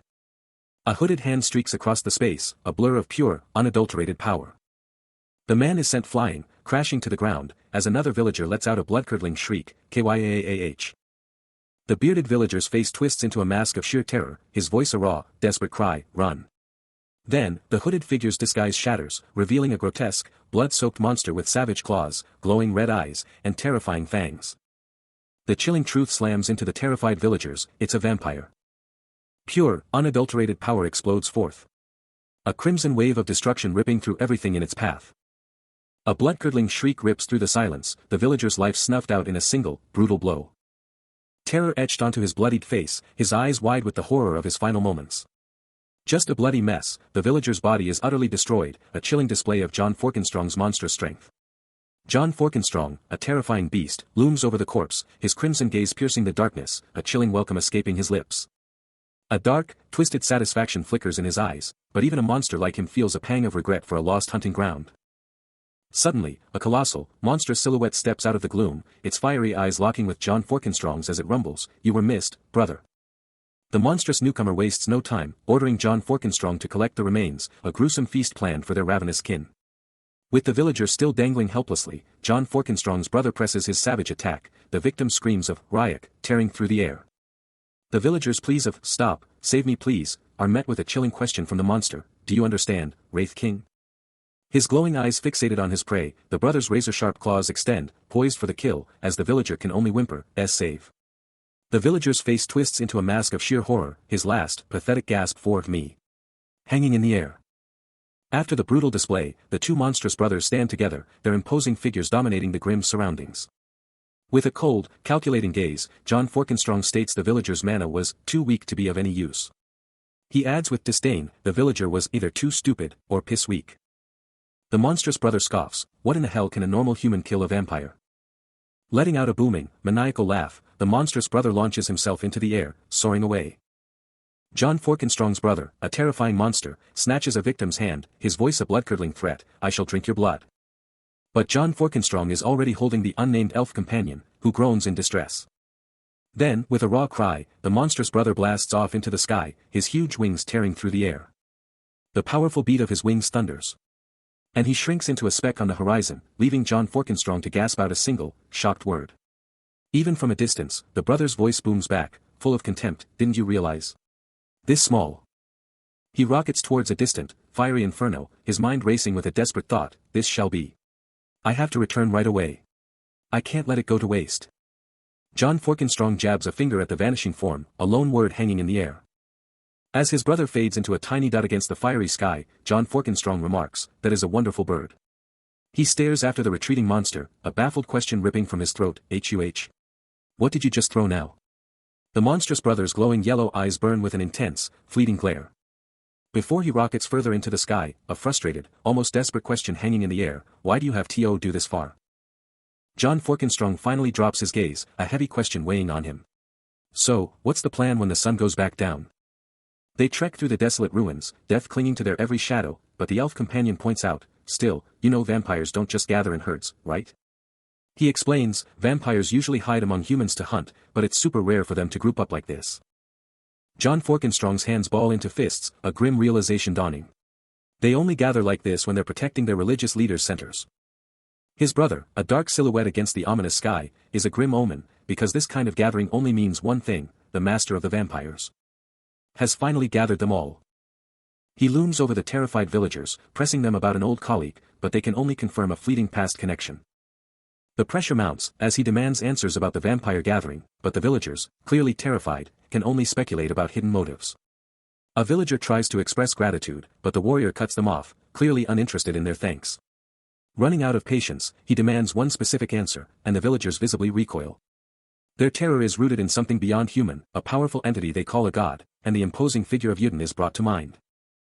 Consumed by terror, the villagers can only gasp out, "Dark God." The elf companion barely gets out his defiant words, before John Forkenstrong's brutal punch snaps his head back, cutting him off mid-sentence. He pivots back to the cowering villagers. John Forkenstrong, with chilling composure, promises them safety if they just spill the truth. A trembling villager finally speaks, confessing they have no real answers, only that the vampires just showed up out of nowhere. He flashes back to the initial assault, a brutal memory of the city gates breached, an endless tide of monsters crashing against human and dwarven lines. The carnage was absolute, countless lives snuffed out, treated as nothing more than cannon fodder in a relentless, drawn-out war. He vividly recalls the hundreds of thousands who perished defending the city, militia and soldiers alike, all for a castle he now understands was just a diversion. A dismissive scoff escapes him, his gaze fixed on the pathetic creature, realizing the man he hunts is far more obsessed than he ever imagined, questioning if this is all just a twisted game of planting seeds. But his elven companion, ever the skeptic, firmly believes he's wrong, even dropping the ominous name of their destination, Lava River. John Forkenstrong brushes off the elf's concerns, certain their target has never spilled a single truth, his resolve hardening to find the man and drag him back, no matter what. He spins around, barking orders to speed up, their mission far too critical to waste another second. Striding away, he makes it clear, they can't let some random nobodies snatch their prize. Chuck. A creature, a mere vassal, lets out a pained grunt, reeling from an unseen, devastating blow. Elsewhere, a powerful, regal figure on a grand throne can barely believe the news, demanding, "My vassals are dead." And by a mere human. Rising from his seat, his voice dripping with disbelief, he presses on, "My mosquito hunter mosquito." The scouts saw it themselves. That entire kingdom fell in just one battle. His piercing gaze hardens, the very idea of a human achieving such a feat igniting a furious, absolute denial. A mere human, taking out my vassal in one strike. Impossible. Back on his throne, a small, glowing orb held in his hand, he ponders the shocking implications of this new development. Whatever this is, the stars of fate better be certain. With a sharp sound, he descends from his throne, knowing it's time for him to step up. His imposing figure now fully revealed, he stands ready to face this new challenge head-on. This is Nogginless Duran. The very air hums with raw, untamed power. As the cavern sprawls out, a deadly maze of crimson and shadow. Then, out of nowhere, a devastating strike lands, sending John Forkenstrong flying, a raw, guttural cry tearing from his throat. He's hit hard, the sheer power of the assault shocking him to his core. His face twists in pure agony, the bone-jarring impact threatening to shatter him. Nogginless Duran, the terrifying demon lord, has John Forkenstrong's head in a vice-like grip, his crimson eyes burning with pure, unadulterated malice. Broken and beaten on the cold ground, John Forkenstrong spits out a defiant challenge, demanding to know who authorized this assault and why he's being treated like some kind of beast. Nogginless Duran just looms over him, a massive wooden club clutched in his hand, a silent, terrifying promise of more pain to come. The demon lord stands victorious over a pile of defeated bodies, including John Forkenstrong and the villagers, coldly stating that their pleas and reasons mean nothing to him, he's simply had enough. He stands victorious over the fallen, his voice dripping with absolute power, convinced a monster orchestrated this, yet utterly helpless in the moment. John writhes in agony, a guttural cry escaping him, as Duran's gaze snaps upward, sensing an overwhelming new force and demanding to know what's going on. The knight's eyes blow wide, a name of pure dread tearing from his throat, Master Mosquito. The villagers are paralyzed with fear, as John gasps out the name, Mosquito Vladriel, the legendary Mosquito King. Duran, now looking up at the colossal new arrival, actually complains about the dwarves daring to infringe on legitimate workers' rights to rest. He doubles down, declaring that even the ancient Dark Lords don't have the right to rest, so these defeated must be allowed to claim theirs. John and a villager are utterly stunned, completely bewildered by this bizarre, terrifying offer of rest from the monstrous king, even remarking that this mosquito is surprisingly nice. The colossal Mosquito Vladriel, a terrifying presence, simply booms, rest, then. His piercing red eyes burn with an unholy glow, a predatory grin stretching across his fanged maw. Nogginless Duran, towering over the utterly crushed John Forkenstrong, made his chilling demand, "Become a part of me." The warrior could only gasp, utterly paralyzed by fear.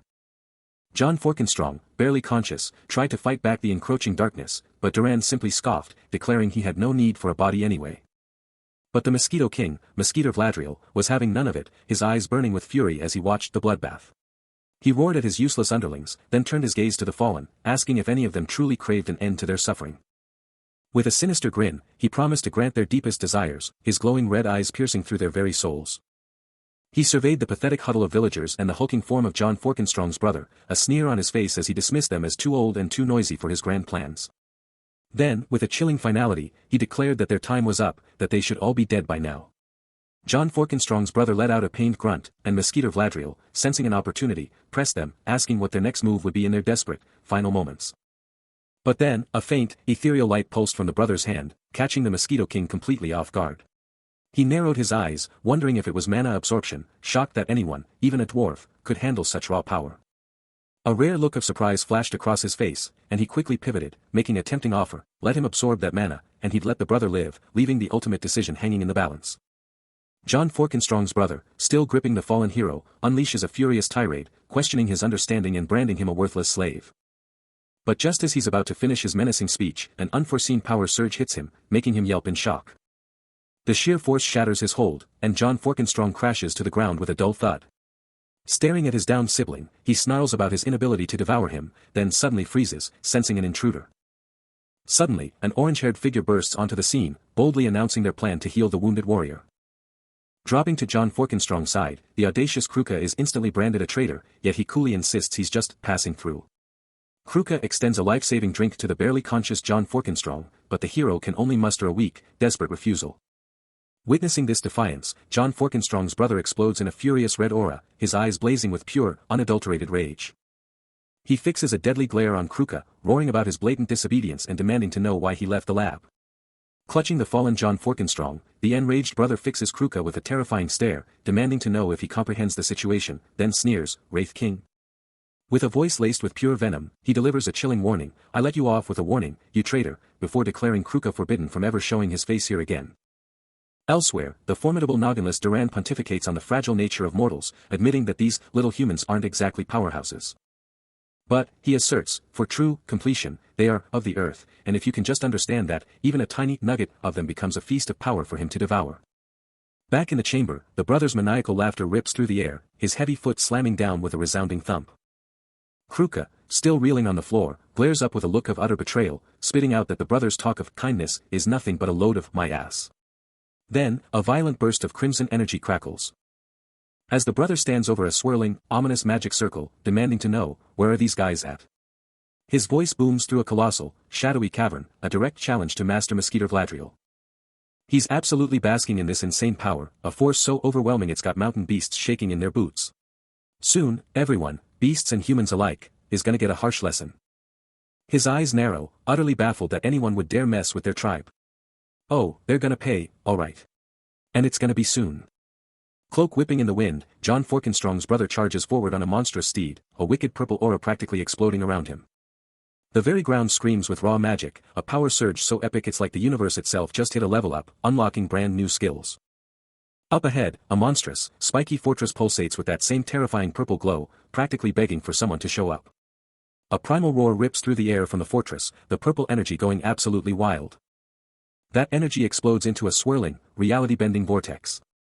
And just like that, John Forkenstrong is teleported into a dark, craggy cave, looking completely blindsided. John Forkenstrong is back, trapped in a desolate, rocky cavern.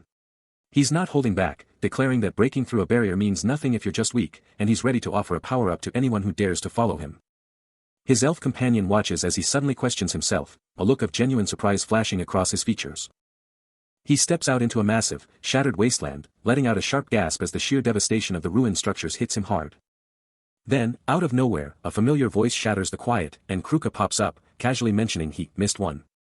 Now rocking a sleek, dark adventurer's outfit, John Forkenstrong looks down, confessing he thought he'd lost them for good.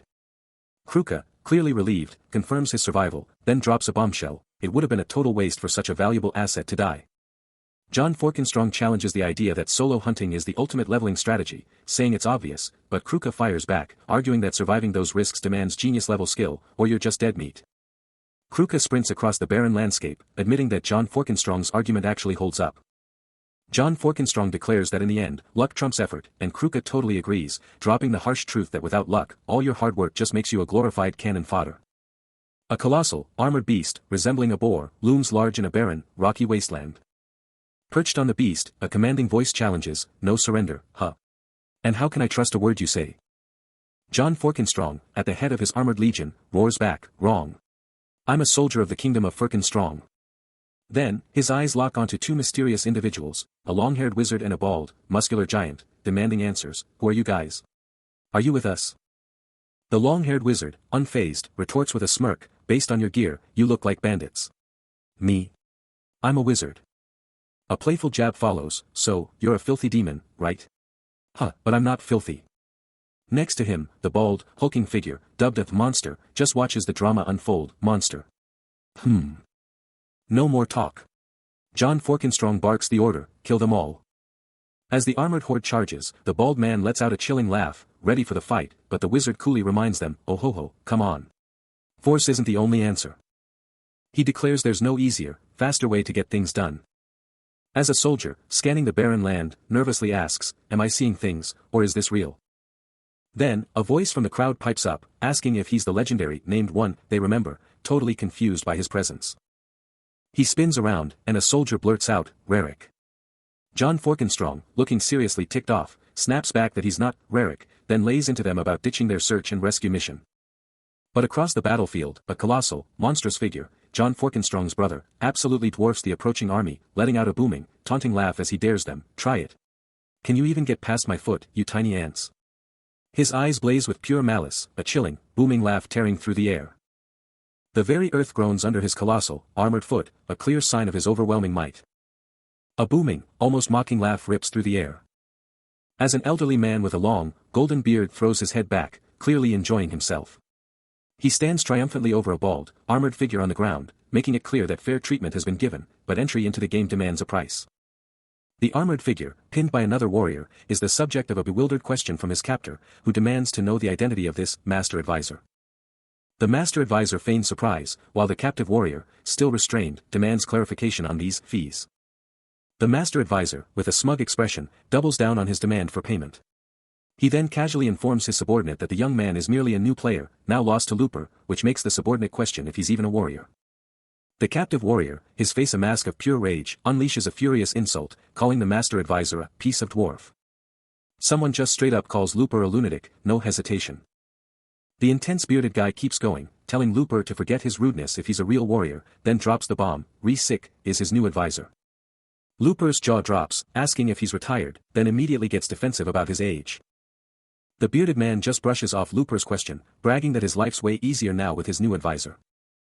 Looper, still obsessed with his age, demands an answer, how old do you think I am? He just stutters, completely unable to answer, his words turning into a pathetic mumble. The bearded man just covers his ear, totally done with Looper's pathetic struggle to remember his age, then hits him with a, is that even true? He just grips it, tightening his hold on that staff with a powerful squeeze. The bearded man keeps the pressure on, his eyes locked onto Master Advisor Looper, who's clearly feeling the heat. He's not letting up, demanding Re-Sick's real age, and you can practically see the sweat forming on the old advisor's brow. Re-Sick is totally flustered, trying to come up with something, but his face is screaming, I'm hiding something. The bearded man's patience is running out, his stare getting intense as he demands the truth. He's laying down the law, telling Re-Sick the world isn't his playground, and that some secrets just can't stay buried. Re-Sick tries to play it cool with a super vague answer, flashing a fake smile to dodge the question. He's still dodging, hard, claiming his age is totally irrelevant. But then, Re-Sick pulls a fast one, dropping Mosquito Vladriel's name, and hinting at some crazy stuff that went down last month. And just like that, the name summons the terrifying image of the demon lord, Mosquito Vladriel, a monstrous force of nature, absolutely dripping with mana-hungry evil. Chieftain Rear lays down the law, his voice a thunderclap, reminding everyone that his word is absolute. Especially for the weak, but then his thoughts shift to the evil knight of their tribe, wondering where he could be, knowing he's too powerful to be caught easily. He then flashes back to their past, how they always defended their territory, constantly evolving and becoming unstoppable, their triumphs etched in blood. His eyes blaze crimson, a raw power radiating as he asserts that only those with the mountain giant's blood possess this strength, a fundamental truth that sets him and Nogginless apart from any other lineage. And in his grasp, the very heart of the earth pulses with raw, crimson power, a living testament to their unstoppable might. He surveys his legions, a chilling certainty in his voice, since this power, they've never tasted defeat, always crushing their enemies. From crushing demons and monsters to decimating barbarians, every single foe has fallen before them. Clutching his colossal blade, he pivots, his gaze piercing as he demands an answer, his resolve absolute. His elf companion, however, reveals the grim truth, it's not that simple, with hostages trapped inside, making a frontal assault a deadly gamble, and any rash move could seal their fate. The old man, clearly at his wit's end, confesses the situation is spiraling out of control, even contemplating sending the kids to safety. John Forkenstrong pauses, a flicker of uncertainty crossing his features. Before he boldly steps up, declaring he'll fight as a friend, not a subordinate, convinced that only he and the old man can take down the evil knight. But the old man warns against rushing in. As the warrior's mind races, his legendary titles Wrath of the Holy Sword and The Named One echoing, fueling his confidence. He then promises the elder he's a master assassin, ready to take out any threat without a second thought. Looper, clearly exasperated, grumbles an apology to Kruka. Before trying to hold the warrior back, insisting he's not the only one who can get the job done. Suddenly, elsewhere, armored soldiers stumble upon a horrifying sight. One of their comrades is groaning, inexplicably turned into a zombie. That was the first time anyone had seen him go up against a monster like this, a primal growl ripping from his throat as he braced for the hit. But the armored attacker was sent absolutely flying backward with a shriek of pure agony, leaving John Forkenstrong to stare with an intense, laser-focused gaze. The armored figure, however, quickly recovered, screaming a challenge as he lunged back into the fray, only to be met with another grunt of pure resistance. He lay absolutely defeated on the ground, questioning why he had suddenly gone completely mad. Groaning in pain and confusion as John Forkenstrong stood triumphantly over him. Meanwhile, in a dark, cavernous space, a group of armored soldiers stood, one cradling a small, unconscious pink figure that had fallen with a soft thud, a truly unsettling sight. Back with John Forkenstrong, an older companion wondered if the defeated foe had taken some kind of crazy drugs, while John Forkenstrong himself glared, asking if he was being challenged right now. Then, the older man spoke with a grim, chilling realization, confirming that bastard was indeed here, a sentiment John Forkenstrong echoed with equal, furious intensity. Hooves pound, a lone rider emerges from the shadows, heading straight for a colossal, purple-glowing entity that screams danger. Against a swirling, cosmic purple sky, the rider charges, a tiny silhouette against an epic backdrop. Their target? None other than the cursed, invisible golem, a massive, horned, red-eyed beast of armor. Elsewhere, John Forkenstrong and his elf companion close in, but the elf quickly warns him not to even glance at the terrifying new threat. But as John Forkenstrong tries to get a read on the golem, a mind-bending force hits him, his eyes blazing red as a voice taunts him, promising madness. Shaking off the mental attack, John Forkenstrong snaps back, reminding his ally of their past victories and declaring that even this bastard might be worth saving. With a shared understanding, the elf companion gets ready to unleash a magic circle, recognizing John Forkenstrong's unwavering determination. In a flash, John Forkenstrong's eyes snap open, now blazing with a fierce red glow as raw power erupts from his very being. The transformation intensifies, red energy exploding from his eyes and mouth, his very skin cracking as he unleashes unimaginable power. Suddenly, a voice rips through the void, demanding to know if he understands, screaming out, "John Narson." He blinks, utterly bewildered, the strange name hitting him like a shockwave. His vision snaps into focus, revealing three shadowy figures before him, their presence unsettling in the desolate space. First, a bearded man, Vendal, appears, his intense stare piercing through the illusion. Then, the King of Human emerges, a powerful, bearded figure with a golden headband, his presence radiating authority. And then, a striking silver-haired individual, his sharp gaze holding untold secrets. The bearded man, Vendal, is suddenly called Ariel, and he starts to speak, his voice fading into an eerie silence. His head drops, a single word escaping his lips, as the chaotic visions overwhelm him. He snaps awake, a new beard on his face, and the harsh truth hits him, it was all just a dream. A primal scream rips through the air as the warrior's blue eyes ignite with raw power beneath his iconic horned helmet. But then, a terrifying shift. His eyes blaze a furious, demonic red, as if an ancient evil is seizing his very soul, his hands clawing at his face in pure torment. A hand shoots out, a desperate, silent plea for help, as a worried voice cuts through the chaos. The demonic red recedes, replaced by his piercing blue once more, a lone tear betraying the immense struggle within as he fights to reclaim his mind. He crashes to the desolate earth, helmet cast aside, his eyes now blazing a terrifying red, while the defiant shouts of his loyal warriors ring out, vowing never to be enslaved. Clutching his head, he lets out a pained groan, the world spinning in a disorienting blur around him. A crushing wave of disorientation hits him, and he cries out, utterly lost in a terrifying void of forgotten identity. But then, he rises, a new resolve hardening his gaze as he locks eyes with his warriors, a spark of understanding igniting within him as he realizes their desperate, bound state. And with a thunderous roar of determination, he reclaims his helmet, his eyes now blazing with an electrifying purple, unleashing a primal growl as he rallies his loyal army to shatter their chains and rise. John Forkenstrong is absolutely reeling, his companion freaking out about how they just got wrecked by some insane monster. But as he's processing all this, a wild thought hits him, what if that wasn't even the real monster? He stands up, and it hits him like a truck, the real threat isn't what they fought, it's this other guy. His eyes blaze with a terrifying red glow as he snarls out a name that means pure, unadulterated trouble. He's absolutely pumped, screaming that he's gonna survive this, no matter what. He's not going down like this. But bam. Out of nowhere, the silver-haired dude lands a brutal kick, sending him flying, totally blindsiding him. He's airborne, just a blur flying through the air. He slams into the ground, dust exploding everywhere. And just like that, the silver-haired attacker is standing right over him, totally owning the moment. He's launched through the air, a helpless ragdoll against the sheer power unleashed. His armored form tumbles, completely out of control. He crashes down with a guttural gasp, only to be met with the silver-haired figure's taunt, "He's not coming to help you at all, is he?" Towering over him, the figure declares, "Then, I have to bring you back to your senses." A brutal, decisive punch connects, the impact echoing with a sickening thud. Even weakened, that fist still packs a wallop. Slumped on the ground, John Forkenstrong finally concedes, "I guess you got what you're after, huh? You won." As he lies defeated, a soft blue aura begins to emanate from his body, and he laments, "Huh, what a pity. This body of mine, even if it is having lots of hardships, it is still a body that has gone through all the hardships with me. Rindu. I'm here." The silver-haired figure looks down, questioning, Are you being sincere? Looks like even the legendary Ghost King has turned over a new leaf, huh? The focus shifts to a familiar blade, John Narson's dagger, now poised to sharpen something far more than just its edge. The silver-haired figure grips the dagger, a temporary alliance on his lips, ready to make a move. He can't believe it himself, admitting he never thought he'd be fighting against the Ghost Lord as his own knight.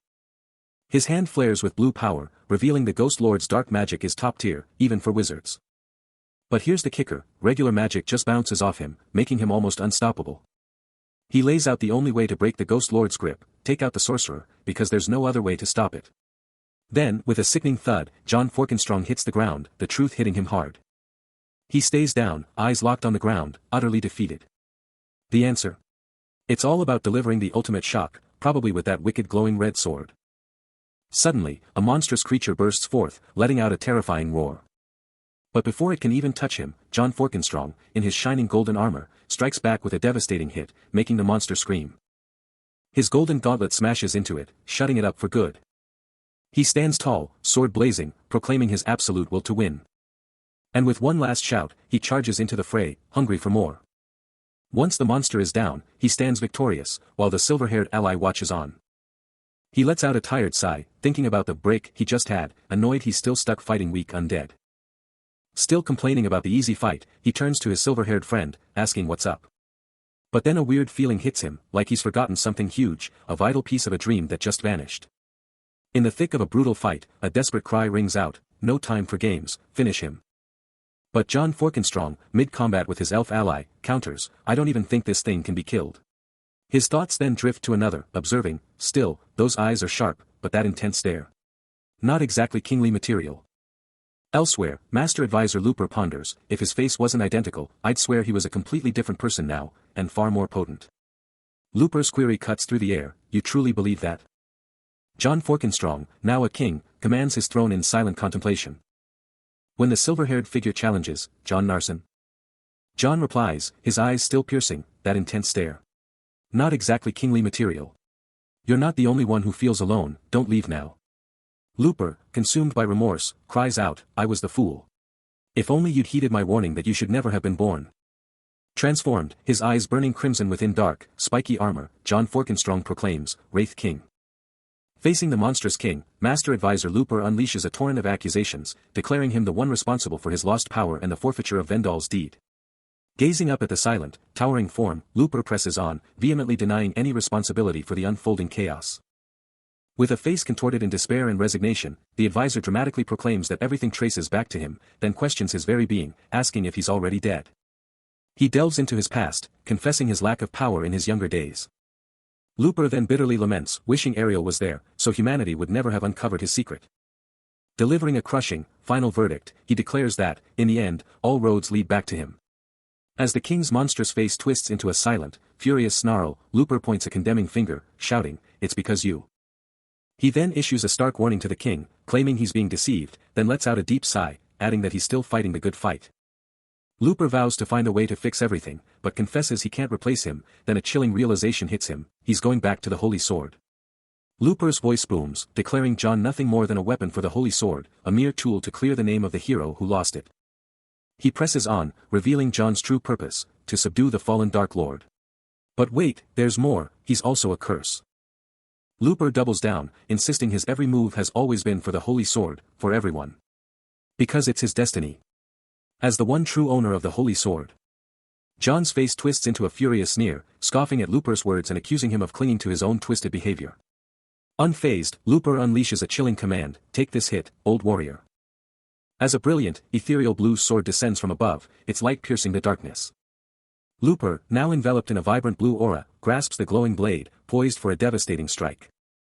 He lunges, his ethereal blue blade blazing with power, demanding his opponent snap out of it, or face the ultimate price.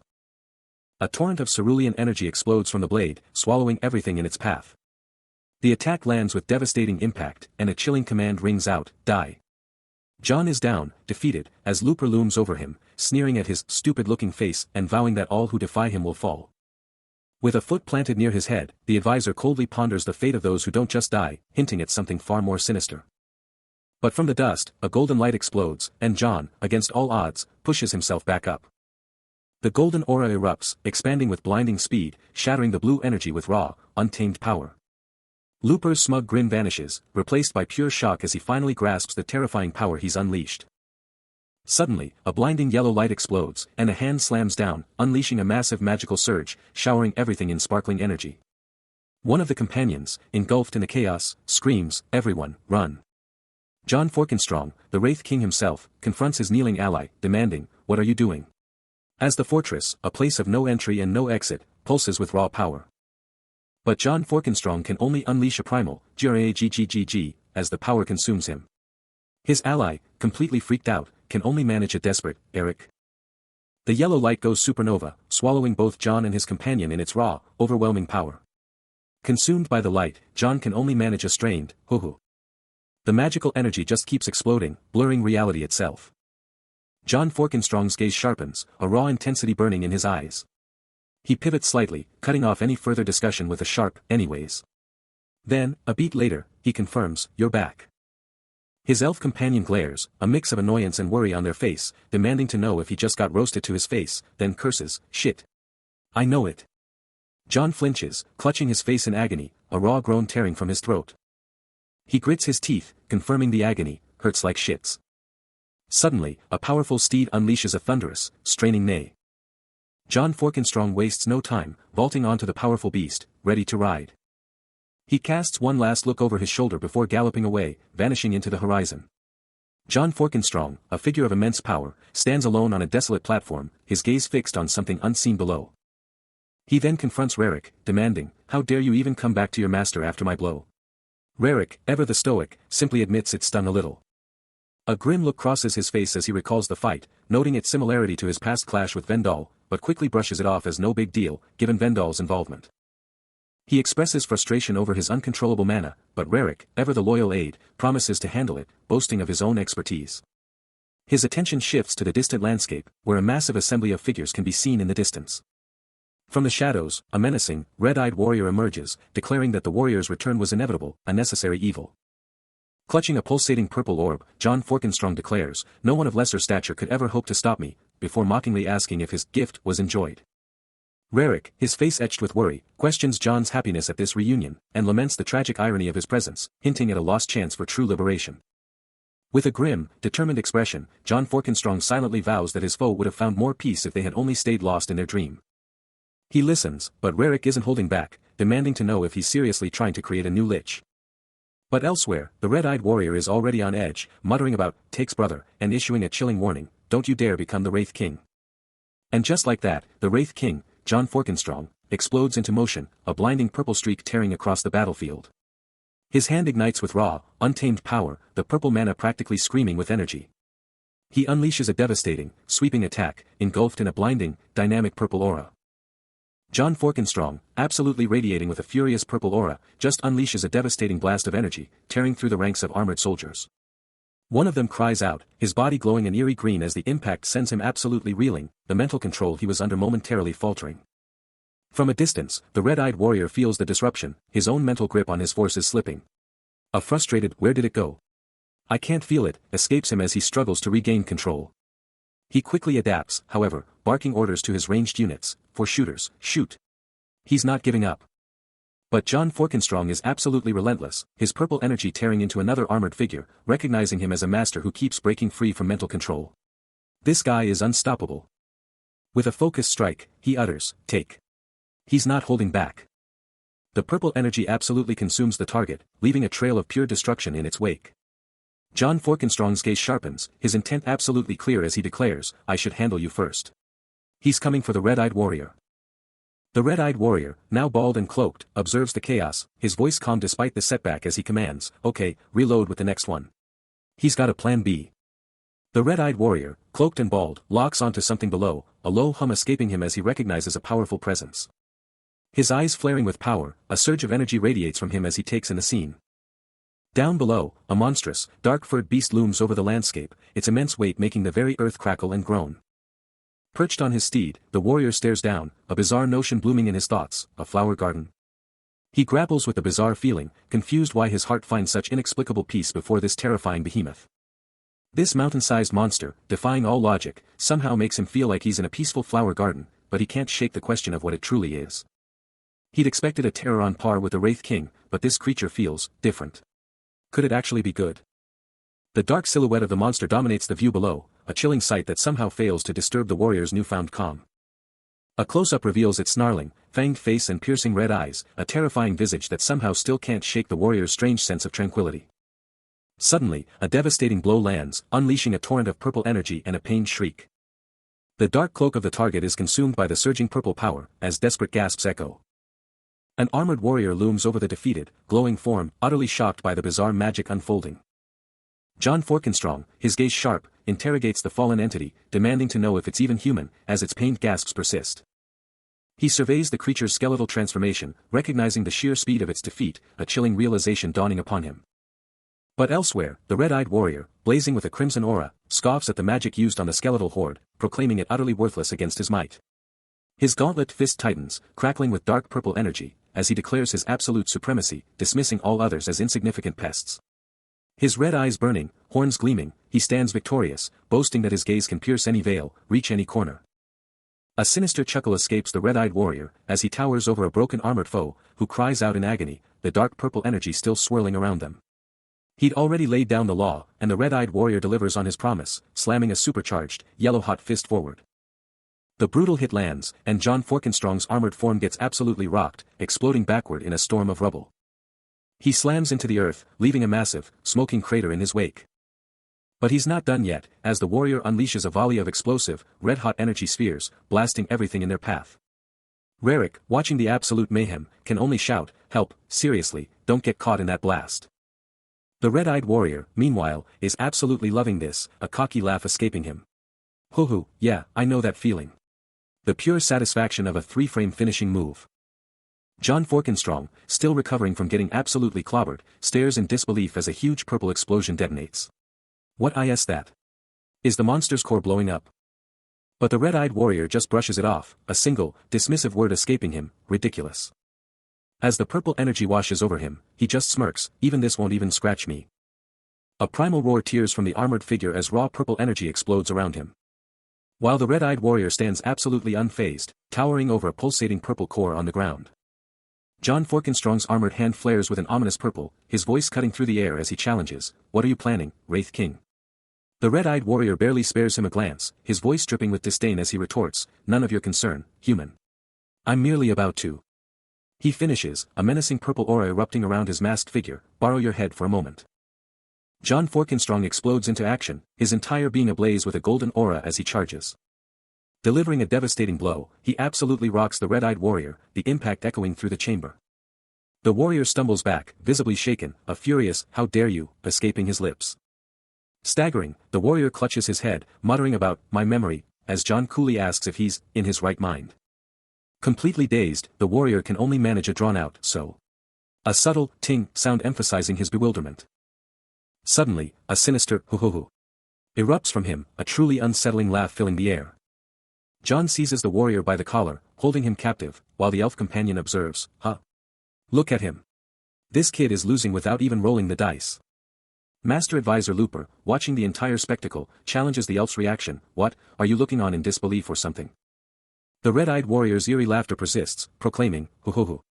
I don't do those things like that," while Looper sharply warns, "You better behave."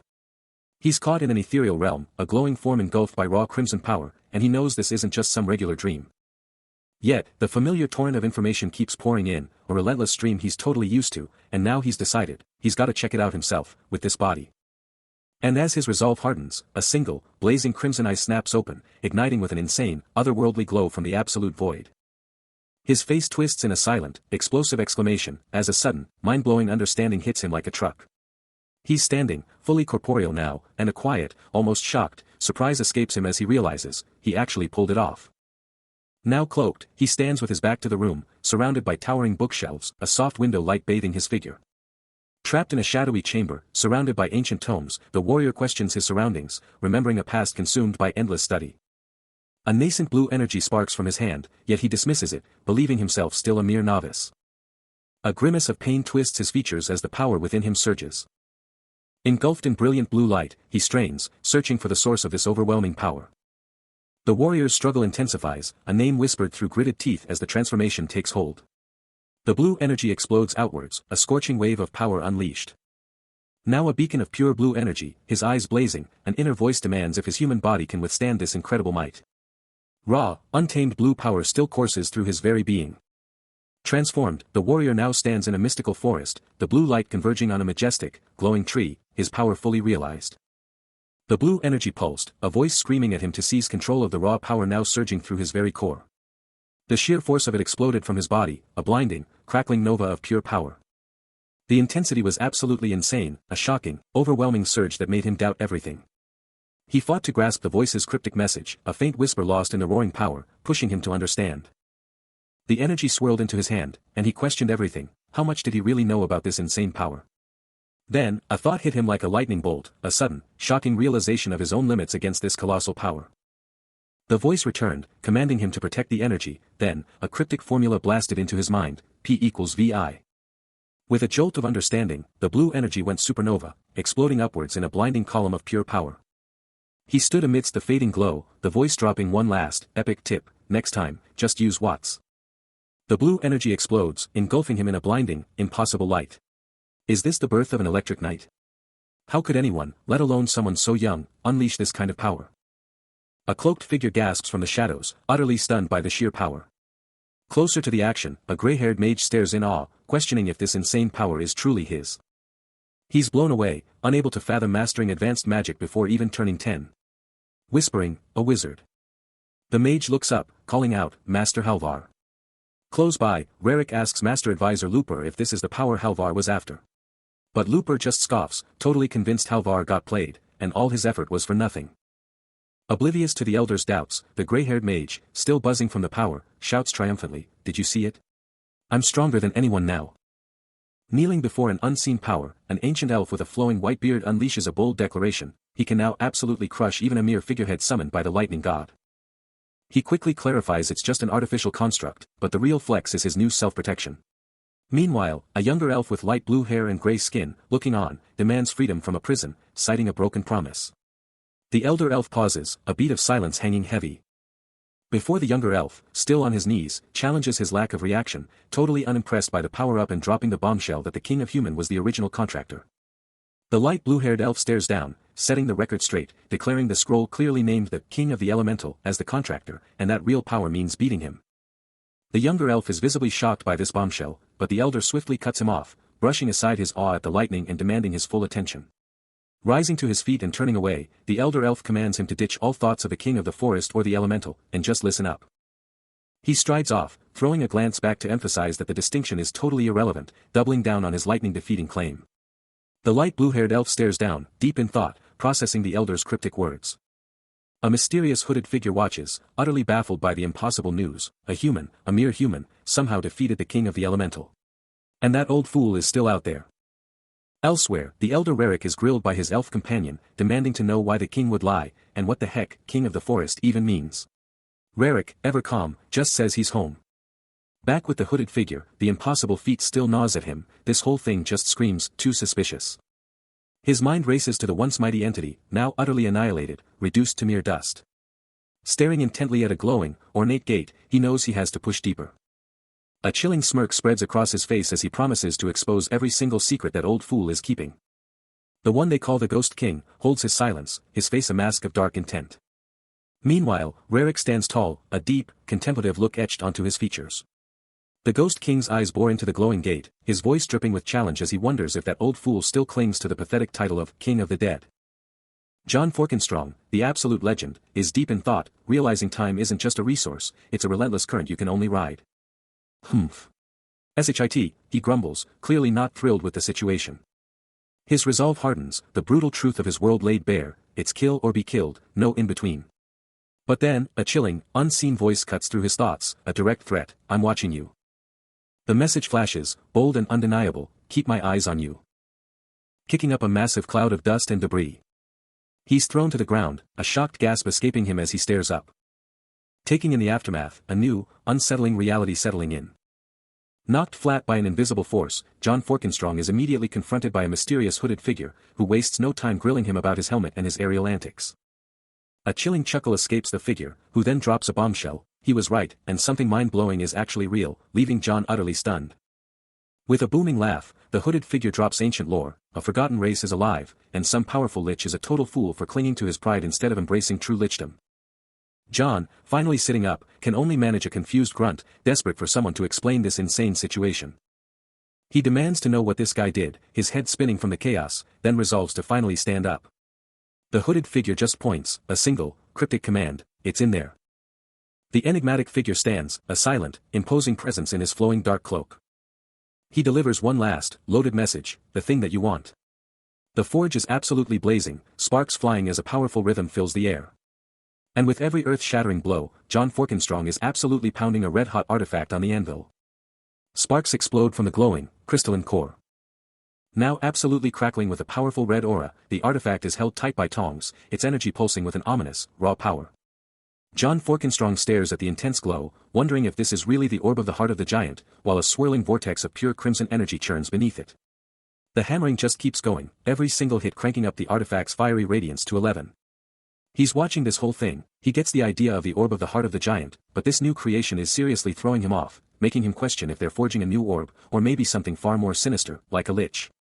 The red energy absolutely explodes, surging violently from the artifact, threatening to consume everything.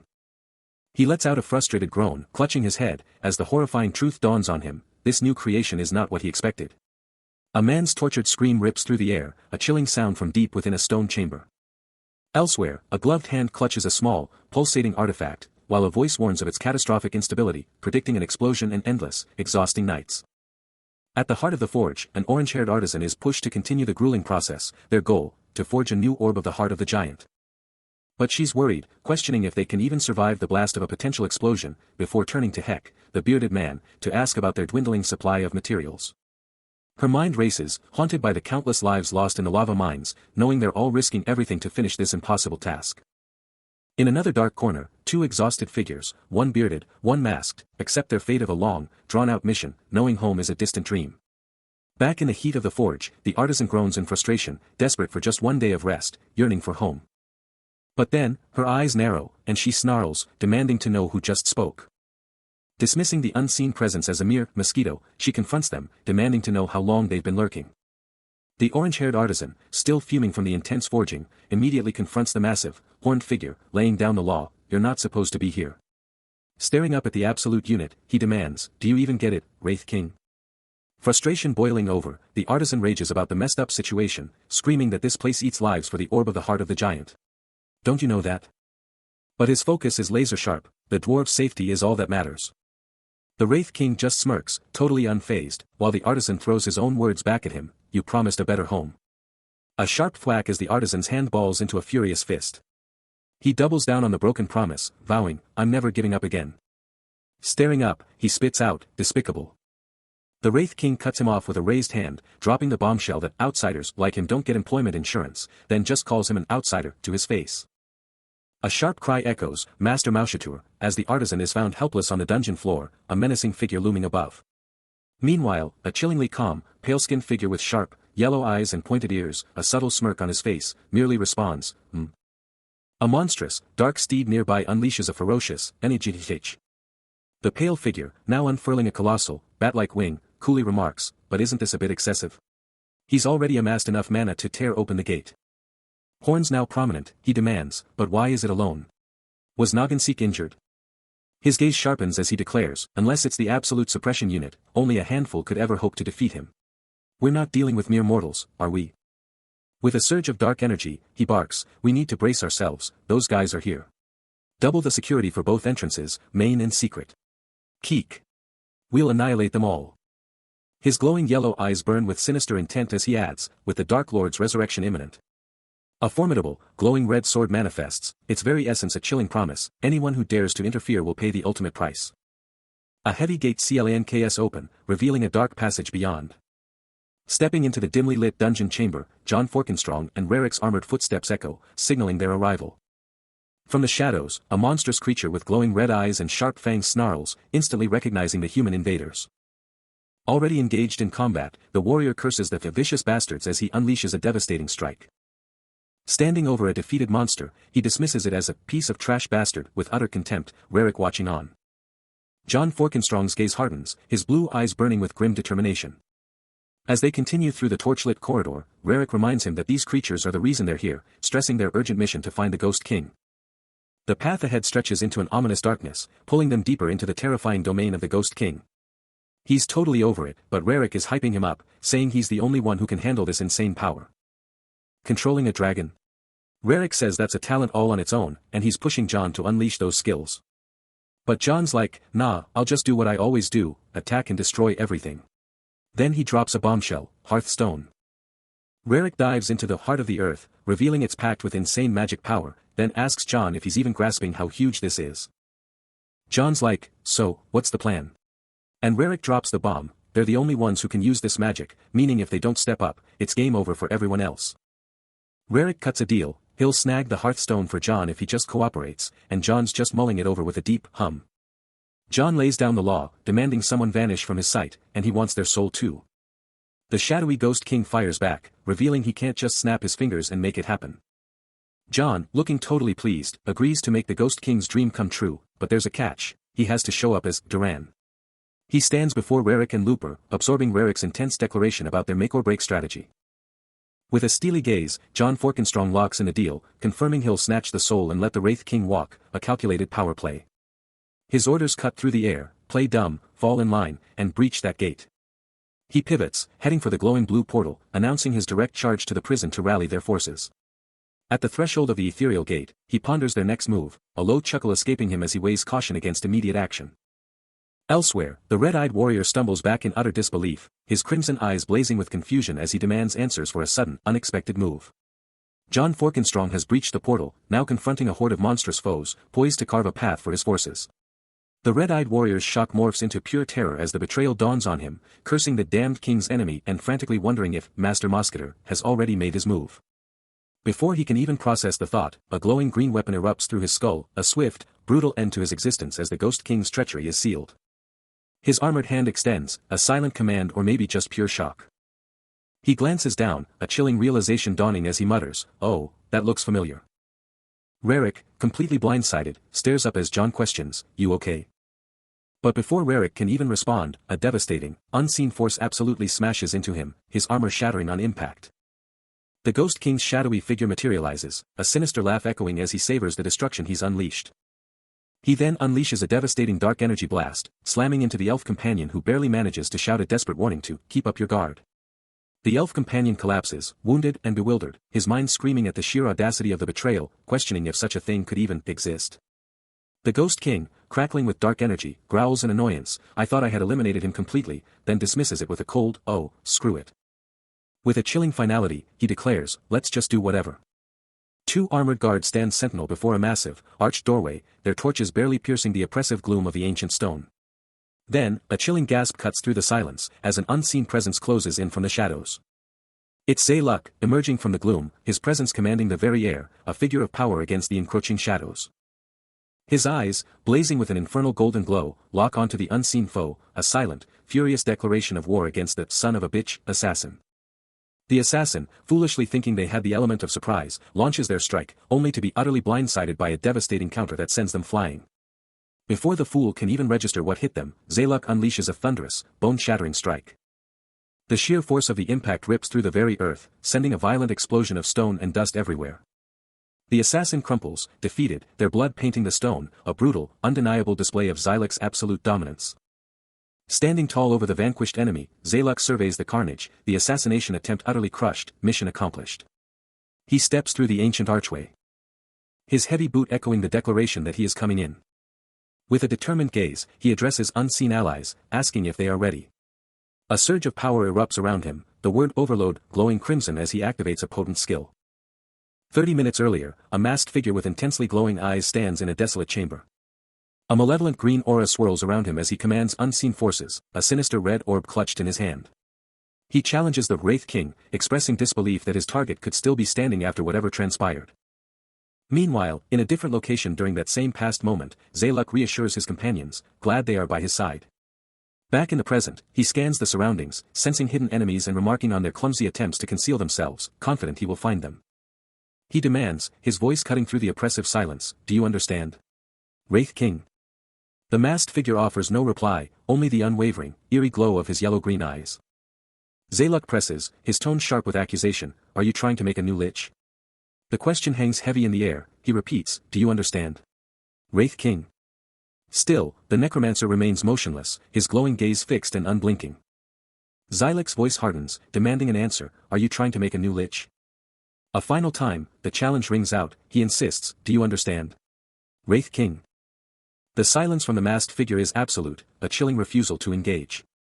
Zayluk's final question is a stark warning, "Are you trying to make a new lich?" Deep within a forgotten chamber, the tension was palpable, setting the stage for a crucial exchange. With a subtle blue glow emanating from him, he cut straight to the chase, demanding to know if the source had finally been located. The seasoned elder, meticulously inspecting the ancient stone, admitted he'd pinpointed the source, but getting it out was proving to be a whole other beast.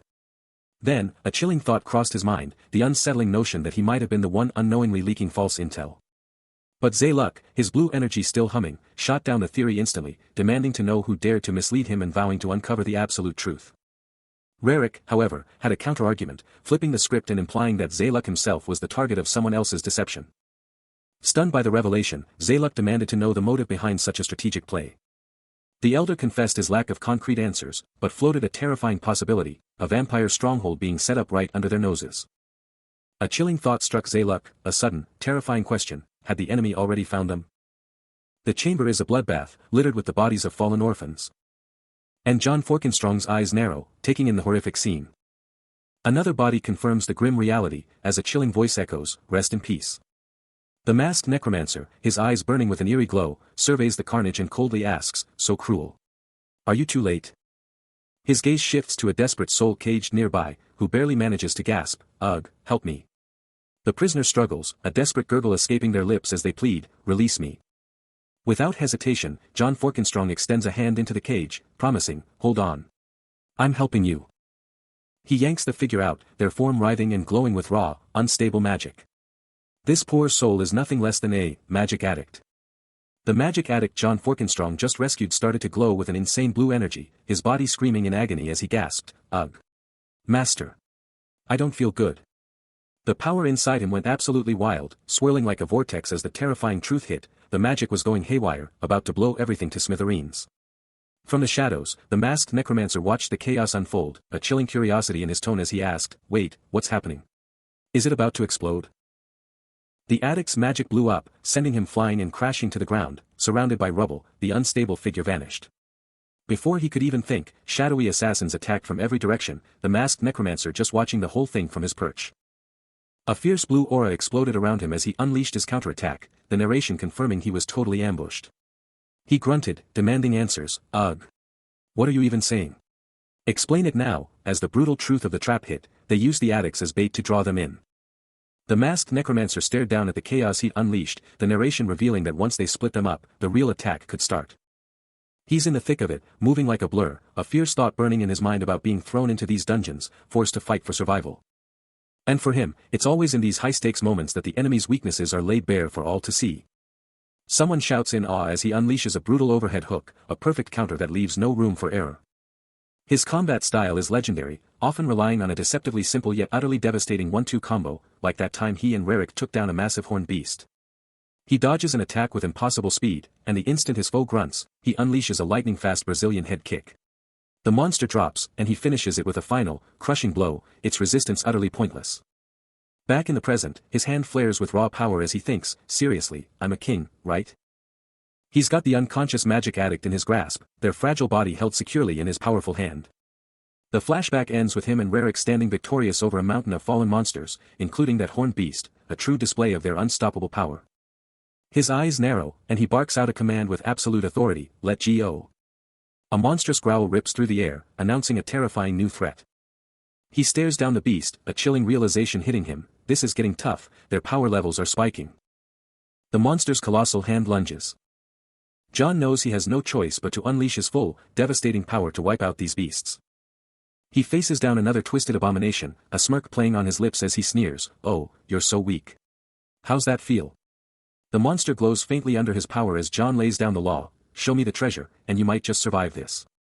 Later, hauling the unconscious magic addict, he lets out a frustrated groan, seriously. I was busy, but now I'm stuck saving this guy. Damn it. His hand ignites with a fierce, vibrant blue energy.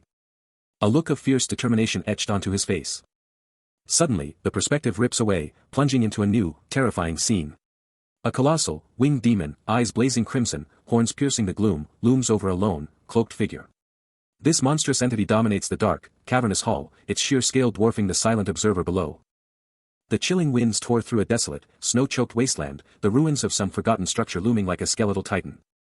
In this frozen hellscape, John Forkenstrong, the absolute legend, squinted into the blinding glare, his gaze piercing the distance for any flicker of movement. His squad, a hardened crew, huddled close, one of them frantically checking a comms device, dreading the thought of no signal, then snapping to attention to greet their master. The sun was rising, but still, nothing, no life, no signal, just dead air. Rarick, ever the wise one, warned everyone to keep it down, knowing their leader's temper could flare. The old man pondered, thinking it was almost insulting to send someone of their master's power on a simple mission. Then, a massive explosion ripped through a wall in the distance, blasting it apart in a shower of glowing yellow energy, someone casually noting how sturdy it was. John Forkenstrong's face turned to stone, his voice cutting through the air with a single, unyielding command, stay at the ready. Rarick, standing firm beside him, added that if they wanted to get their allies out alive, they needed to be ready to make some noise and draw the enemy's focus. But then, an utterly bizarre sound echoed from somewhere unseen, making both men snap their heads up, a bewildered escaping their lips. He scans the desolate, snow-covered ruins, his armored companions ready for anything behind him. Then, a voice slices through the tension, commanding, put that blade away, now. The masked figure, skeletal and cloaked, stands before them, coolly declaring, I'm not suspicious at all. One of the armored guards grumbles, just wearing a mask makes you super suspicious. What is that, cosplay? The necromancer clarifies, my face is unpleasant, so I cover it. I'll remove it if you insist, but first, drop your weapons. All of you. But before they can even think, a devastating purple aura explodes from the masked figure, his eyes blazing as the very ground shatters beneath an invisible, crushing power. The pressure skyrockets, an impossible, crushing weight of 100 times gravity slamming down. John Forkenstrong and Rarick cry out, fighting against the impossible, crushing force, barely holding on. The necromancer sneers down at their struggle, a chilling, mocking tone in his voice as he asks, gravity? What even is gravity? Hee. There's no such thing in this world. I mean, hee. The masked necromancer's glowing eyes pierce through the silence, a chilling question hanging in the air, demanding an answer. He casually explains his brutal greeting, revealing that the crushing force they're experiencing is just his hello, a mere threefold manipulation of gravity.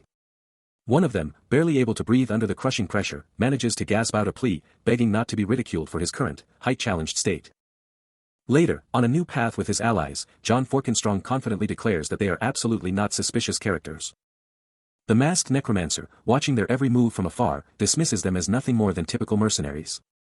As their trek continues, the elf companion warns that the fortress is impenetrable, but Rarick quickly corrects him, stating he's not after their lord, but searching for a friend.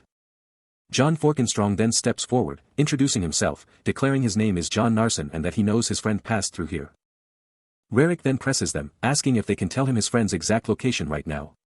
Deep within a forgotten, brick-lined passage, chains hang silently from the ceiling, hinting at a history of confinement. Then, a towering, muscular figure with massive horns and leathery wings comes into view, his imposing form casting a long shadow. Each heavy step echoes through the ancient halls, his clawed feet moving with deliberate power across the stone floor. His sharp, glowing yellow eyes betray a deep, ancient weariness, yet also an undeniable, simmering power.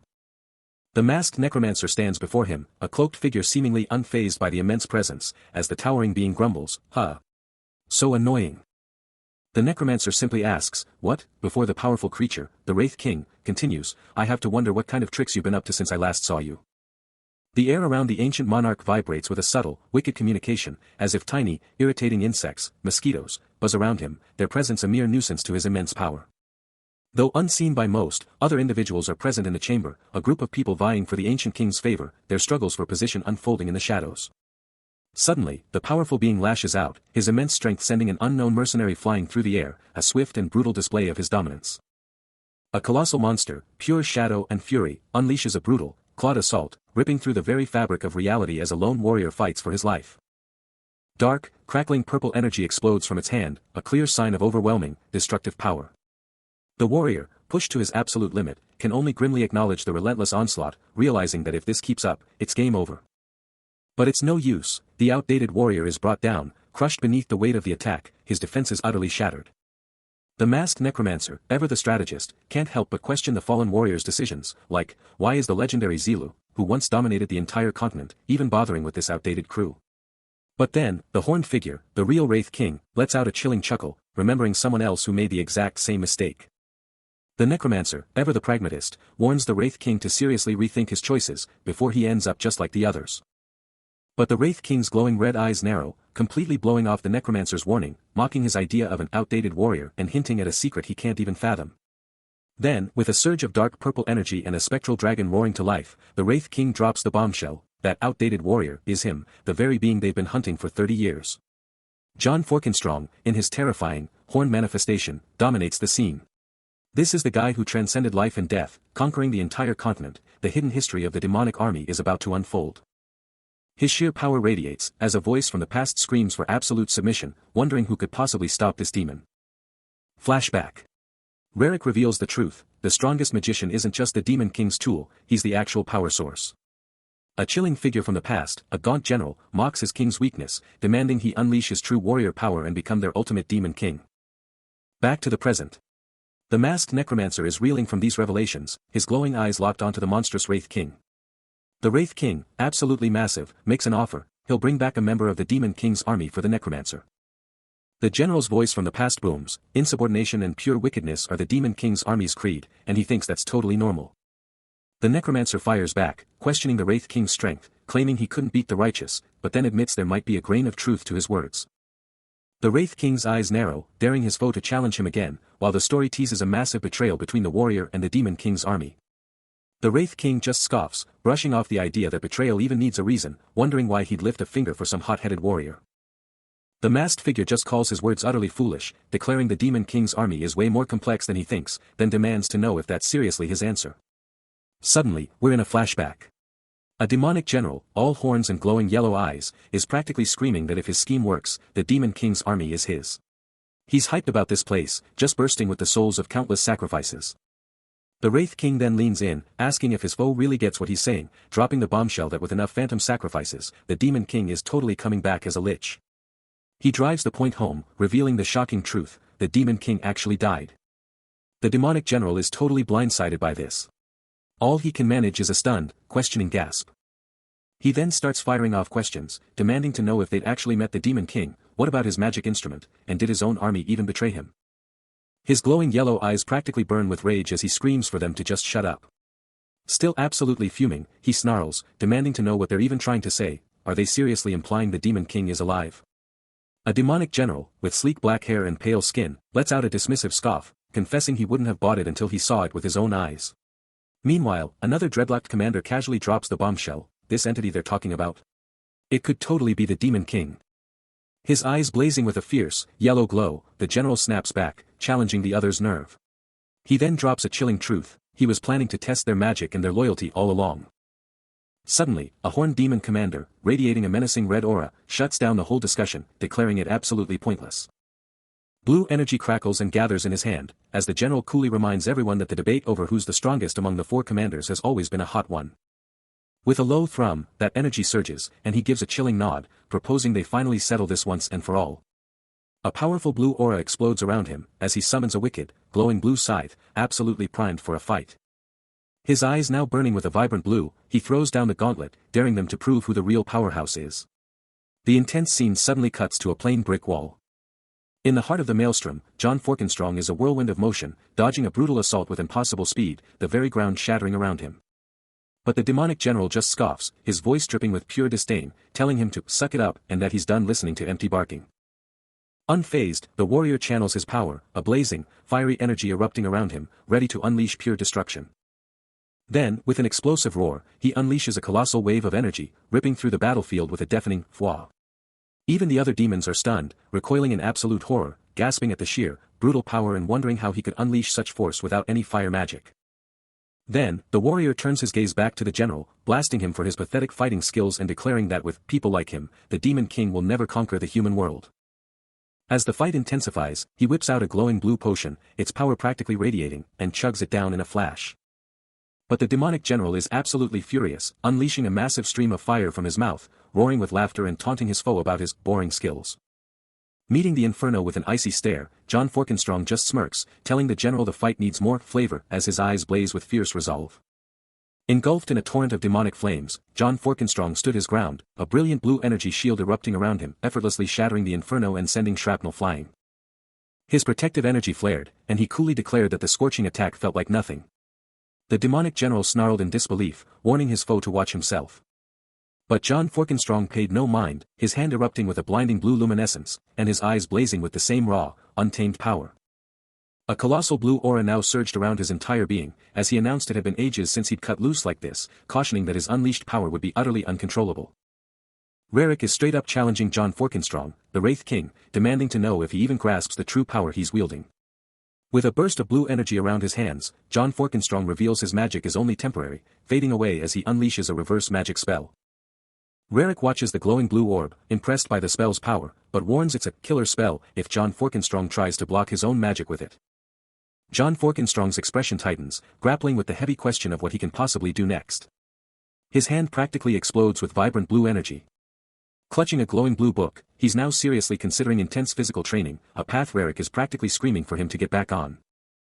Decked out in new gear and gripping a staff, John Forkenstrong is all ears as Rarik breaks down the magic game, weapon versus body, bluntly stating that a body-based surprise attack without serious training is just asking for self-destruction. But Rarik isn't holding back, promising that with enough physical training, John Forkenstrong could absolutely master using magic directly through his own body. John Forkenstrong's mind races, connecting the dots. If he can't master magic internally, then external magic might be totally off-limits too. Rarik drops a bombshell, revealing that John Forkenstrong's external magic was only temporary because he forced his own body to become a magic circuit. He elaborates that magic, when blocked, will always find a way, carving out a new circuit within the body itself. With a dismissive scoff, he labels John Forkenstrong an idiot, confessing he had a reason for holding back on magic lessons, but now that the impossible had happened, they were past the point of no return. The chilling warning echoes, if you can't control the magic within your own body, that circuit will shatter, and you'll be twisted into a monstrous abomination. John Forkenstrong stares at his pulsating hand, a desperate question hanging in the air, can't I, as Rarik's hand closes around his. A surge of brilliant blue magic erupts from Rarik, channeling directly into John Forkenstrong's hand, and Rarik's eyes widen in utter shock, barely able to comprehend what just happened. Rarik's jaw drops, his voice filled with pure awe as he shouts that magic is surging through him, a sight he's never, ever seen. How could this kid forge a magic circuit in mere moments? A vibrant blue aura now pulses around John Forkenstrong as he stares at his hand, a wave of disbelief and triumph washing over him. It actually worked. A vision of a fearsome, glowing red sword, pulsating with raw power, flashes into existence, a stark symbol of the immense strength now at his command. But then, a terrifying, monstrous clawed hand fills the frame, a chilling reminder of the dark path or hidden dangers that still lie ahead with his newfound power. After ages away from the arcane arts, the light blue-haired mage feels a surge of power, like her old self is finally back. But a crucial question pops into her head, how does she even use this magic anymore? Suddenly, a blast of blue energy explodes from her, slamming into a horned monster with incredible power. This draws the attention of the other monsters, and one of them sneers, calling her magic a trivial skill. But she doesn't care. She unleashes a massive, sweeping wave of blue energy, wondering if this is how it's done as it absolutely decimates the monsters around her. A horned creature screams in agony, blown back by the sheer power of her magic. Another monster gets launched by the explosive impact, screaming about how much it hurts and daring to challenge her. The ground shakes as a monster lies defeated, its body trembling from the devastating magical assault. But then, a massive, enraged horned monster steps forward, its voice booming with fury, swearing to personally end the mage for daring to use such a trivial skill. From the depths of a dark abyss, a truly horrifying, multi-eyed beast emerges, its fangs ready to tear through anything in its path. But back on the battlefield, glowing with an incredible blue energy, our light blue-haired mage unleashes her power, confessing with a touch of disbelief that this is her very first time using magic. The raw, pulsating energy surrounds her, and she can't help but ask if she's even doing it right. But that uncertainty quickly vanishes, replaced by fierce determination as she screams at the crazy bastards to stop breaking the rules. Then, with an explosive burst, she unleashes a cataclysmic wave of blue magic, absolutely obliterating everything in its path. But that incredible power comes at a cost, leaving her utterly exhausted, sweat pouring down her face as the magical aura flickers and dies. And from the shadows, high above, a mysterious cloaked figure observes the entire chaotic scene, their intentions completely unknown. Closer to the action, a hulking horned monster is absolutely furious, shocked to discover she's a mage and raging about how many more foes he'll have to slaughter. But amidst the fallen bodies of her enemies, the light blue-haired mage stands tall, looking up with an unyielding gaze and declaring her readiness to take on every last one of them. A grotesque, horned monster is absolutely floored, its mind blown by an impossible attack. The air around it explodes with raw, blue energy, as a hand unleashes the ultimate combo of earth, fire, wind, water, and spirit. The monster's face twists in pure agony and confusion, it just can't wrap its head around this insane power. Out of the chaos, Captain Pa bursts forth, his light blue hair flying, one eye blazing with the same wild blue energy that's wrecking his enemy. A dark-haired man is just watching the whole thing go down, a hint of shock breaking through his usual poker face. The monster, totally disoriented, is just trying to figure out what the heck is happening. Its body starts twisting and shrinking, clothes ripping as the magic literally forces it to change. Totally enraged and confused, the monster screams, accusing its enemy of messing with its head. The dark-haired man walks right up to the now tiny monster, and drops a chilling line in response to its last, desperate wish. A blinding blue explosion rips through reality, and the light blue-haired mage unleashes a chilling promise, "I'll kill you." But the true power behind the assault reveals himself, a hand clutching a pulsating blue cube, declaring, "I'm a physical scholar." But not all demons fall so easily, one red-haired fiend, crackling with dark power, roars in fury, "How dare I speak to you like me?" Before whispering a desperate plea to Lord Soy. And then, the true terror emerges, a colossal horned demon, its eyes blazing with infernal red, a silent, terrifying sentinel of destruction. The ground is littered with the broken forms of their brethren, a dying voice whimpering, "Why are you killing us?" A terrified demon, surrounded by ominous red runes, can only gasp, "You'll kill me." The magic detonates, engulfing a demon in a searing explosion, its final, desperate shriek echoing, I'm scared." Pure, unadulterated terror contorts the faces of two more demons, as the massacre continues unabated. Amidst the devastation, the horned demon surveys the scene, a chilling, unexpected statement rumbling from its throat, "I'm parched." John Forkenstrong lets out a guttural sound, his gaze sweeping over the absolute carnage. His eyes snap open. Leaving the shattered remains behind, he strides purposefully through the war-torn terrain. He'd followed the chaos, expecting a fight, but even he's taken aback by the sheer scale of the aftermath. Through the pulverized rock and mangled steel, a tiny, broken demon is sprawled, utterly defeated. Its form is mangled, and a voice cuts through the air, taunting its pathetic state, unable to even find its footing. The puny demon is launched through the air, a helpless ragdoll against an overwhelming force. A chilling, guttural chuckle rips through the air as the horned demon emerges, sizing up the fallen foe and sneering at the pathetic display of power. His eyes narrow to slits, a venomous curse spitting from his mouth. The masked necromancer, utterly unfazed, brushes off the concern about the demon's missing arm, declaring it a triviality. With a chilling chuckle, he doubles down, pointing out the demon's arm was the first to go, and it'll just regenerate anyway. Beside him, the formidable red-haired demon stands, a silent, imposing presence. A monstrous horned demon lays down the law, confirming its subordinate's grasp of the grim reality. The demon reveals the chilling truth, the grand corridor is just one of many sacrifice sites, and a guttural growl rumbles from the armored warrior.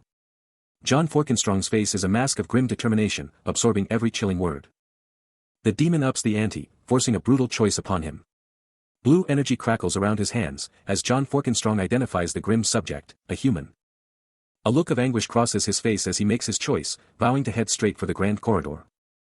The demon, with a chilling gaze, asks if the ritual should commence, a stark reminder that his choice means other lives will be forfeit elsewhere. John Forkenstrong, ever the strategist, probes the demon about the specific location, trying to understand the true nature of these grim sacrifices. The demon's eye flares with sinister power, unveiling the horrifying truth: these lives are merely fuel to resurrect a supreme being and grant it new life. Suddenly, a burst of electric blue lightning erupts around the elf, who screams in agony, making John quip about regretting his choices. John snarls, calling his companion a demon, as the elf lets out a guttural cry of pure pain. But then, John coolly reminds him that even in a demon's lair, they're still crushing it. He smirks, confident they've already snagged the crucial intel they needed. The elf, however, is still reeling, questioning the insane risks of being deep inside a demon's territory, all for the legendary heart of the earth. He reveals a terrifying, last-resort magic he can unleash when pushed to the brink, but hints at its devastating consequences. John, ever the realist, just deadpans about how expensive their healing potions are. When the elf asks for a final push, John simply tells him to get it done, completely oblivious to the sinister masked necromancer watching their every move from the dark, a chilling purple energy swirling around them. Fired up, the elf declares his resolve to rescue the sacrificed. The elf companion hesitates, but John Forkenstrong isn't letting up, demanding to know if he truly grasps the stakes, challenging his very identity as the Wraith King. A faint, ethereal glow emanates from his hand as John pushes on, declaring that even if their foe hides behind a god's shell, their underlings are far from untouchable. The cavern pulses with raw, glowing energy, as he emphatically states that no ordinary group could have possibly taken down their formidable adversaries. But the elf companion, clearly at his breaking point, confesses he's on the verge of losing his sanity. John then turns his attention to the human king, speculating that without a strategy, he's just a deer in the headlights, but quickly dismisses the thought, confident the king will pull through. Suddenly, a colossal, scaled monstrous leg fills the frame, a chilling reminder of the terrifying beasts that call this demon's lair home. They press onward, climbing a treacherous spiral staircase, John declaring their next objective, the floor above. He glances at his companion, then casually drops the question: "You wouldn't happen to have teleportation powers, would you?" Meanwhile, deep within the lair, a fearsome, ornate sword, pulsating with malevolent red energy, lies in wait, its very existence a chilling harbinger of the brutal battle to come. The demon's lair erupts with a primal roar as he unleashes a devastating orb of dark purple energy, his eyes blazing with an unholy glow. But the horned demon, with shocking speed, dodges the blast, making him acknowledge its unexpected agility. With a furious snarl, the massive demon coils, ready to unleash its own brutal counterattack. It charges. A terrifying blur of raw power, its attack heralded by a deafening clang. But before the demon can land a hit, a blazing crimson barrier explodes from his hand, stopping the charge dead in its tracks with a thunderous crash. The barrier's raw power shoves the demon back, its body twisting against the searing red energy. Violently blasted, the creature is hurled backward, its massive wings thrashing wildly. Then, the red energy detonates in a blinding flash, swallowing the demon whole in a cataclysmic explosion. As the crimson light dissipates, he stands victorious, his eyes now blazing a fierce red, a raw, powerful aura of the same color radiating from his entire being.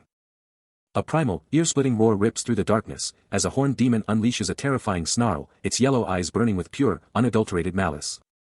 But in another dark corner, a masked figure grips a tiny, squirming creature, its voice a desperate, terrified plea: "Now what?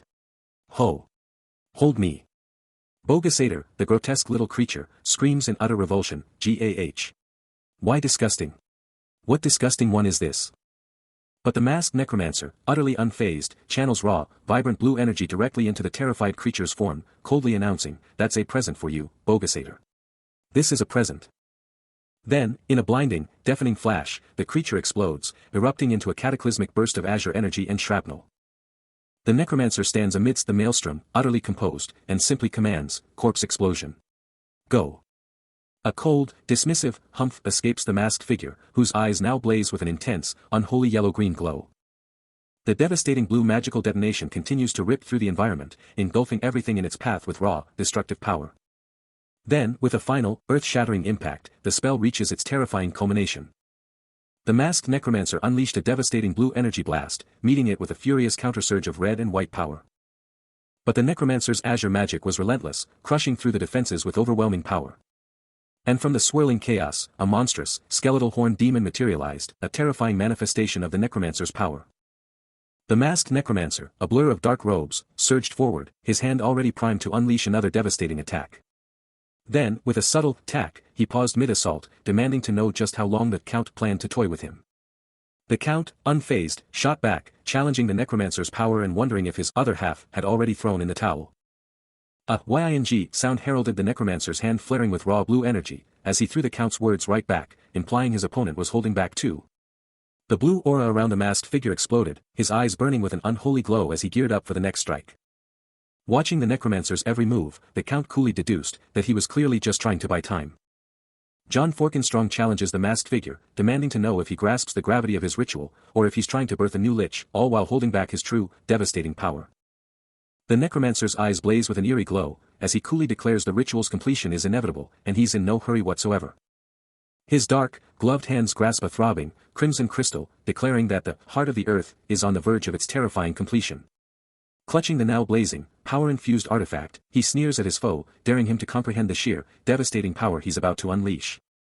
Behind him, the massive horned demon recoils, a pained grimace twisting its features, the ritual's raw power visibly tearing at its very essence.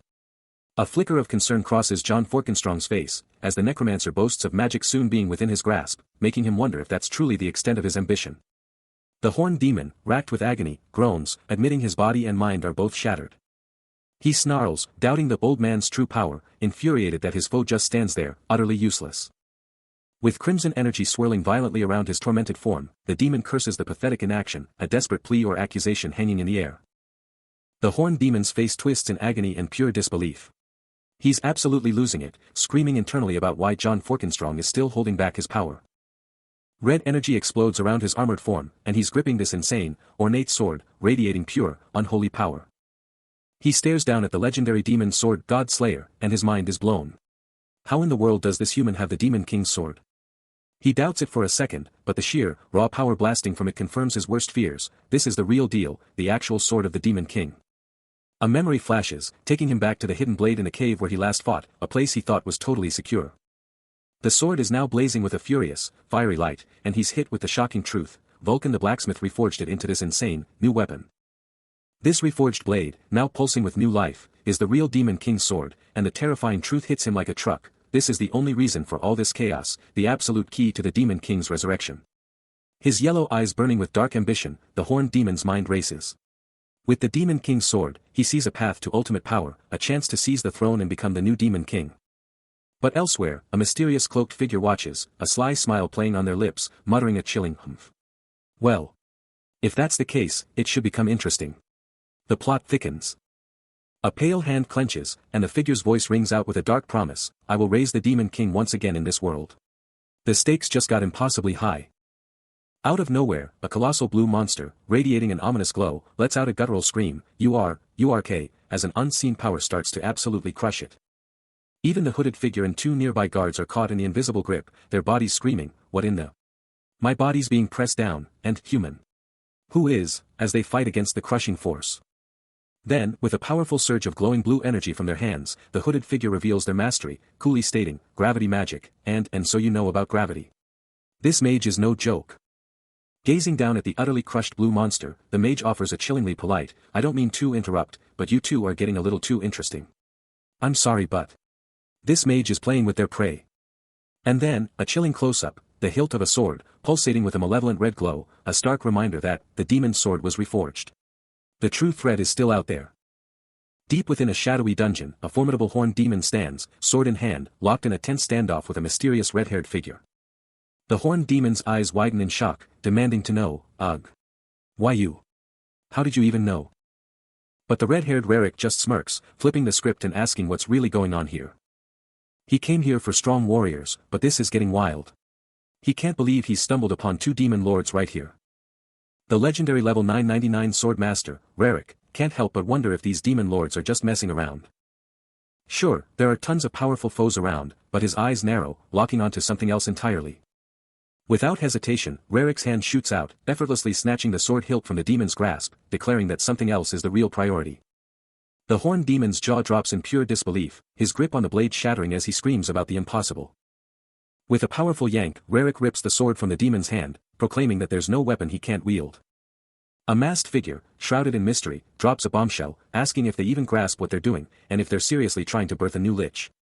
Elsewhere, a red-haired demon is absolutely raging, trying to yank a sword free, but it's stuck solid. He can't even budge a finger. He just scoffs, totally owned and thinking this whole thing is beyond stupid. But then, with a burst of pure demonic energy, he ignites his fist in a blazing orange inferno. And charges in for a fiery, devastating strike. He boldly declares that the sword's owner can just stay asleep forever. But before his attack can even connect, the sword itself explodes with a vibrant purple glow, spinning and striking with mind-bending speed. The demon is absolutely stunned, recoiling in pure disbelief. While the horned demon watches, jaw dropped, at a sword that's literally moving on its own. The red-haired demon is absolutely stunned. That sword, which wouldn't budge a second ago, is now just floating. And then, with a shocking burst of purple energy, it just rockets forward, a lethal blur. Before he can even blink, the blade absolutely smashes into the red-haired demon, unleashing a fiery explosion. He crashes to the ground, the sword still glowing with insane power right above him. He's completely floored, utterly baffled by how this thing just moves on its own. Witnessing the chaos unfold, the masked necromancer immediately starts charging up a spell, blue magic circles blazing around him, ready to jump in. Meanwhile, the horned demon is absolutely fuming at the sword's brazen attack, his face contorted in a mix of rage and disbelief at its sheer nerve. The masked necromancer keeps his spell going, the blue magic around him just getting crazier and more powerful. He's locked in, totally focused, those glowing patterns just getting more complex as he preps his big move. A frustrated grunt or gasp escapes him, and then the blue aura just explodes as his spell hits maximum power. With the necromancer gearing up, a sudden thwack hits, and the truth about ghosts drops. They're not just spooky, they're physical. So, basic physics still applies, meaning ghosts have mass and gravity totally works on them. Armed with this intel, the masked necromancer unleashes a wild spell, his hands blazing with blue power as a gravity-bending array erupts around him.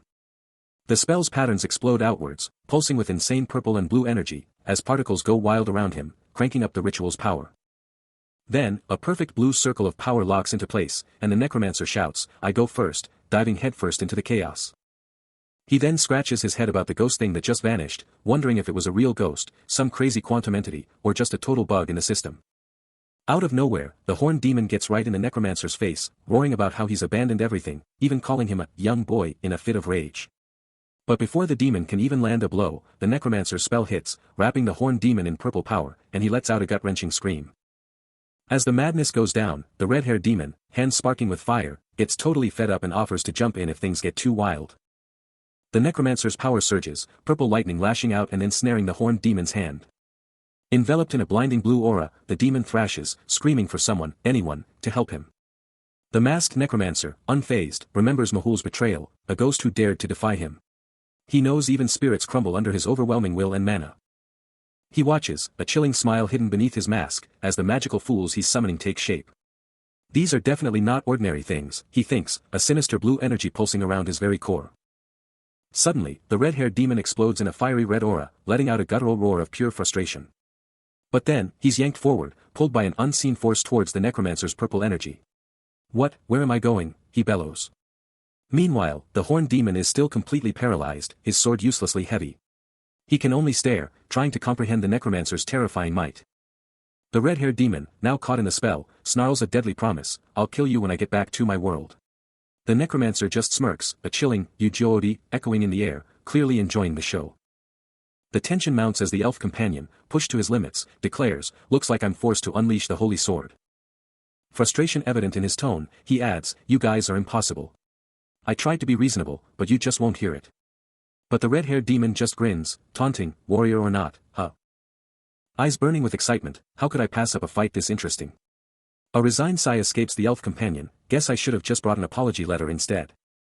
With a flash of purple energy around his sword, he declares, "I held back on the holy sword, but you guys just keep pushing me." Suddenly, a massive, glowing energy explodes from the red-haired demon, a power so immense, it's shocking it wasn't detected earlier. With glowing red eyes, he summons a pulsating blue orb, finding the whole thing incredibly interesting. Orb blazing, the demon issues his challenge, "Let's take this outside." The red-haired demon just lets loose an insane, booming laugh, absolutely radiating with raw power. A dark purple aura just explodes around him, and he casually boasts about wiping out everyone in one swift move. But then, a sly smirk crosses his face as he adds, "He's just not feeling like a quick win today."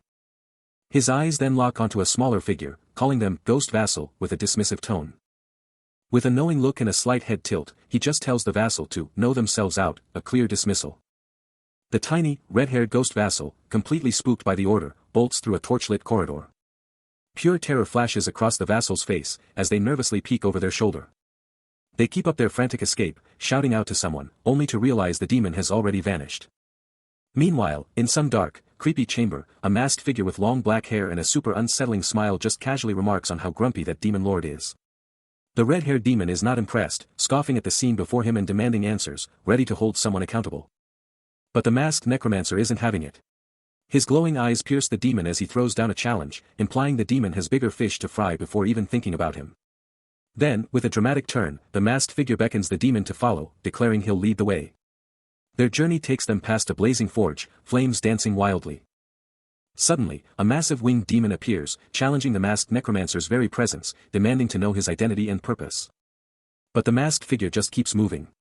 The winged demon roars in frustration, utterly baffled by the necromancer's abrupt exit after all that posturing. Meanwhile, the tiny, furry Bogasator, hands glowing with power, is absolutely furious, vehemently denying whatever he's been accused of, proclaiming his innocence with all his might. The masked necromancer, unfazed, brushes off the winged demon's complaints, declaring he's got no time for games, then drops a bombshell question about the heart of the earth. Bogasator looks down, his tiny mind reeling from the masked figure's words, muttering the chilling phrase, heart of the earth, with growing dread. With the masked necromancer's chilling question still echoing, the horned demon, clutching his lantern, defiantly confronts him, demanding clarification on the heart of the earth. But before the demon can even react, the necromancer strikes with blinding speed, a torrent of electric energy exploding against his chest. The impact sends the demon flying, a guttural cry of agony torn from his throat as electricity courses through him. With his jaw agape in shock and pain, the necromancer's chilling voice cuts through the air, dismissing him as fully done and completely worthless. Dominating the scene, the masked necromancer stands victorious, casting a long shadow over his fallen foe.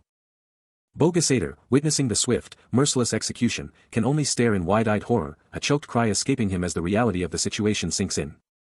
The horned demon is utterly broken, a weak, defeated groan his only testament to the necromancer's overwhelming power. The warrior's heavy boot hits the cold stone, a lone sound in the eerie silence. He pushes deeper into the ancient passageway, his purple cloak a blur of motion. He pivots to his companion, demanding, "Where did you even pick up those spells?" "This one." The elf, unfazed, just states, "Saw him do it, learned it." A flicker of surprise crosses the warrior's face as he calculates, "Wait, I thought you were like, level 90, but you were only 80 back then." The elf, ever pragmatic, cuts to the chase, "So, when do I stop?" The warrior's frustration mounts, level 97 is the unnamed staircase. "Are we seriously just going in circles here? I heard this place, the unnamed staircase, is literally an endless dungeon. Do they just loop forever?" He keeps climbing the never-ending stone stairs, wondering just how long this brutal trek will last. But his companion, growing restless, demands to know when they'll hit the summit, his curiosity piqued. John spins around, demanding answers from the elf about his relentless devotion, pushing for the real reason he's stuck by his side. The elf flinches, a blush creeping up his face, then spits out a flimsy excuse. But he instantly calls himself out on the lie, knowing full well that flimsy excuse doesn't cover his true dedication or John's sheer power. Out of nowhere, a twisted, grinning figure emerges, clutching a bowl, his voice oozing with mockery as he rattles off John's legendary status and endless victories. His eyes fixate on a glowing, ancient tome, and he drops a bombshell, the holy sword is gone, and only John knows the truth. The elf reels back, stunned, but the twisted man keeps twisting the knife, mocking his solitary game and digging into his deepest emotions about love and shame. John just stares, his face a mask of stone, processing the bombshells and the chilling weight of the stranger's twisted message. The elf's voice slices through the tension, calling out John's stubborn sentimentality, a belief he deems both dangerous and utterly foolish. But John's eye flares with an intense, almost possessive glow, a silent declaration that no one else will ever claim what he desires. The elf presses on, revealing his own relentless efforts to protect it, not as some mere item, but as an unshakable conviction. A profound internal battle rages within John. He strides forward, a chilling understanding settling upon him that his companion's words strike at a fundamental truth. Still moving, the elf pivots, demanding to know John's ultimate goal. John's face twists into a grimace, brushing off the questions as irritating distractions that threaten to shatter his focus.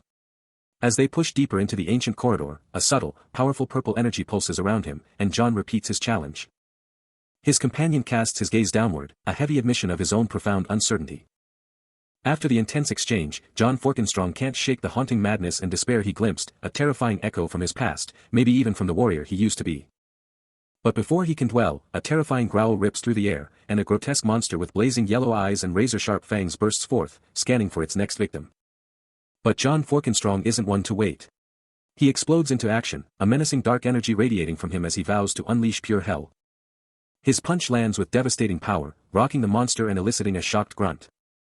The beast's glowing eyes blaze with rage, its fangs flashing as it snarls a furious retort. But John doesn't care. He unleashes his true power, his entire form engulfed in a blinding golden light, ready to deliver another crushing attack. Then, with a burst of raw purple power, his fist rockets towards the monster. The hit lands with a thunderous crack, sending the colossal monster reeling from the sheer force. A guttural grunt rips from him, his body blazing with a golden aura, as if hit by an invisible, crushing blow. But elsewhere, a monstrous, purple-skinned demon with blazing yellow eyes unleashes a dark, oppressive aura, its voice dripping with sinister intent. Back in the chamber, a fiery-haired young woman stares, while John Forkenstrong stands ready, a shocking question echoing, did they really take down Monty and Emperor? Then, a blood-curdling scream rips through a shadowy, chain-laden dungeon, as pure terror erupts at the sight of some monstrous entity. Back to the crew. The orange-haired woman, John, and a bald, dark-skinned man with a beard are all locked in, the woman's voice trembling as she demands, "Who are you?" The bald, dark-skinned man, looking deep in thought, finally speaks, proposing they take this conversation somewhere more private. Another bald, light-skinned man with a beard steps forward, his eyes widening in recognition as he stares at John, on the verge of a massive reveal. The two bald men share a knowing look, the dark-skinned one pressing on, revealing this whole mess is tied to the two hands of the kingdom, a power beyond their understanding. Anru, the orange-haired woman, watches with a worried gaze, her name echoing through the charged atmosphere. Anru, reeling from her confinement, drops a bombshell, she found a tiny bug. She can barely believe it herself, muttering, "A bug?"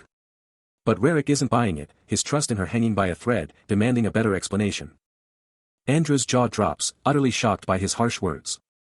Rarick doubles down on his disbelief, unable to accept her tale, but John Forkenstrong is absolutely livid, roaring about how some monster dared to breach his defenses. But John Forkenstrong quickly regains his composure, calmly stating, "It's okay."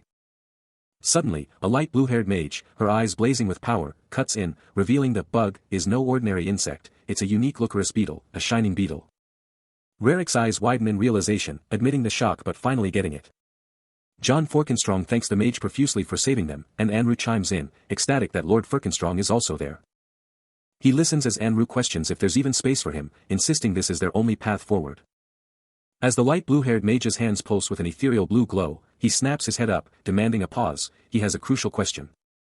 Anru simply confirms, she heard him loud and clear. She then casually remarks on his short neck, but he swiftly cuts her off, revealing a chilling mark on his shoulder, the undeniable brand of slavery. The mage, her hands still radiating power, reveals the grim truth, anyone with that mark is a monster's puppet. She quickly clarifies her own neck isn't short, then declares that only by slaying the monster can the mark be broken, vowing she won't idly watch the world burn. Anru, not missing a beat, boasts about her own long neck, while he, grappling with the revelation, asks what action he can take. His eyes blaze with an intense yellow glow, as he proclaims his unwavering commitment to lend his power, asserting that with true strength, anything is within reach. Enveloped in a shimmering blue aura, the mage declares her ultimate mission, to wipe out the monstrous bugs. He then grants her permission to proceed as she sees fit, before finally asking for her name. A monstrous figure, all glowing yellow eyes and razor fangs, lets out a low, guttural sound, clearly sizing up the situation. Then, with a chilling rasp, "So, is this a duel, or are you actually trying to fight me?" But as the challenge hangs heavy, John Forkenstrong is already poised, a faint purple aura igniting around him. The monster doesn't even wait for a reply, exploding forward with a furious roar, "I will kill all of you."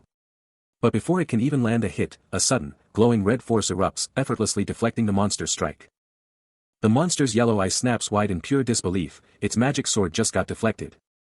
It recoils, clutching its arm in a mix of pain and absolute rage, "UGH. How dare you?" John Forkenstrong, cool as ice, just observes the creature, a small, glowing cube in his hand, and casually deduces, "You seem to be under mind control." Red energy now pulses around his legs as he casually drops the bomb, just for a slave pet control. John Forkenstrong goes absolutely wild, unleashing a furious, blinding barrage of blows. The horned demon gets absolutely rocked, his huge frame reeling from the sheer force. But there's no stopping the onslaught, as John Forkenstrong's glowing fist is already loaded for another devastating hit. A brutal, sickening crunch rings out as the hit lands, splattering blood all over the demon's shocked face. The horned demon's eyes practically pop out in disbelief, he just can't wrap his head around this insane power. Then, with one last, utterly dismissive strike, John Forkenstrong sends the demon absolutely soaring, calling him out for being so incredibly weak. He sizes up the monster king with a sharp gaze, realizing this reborn demon is all raw physical power, no weapons, no magic, just pure muscle. But the horned demon is totally reeling, thinking his foe looks generic but hits like a truck, just a monster who has no clue how to use his own strength.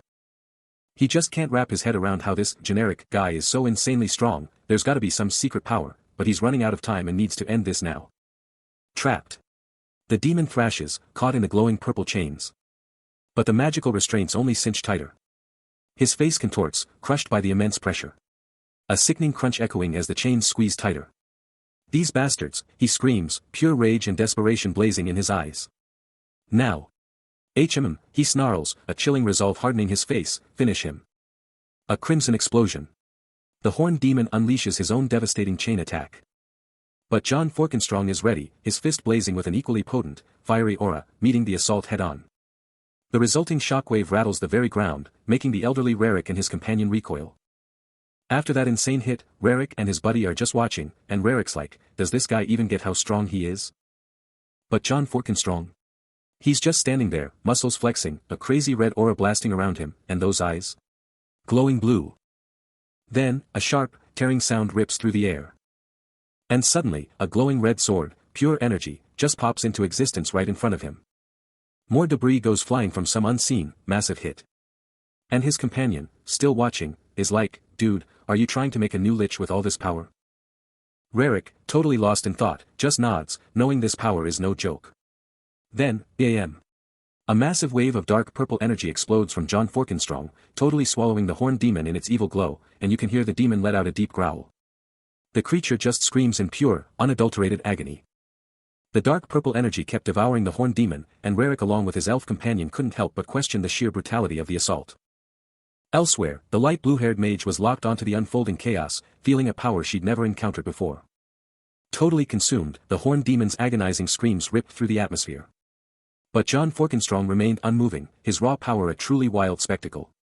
Then, he conjured a glowing red energy hammer, vowing to save them with his own might. The horned demon let out a defiant roar as the hammer slammed home, its armor shattering under the sheer impact. Its face twisted in absolute torment. Rarik couldn't fathom how he wielded such power with just one hand, as the elf companion voiced concerns for the mysterious warrior's survival. Another devastating blow struck, leaving the demon's eyes glowing with agony and utter shock. He unleashes a focused burst of green energy, slamming into the horned demon with a devastating impact. The demon is engulfed in dark purple energy, screaming in pure agony. Rarik wonders if this is the hidden power, and the elf companion is absolutely stunned, exclaiming it can't be real. The light blue-haired mage, utterly shocked, can only repeat the question, is this the hidden power? The horned demon's scream tears through the very fabric of reality, a guttural cry of pure torment. But then, as its armor shatters and it collapses to its knees, the demon's agony morphs into a terrifying, maniacal cackle that fills the entire space. Tears stream down its face as the laughter intensifies, leaving the elf companion utterly bewildered by this disturbing spectacle. Completely unfazed by the demon's twisted laughter, he begins to forge a new weapon, a blazing red energy hammer, as if taunting anyone else having a good time. With a swift, decisive motion, he slams the red hammer down with immense force. Enru watches, her eyes wide with alarm, her voice cracking with an urgent plea for caution. He's not holding back. A colossal pillar of dark purple energy absolutely explodes from him, tearing into the sky. But the sheer power of his attacks is already showing results. The demon's weapon is shattered, dripping with its own black blood. But he's not even flinching, his eyes burning with an unshakable resolve. Meanwhile, Enru and the elf are watching this insane fight, and she's getting seriously worried, muttering about the demon's weird behavior. But the demon, even with all those hits, just starts laughing, mocking him, asking if he even gets what's happening. Its arm, still gripping that broken weapon, is a mangled, bleeding mess, but it's still standing, somehow. That twisted grin spreads across its face as it keeps rambling, accusing him of trying to make some new lich. But he just brushes off the demon's words, revealing a small, glowing red gem in his hand, pulsating with some serious, unknown power. Enru, seeing that crazy gem, lets out a shocked gasp, her voice full of pure disbelief. The horned demon, crackling with dark power, unleashes a chilling command, demanding immediate readiness. He presses on, his voice dripping with sinister amusement. A cruel grin spreads across his face as he vows mercy. His insane cackle rips through the air. He raises a pulsating red gem. With a sharp, decisive tak. Elsewhere, Enru snaps at the elf, demanding to know why he's not watching the demon. A colossal, ancient structure looms before them. John Forkenstrong stares at the imposing architecture. Stepping into the hallowed dwarven halls, Rarik's voice cuts through the eerie quiet, pointing out the chilling lack of monsters, but the overwhelming, metallic stench of blood is impossible to ignore. Then, a subtle, spine-tingling sound whispers through the ancient ruins, revealing the gruesome truth, a horrifying scene of countless fallen bodies, a silent testament to a brutal slaughter.